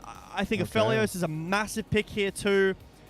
It could be Kai'Sa, but Kai'Sa and Jarvan is tough. You could play Zeri. We haven't seen like any Zeri, despite it being kind of spoken about that with the crit scaling with Fiend Hunter Bolt, she'd be pretty good. Ezreal this game into Jarvan it is good, but do you want to pick Ezreal in a game like this? Maybe Aphelios Thresh. It has to be Aphelios Thresh. I mean, the Aphelios is just so lethal, and whatever combo you want with it, it's still good. It was even banned away last game around as well by JDG, I believe. So just interesting stuff how BLG is already opting in some big firepower in these team fights. I don't know if I like the jungle pick here. I think take Thresh. If you don't, JDG are probably going to take it. And you don't need to pick jungle here because you can already see a Jarvan unless this is Baus Vile Lethality top in the LPL. No way.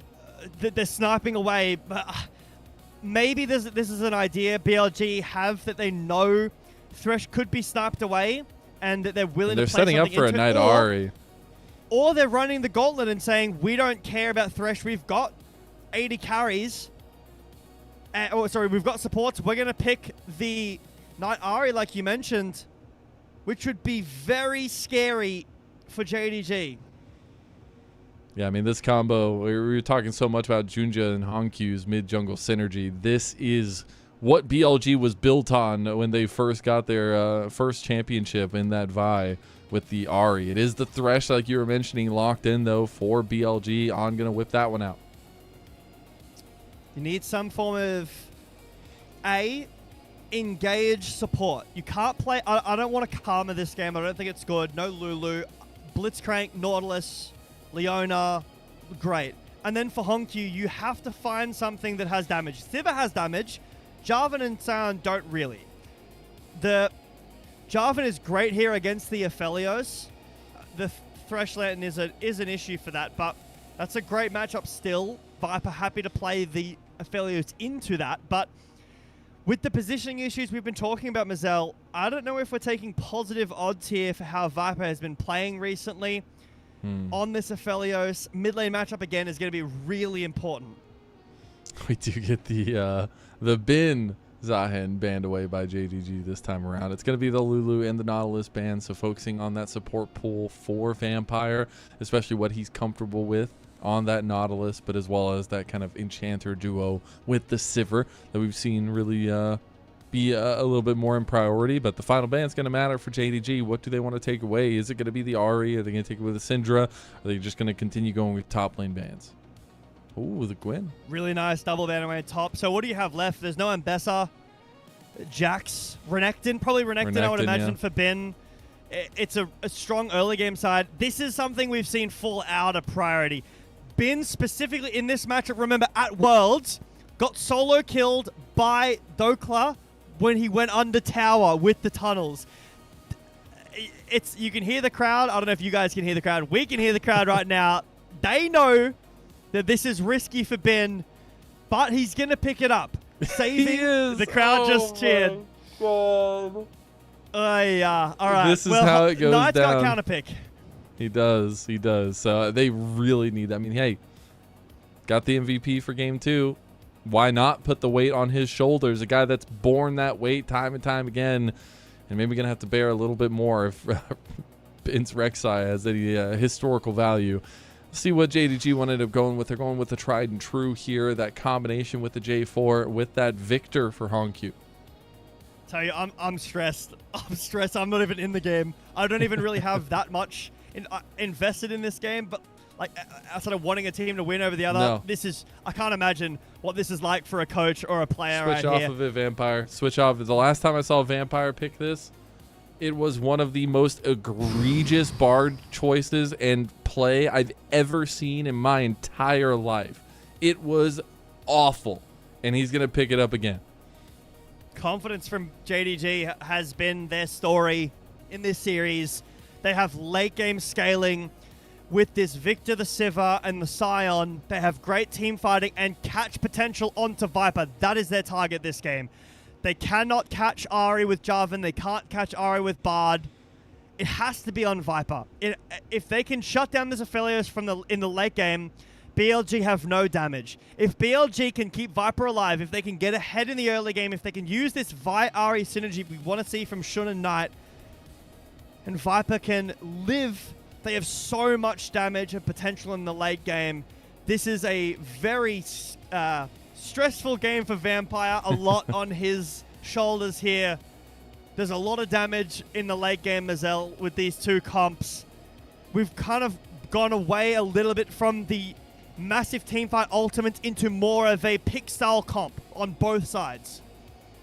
It's going to be an interesting one for game number 3. It's a very similar composition for BLG to what has worked for them so well in the past. The only difference really is that Thresh and Rek'Sai and how that execution is going to work out. But this series matters more than you think for both these teams. This is a fight for BLG to increase the gap in this group ascent, to really assure themselves in that first position for now. And JDG trying to upset the whole shindig, trying to make everybody question themselves in group ascend and get us that much closer to a wild finish in this split number 1 for the regular season.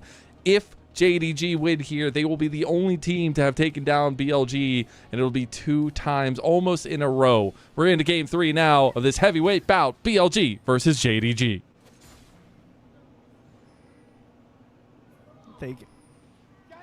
None of the crowd. Oh, there we go. Yeah, that guy, get him on that guy. He got a camera shot. Get him on some VOs. Get him on some kind of league champion. I feel like it would be good. Maybe a skin. But It's a stressful game for the fans as well, sitting in the crowd, the ones back home as well. And like you mentioned, important game.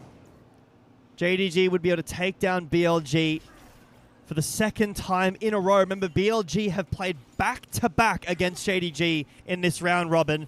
They would be able to avoid them for the rest of the round robin and have time to...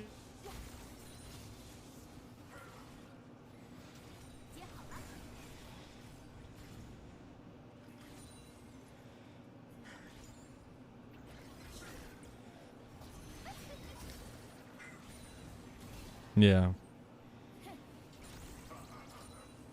And AL would want to fight for a foot in the conversation in the top 3 and the top 2, as AL's been left to the side. And BLG JDG has taken a foothold here. Junja very early. Oh!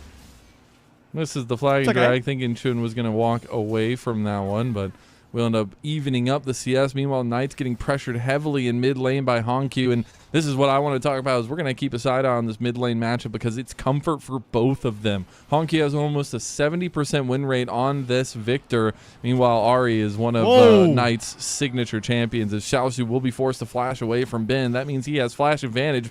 On hits a beautiful hook, but the red buff will be stolen away by JDG in an early play.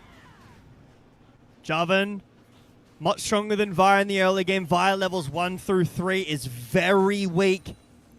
Both these champions like the level 6, but getting that push with the Siva Bard roaming up as well, putting some pressure onto Shun, but Shun plays it well, able to secure his camps and get out of there.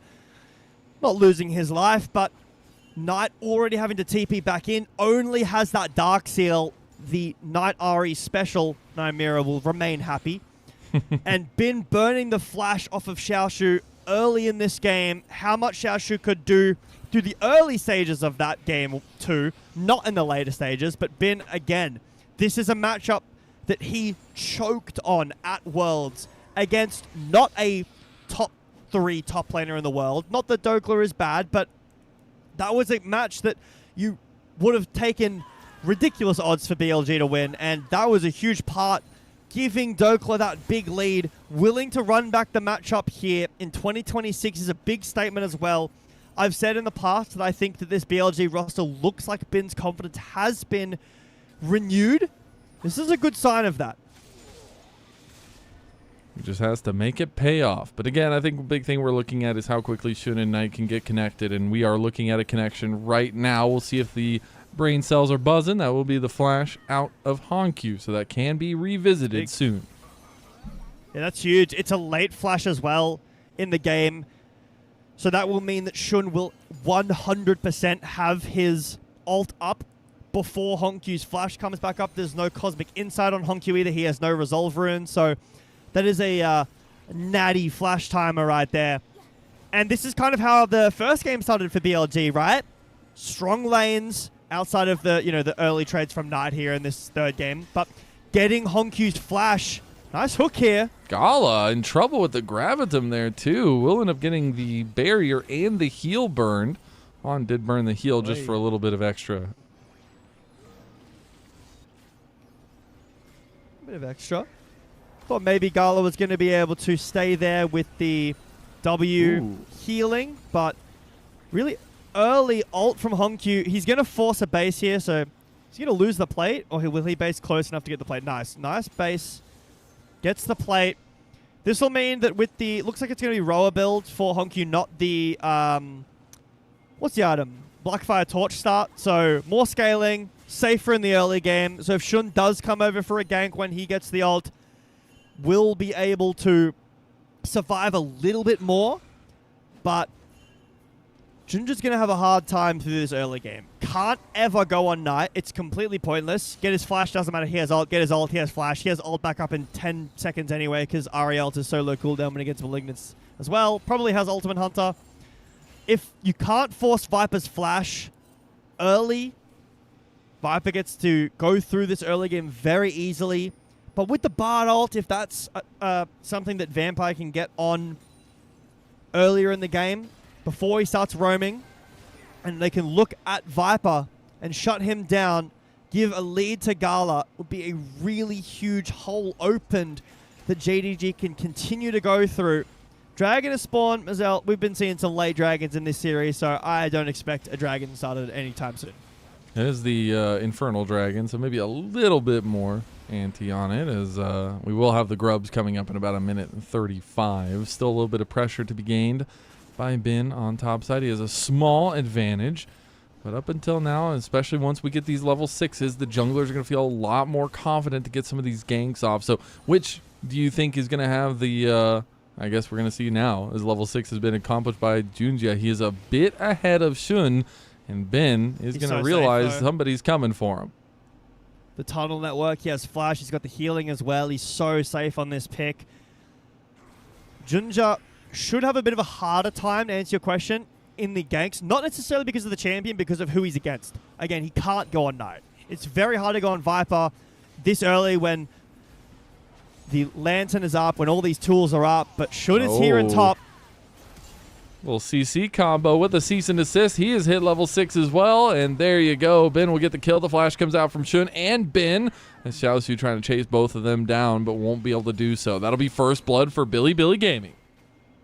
It's on this matchup that Ben is aware of what can happen when goes awry, but really nice play from Shun. They do both have to flash, so there's tools out, but Xiaoshu also has no flash, so it'll be very nice for Ben in this top lane, be able to base, get the team out on early, and Sion later on, like really later on, will be fine, but 1 item in, 2 items in, when the true damage from Ben gets maxed out, when the ult has, 2 points in it, that's when this matchup feels really nice for Rek'Sai. Dragon started up here by JDG. Viper a little late to his wave, so clearing that out now, but no cease and desist should mean this is pretty tough for Shun to get in. So it's the gold in top lane for BLG, and the first strike over to JDG. Not too bad as a win condition for them as well, to get some of those early dragons stacking, give them some decision-making prio as time goes on.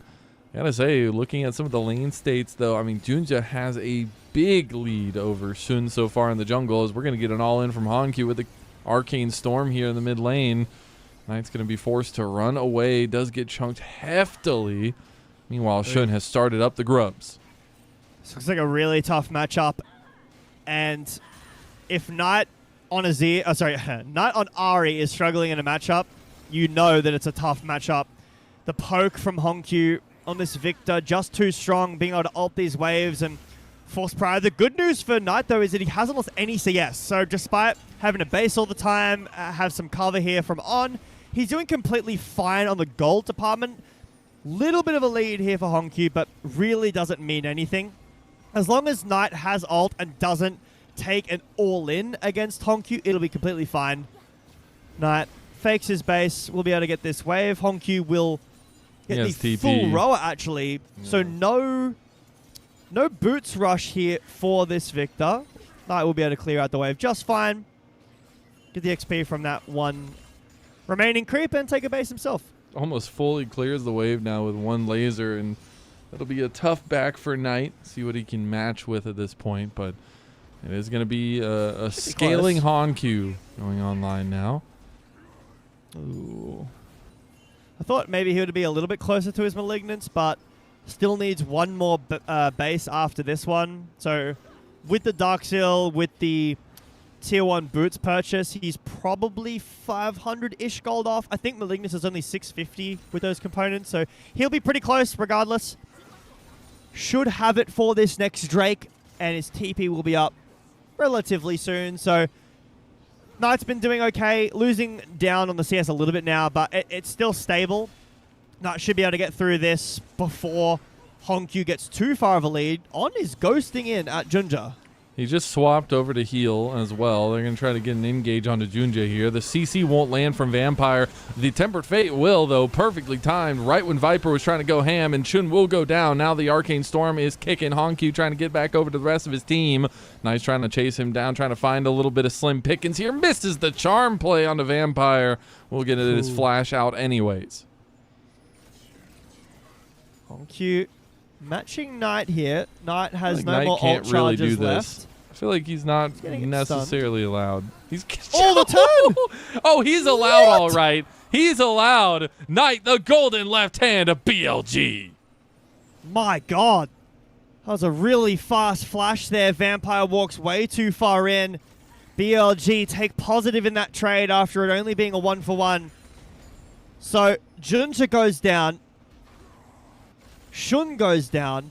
But kill wasn't over onto Viper. Would have been really nice if Viper was able to get a kill there.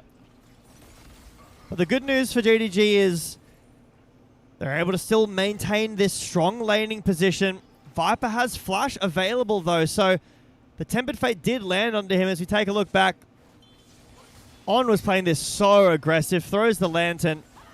But because Junja uses the cage here, not onto Viper, when Viper is caught right now, Junja can't turn. So it's just the jungle 1-for-1. Junja gets the kill, but On gets the kill as well on the other side. This is a pretty favorable JDG trade because On got the kill until this really nice flash from Knight. Waits until the charm comes back up.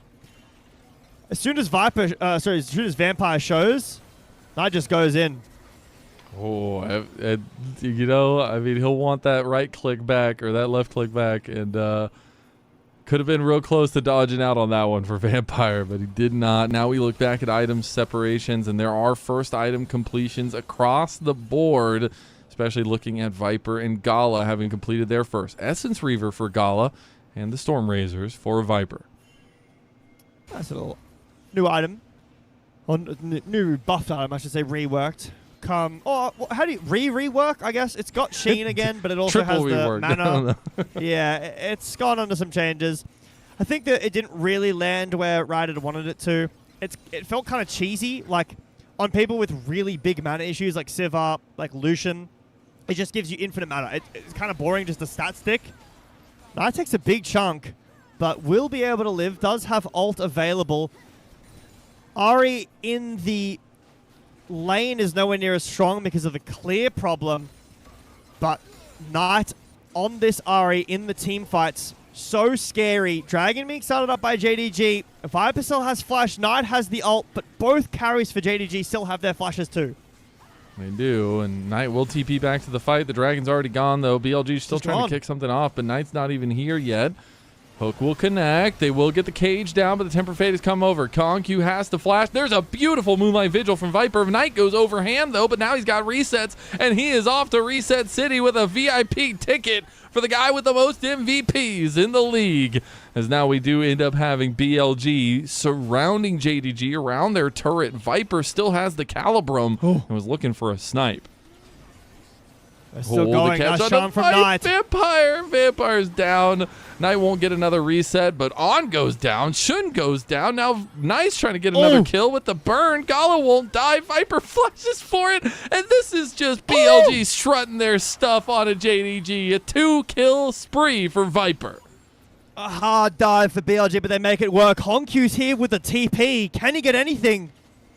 He might be able to. Charm dodged out of. Really nice move from Honku. Going for Viper. Gets the kill onto him. Can't do it.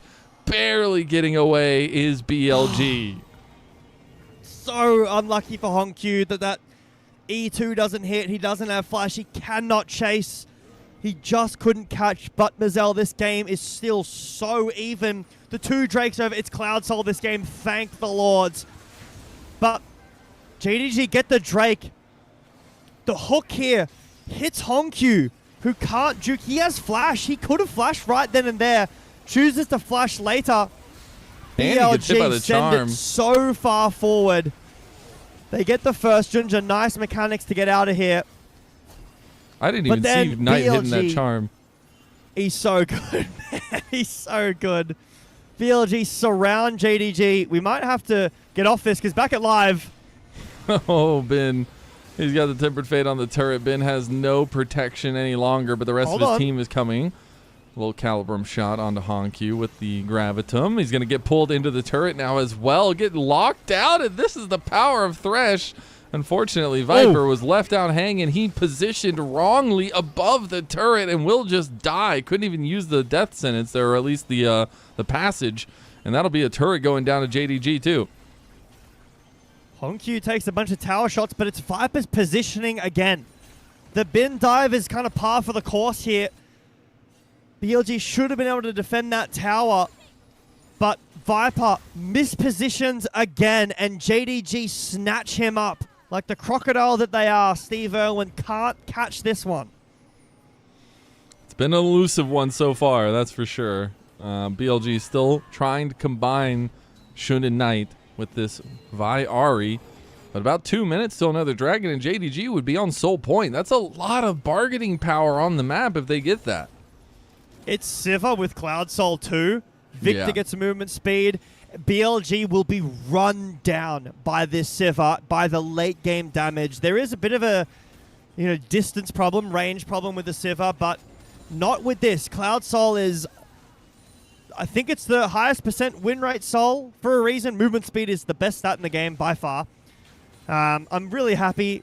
Just in the background, it's my job to make things sound very fun and interesting, but I'm glad we didn't get Chemtech Soul or Ocean Soul this game. Having a Cloud Soul is pretty nice.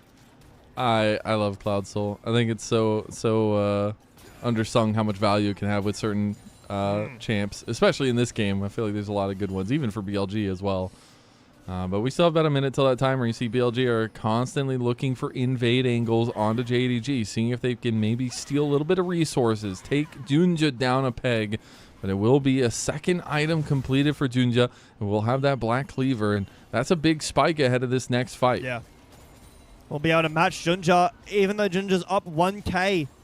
If Shun has this Black Cleaver in base, which he actually doesn't have it yet. He's still a while away, so when that does get completed, the gold lead is irrelevant because the items have been completed, but right now Junja's still significantly stronger. Speaking of Junja, has his ult available. Viper still no flash for, I want to say, another minute. If they could land onto Viper and take him down before this Drake, he won't have flash for this Dragon. It's a really strong power point for JDG to press on. There's a big power play here, though, because multiple second item spikes have been hit by JDG ahead of this fight, and BLG is lacking. So there is a big power differential in this one, and I don't know if BLG want to take the fight. But they'd be down Cloud Soul Point, Mazel, if they do. I think BLG might want to give this up, but if they do, okay, the gold isn't, anything special for JDG, but the presence and the pressure of this Soul Point is. It's worth gold in its own right, worth of pressure on the map and stats. JDG on it, Shun, Herald over the wall for vision. Maybe he's using it as a play during the fight. He can always be a little bit finicky, a little bit tricky with it. He's in the pit now. BLG surrounding. Big hook goes wide. Dragon is not the focus for BLG. They want to go for the kill. They want to get the reset for Knight. Knight looking for something. He gets a charm. He gets the kill. No! Tempered Fate blocks the Moonlight Vigil, and now it's going to be the Dragon secured by JDG. They turn the fight on its head. BLG miss everything, and they lose 2 bodies. I have no idea if that was on purpose from Vampire, but he denies the Moonlight Vigil from Viper, who was using the white gun. The chakrams could have gone off there. Honkyu flashes forward for the kill. Like you mentioned, the item spike, the item disparity, too much. Cloud Soul Point for JDG. We know how this series has gone. Do not get excited. The gold lead does not mean anything, but the Dragons do. We take a look back here.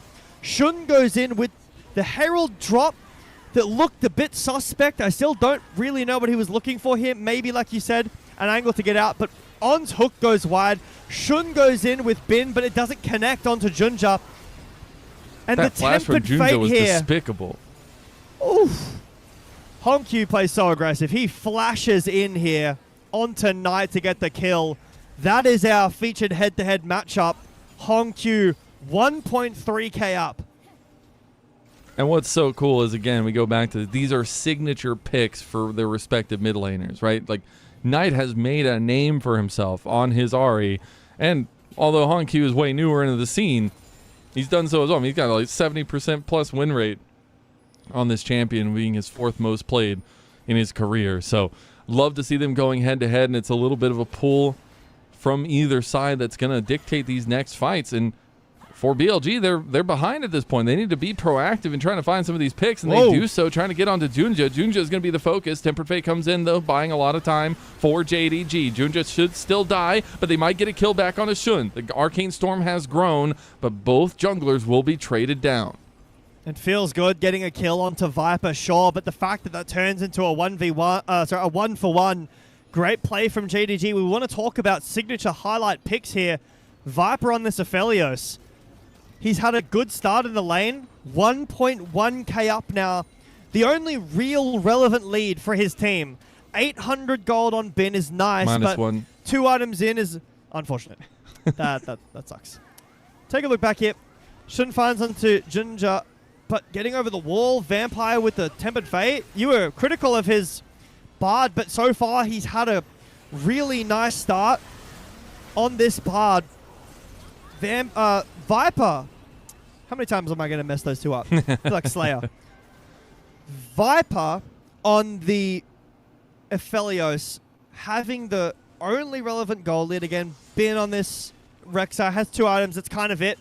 You know, that's the strongest point. It stalls off after that, tapers off. But Viper now with the 2 completed items, has the LDR early. Infinity Edge next is going to be a massive, massive pickup for Viper, who's going to do so much damage if he's given space to hit. But JDG have been denying him in these team fights. Yeah, that's the big ticket. Is it's all about how JDG approach some of these fights. If he gets locked down, taken down, it's a big difference maker for BLG's win condition. And I love that you mentioned the call out on Vampire's Bard. The man must have gone to the gym and played Bard for like 4 days straight after that series against AL, because he definitely looks a lot more removed from that one. Still some question marks, but still some great plays to buy his team time. And I think that's a big factor moving forward here. Speaking of big factors moving forward, about 1 minute and 10 seconds from that next dragon, It is Soul for JDG. BLG, what can they do? Yeah, speaking of time, as BLG don't have any. They're running out. They have 1 minute until this Soul. It is a very strong Soul on ghosting, using it to change over. If BLG try to pull this Baron as ward set up, they can't do that. They need to find an in here to the Dragon. Bin will get this tower. That's a nice little gold injection. Up, 1.2k now. But for BLG, they have to get this Drake. They can't give over the Soul. And it's going to have to be on the back of Knight finding a great engage and Viper popping off. BLG have to give him space. He has Flash, he has Ghost, he has ult. He has everything he needs to pop off in this fight. BLG just have to play around him, and Viper's positioning, it's been questionable so far in this series. He can't slip up for a second because JDG will pounce. The initial action for BLG will be to look for a pick with Knight and with Shun. After that, it's all relying on Viper. For the side of JDG, they just need to stick together in these fights. Their AoE, their damage down on this Cataclysm will be incredible. But this Dragon is all for naught. It's all the focus now moving forward, and a lot of positioning around this mid lane and into the river. If JDG give this to... it might on the surface feel like, oh, it's okay, they have 3, but they're giving more time to Viper. So JDG also don't want to give this up, because Viper, when he gets Infinity Edge, he's going to have it before Sivir does. That might be on a Dragon Spawn, that might be on Baron. JDG don't want to give this up either. Xiaoshu did use ult, so that's a massive team fighting tool as he TPs in that he won't have. Viper doesn't have good guns for this fight. That is very scary. If he can cycle purple here and get to red, he has blue-red, that would be great, but blue-purple for this Soul fight? Yeah, and Xiaosu has that giant shield from TPing over as well. He has ult Bin again. hasn't used his, so they're going to use this front line. And now that Dragon about half health here. JDG forcing the message, pushing the envelope, and forcing BLG's hand. Hook connects, though, right into it. Temper Fate again, dodging the Moonlight Vigil out. Vampire's forced into the fight. He is going aggressive, but he goes right into the face of Junja, and Junja obliterates him. Hankyu's Arcane Storm is coming for everybody in the LPL, and he has put down the greatest to do it yet again. BLG get the Drake, but they lose so much. Viper no flash for any next fight, but JDG marching towards the Baron. That is second to worst case for BLG. If BLG had got the Drake and even just gotten out, great. Viper has time. He has the Infinity Edge. That is actually huge. Yes, they lose Baron, but the Tempered Fate, you mentioned it in the fight. It buys so much time and so much space. Gala is hooked, but Vampire is ready off to the side. It stops the cease and desist. It stops the Moonlight Vigil once again. Viper has to flash into the pit and still dies. If this dragon wasn't secured by Sean, my god, the game looks so much worse. But at least there is that one win alongside Viper having the Infinity Edge. If the guns were better for Viper, that would have been so much worse. But Gala has Infinity Edge. These AD carries are becoming very scary. JDG, find a catch onto On.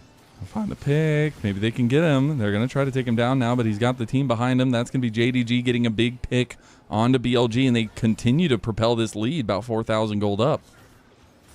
Huge gold lead for Gala right now, 7 gold. Very necessary, very worth. Huge pick onto On, though. It won't mean too much, but it will mean that Viper isn't as safe. Flashing into the pit is so risky like he did, and it negatively impacts their team fight after he has to play so scared. JDG look scary when they're together. This Viper Bard, look where he's positioned at the back. He's not fishing, he's playing for Peel. And JDG will move forward and start to break open the base. Another quiet game here so far. BLG are not out of it just yet, but they need to find some life. That's going to be an inhib down in mid lane. That's so big. And then side lane gold too, going over to JDG with this lead continuing to propel. This Baron power play is massive. How much more can JDG get? At this point, they still have a minute left of Baron Mazel. They're still pushing for more. If BLG go in and they lose, the game is over. I don't even think that has to be stated, but how much are you willing to lose? How much gold, how much map state are you willing to lose before you make a move? Jiaosu is just the bait. Knight getting chunked by the ricochets from Gala. They're going to have to reset off this one. That's going to be another wave pushing for JDG. What does Viper have in base? He's working on the Runins, I believe. We're still going. 30 seconds of Baron left. JDG want to continue to pepper this base down. They got the flank. They got the flank. The Tempered Fate buys so much. Oh my god, Vampire. The work has worked for you. You have gone back to the lab and come back a better Bard than ever. At this point, JDG can do nothing wrong. BLG are faltering. They are falling. And from great heights, the fall hurts that much more. BLG's only kryptonite so far in this first split is JDG.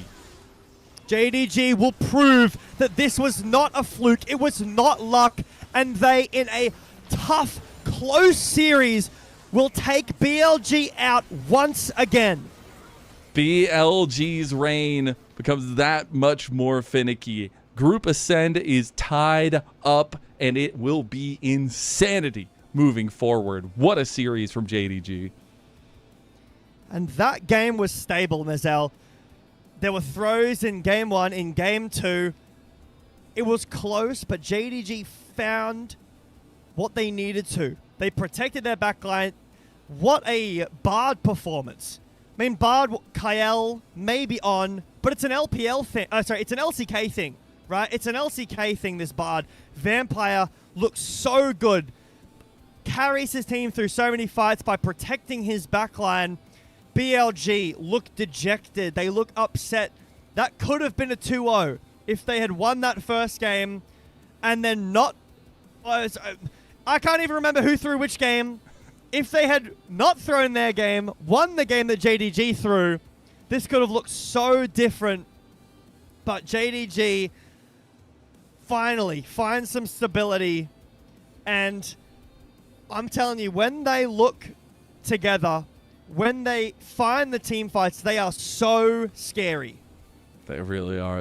Again, it comes back from the beginning when we talk about the decisiveness, the synergy on this team, the confidence that just oozes from them.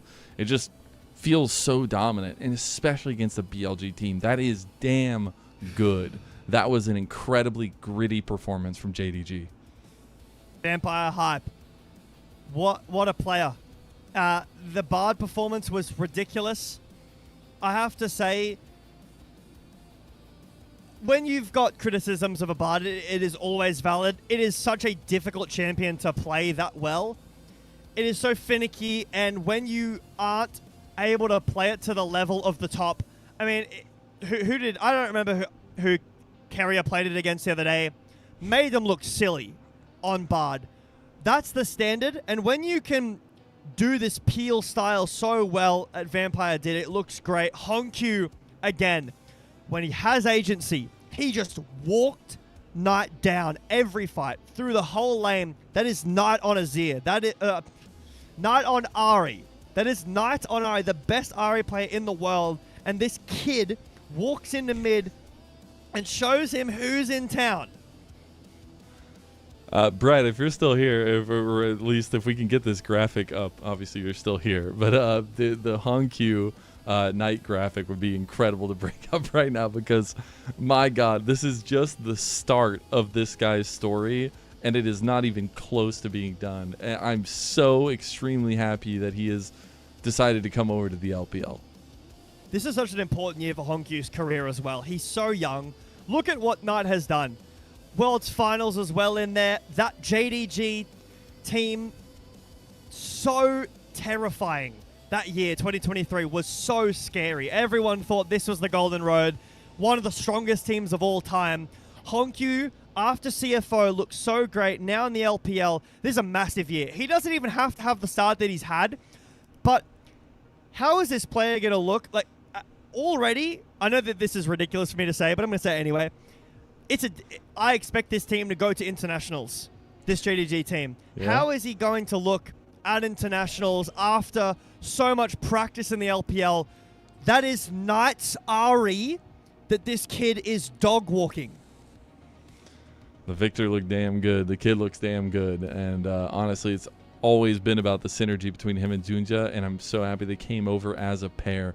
Junja had 100% KP in this series, or at least in this game, not series. Wow. And that's incredible to have, but the entire team, besides Xiaosu, who was left out on his own a little bit, was just roaming together, functioning together. You can see that by the 80+% KP on every single one except for Xiaosu. JDG look terrifying when they're on.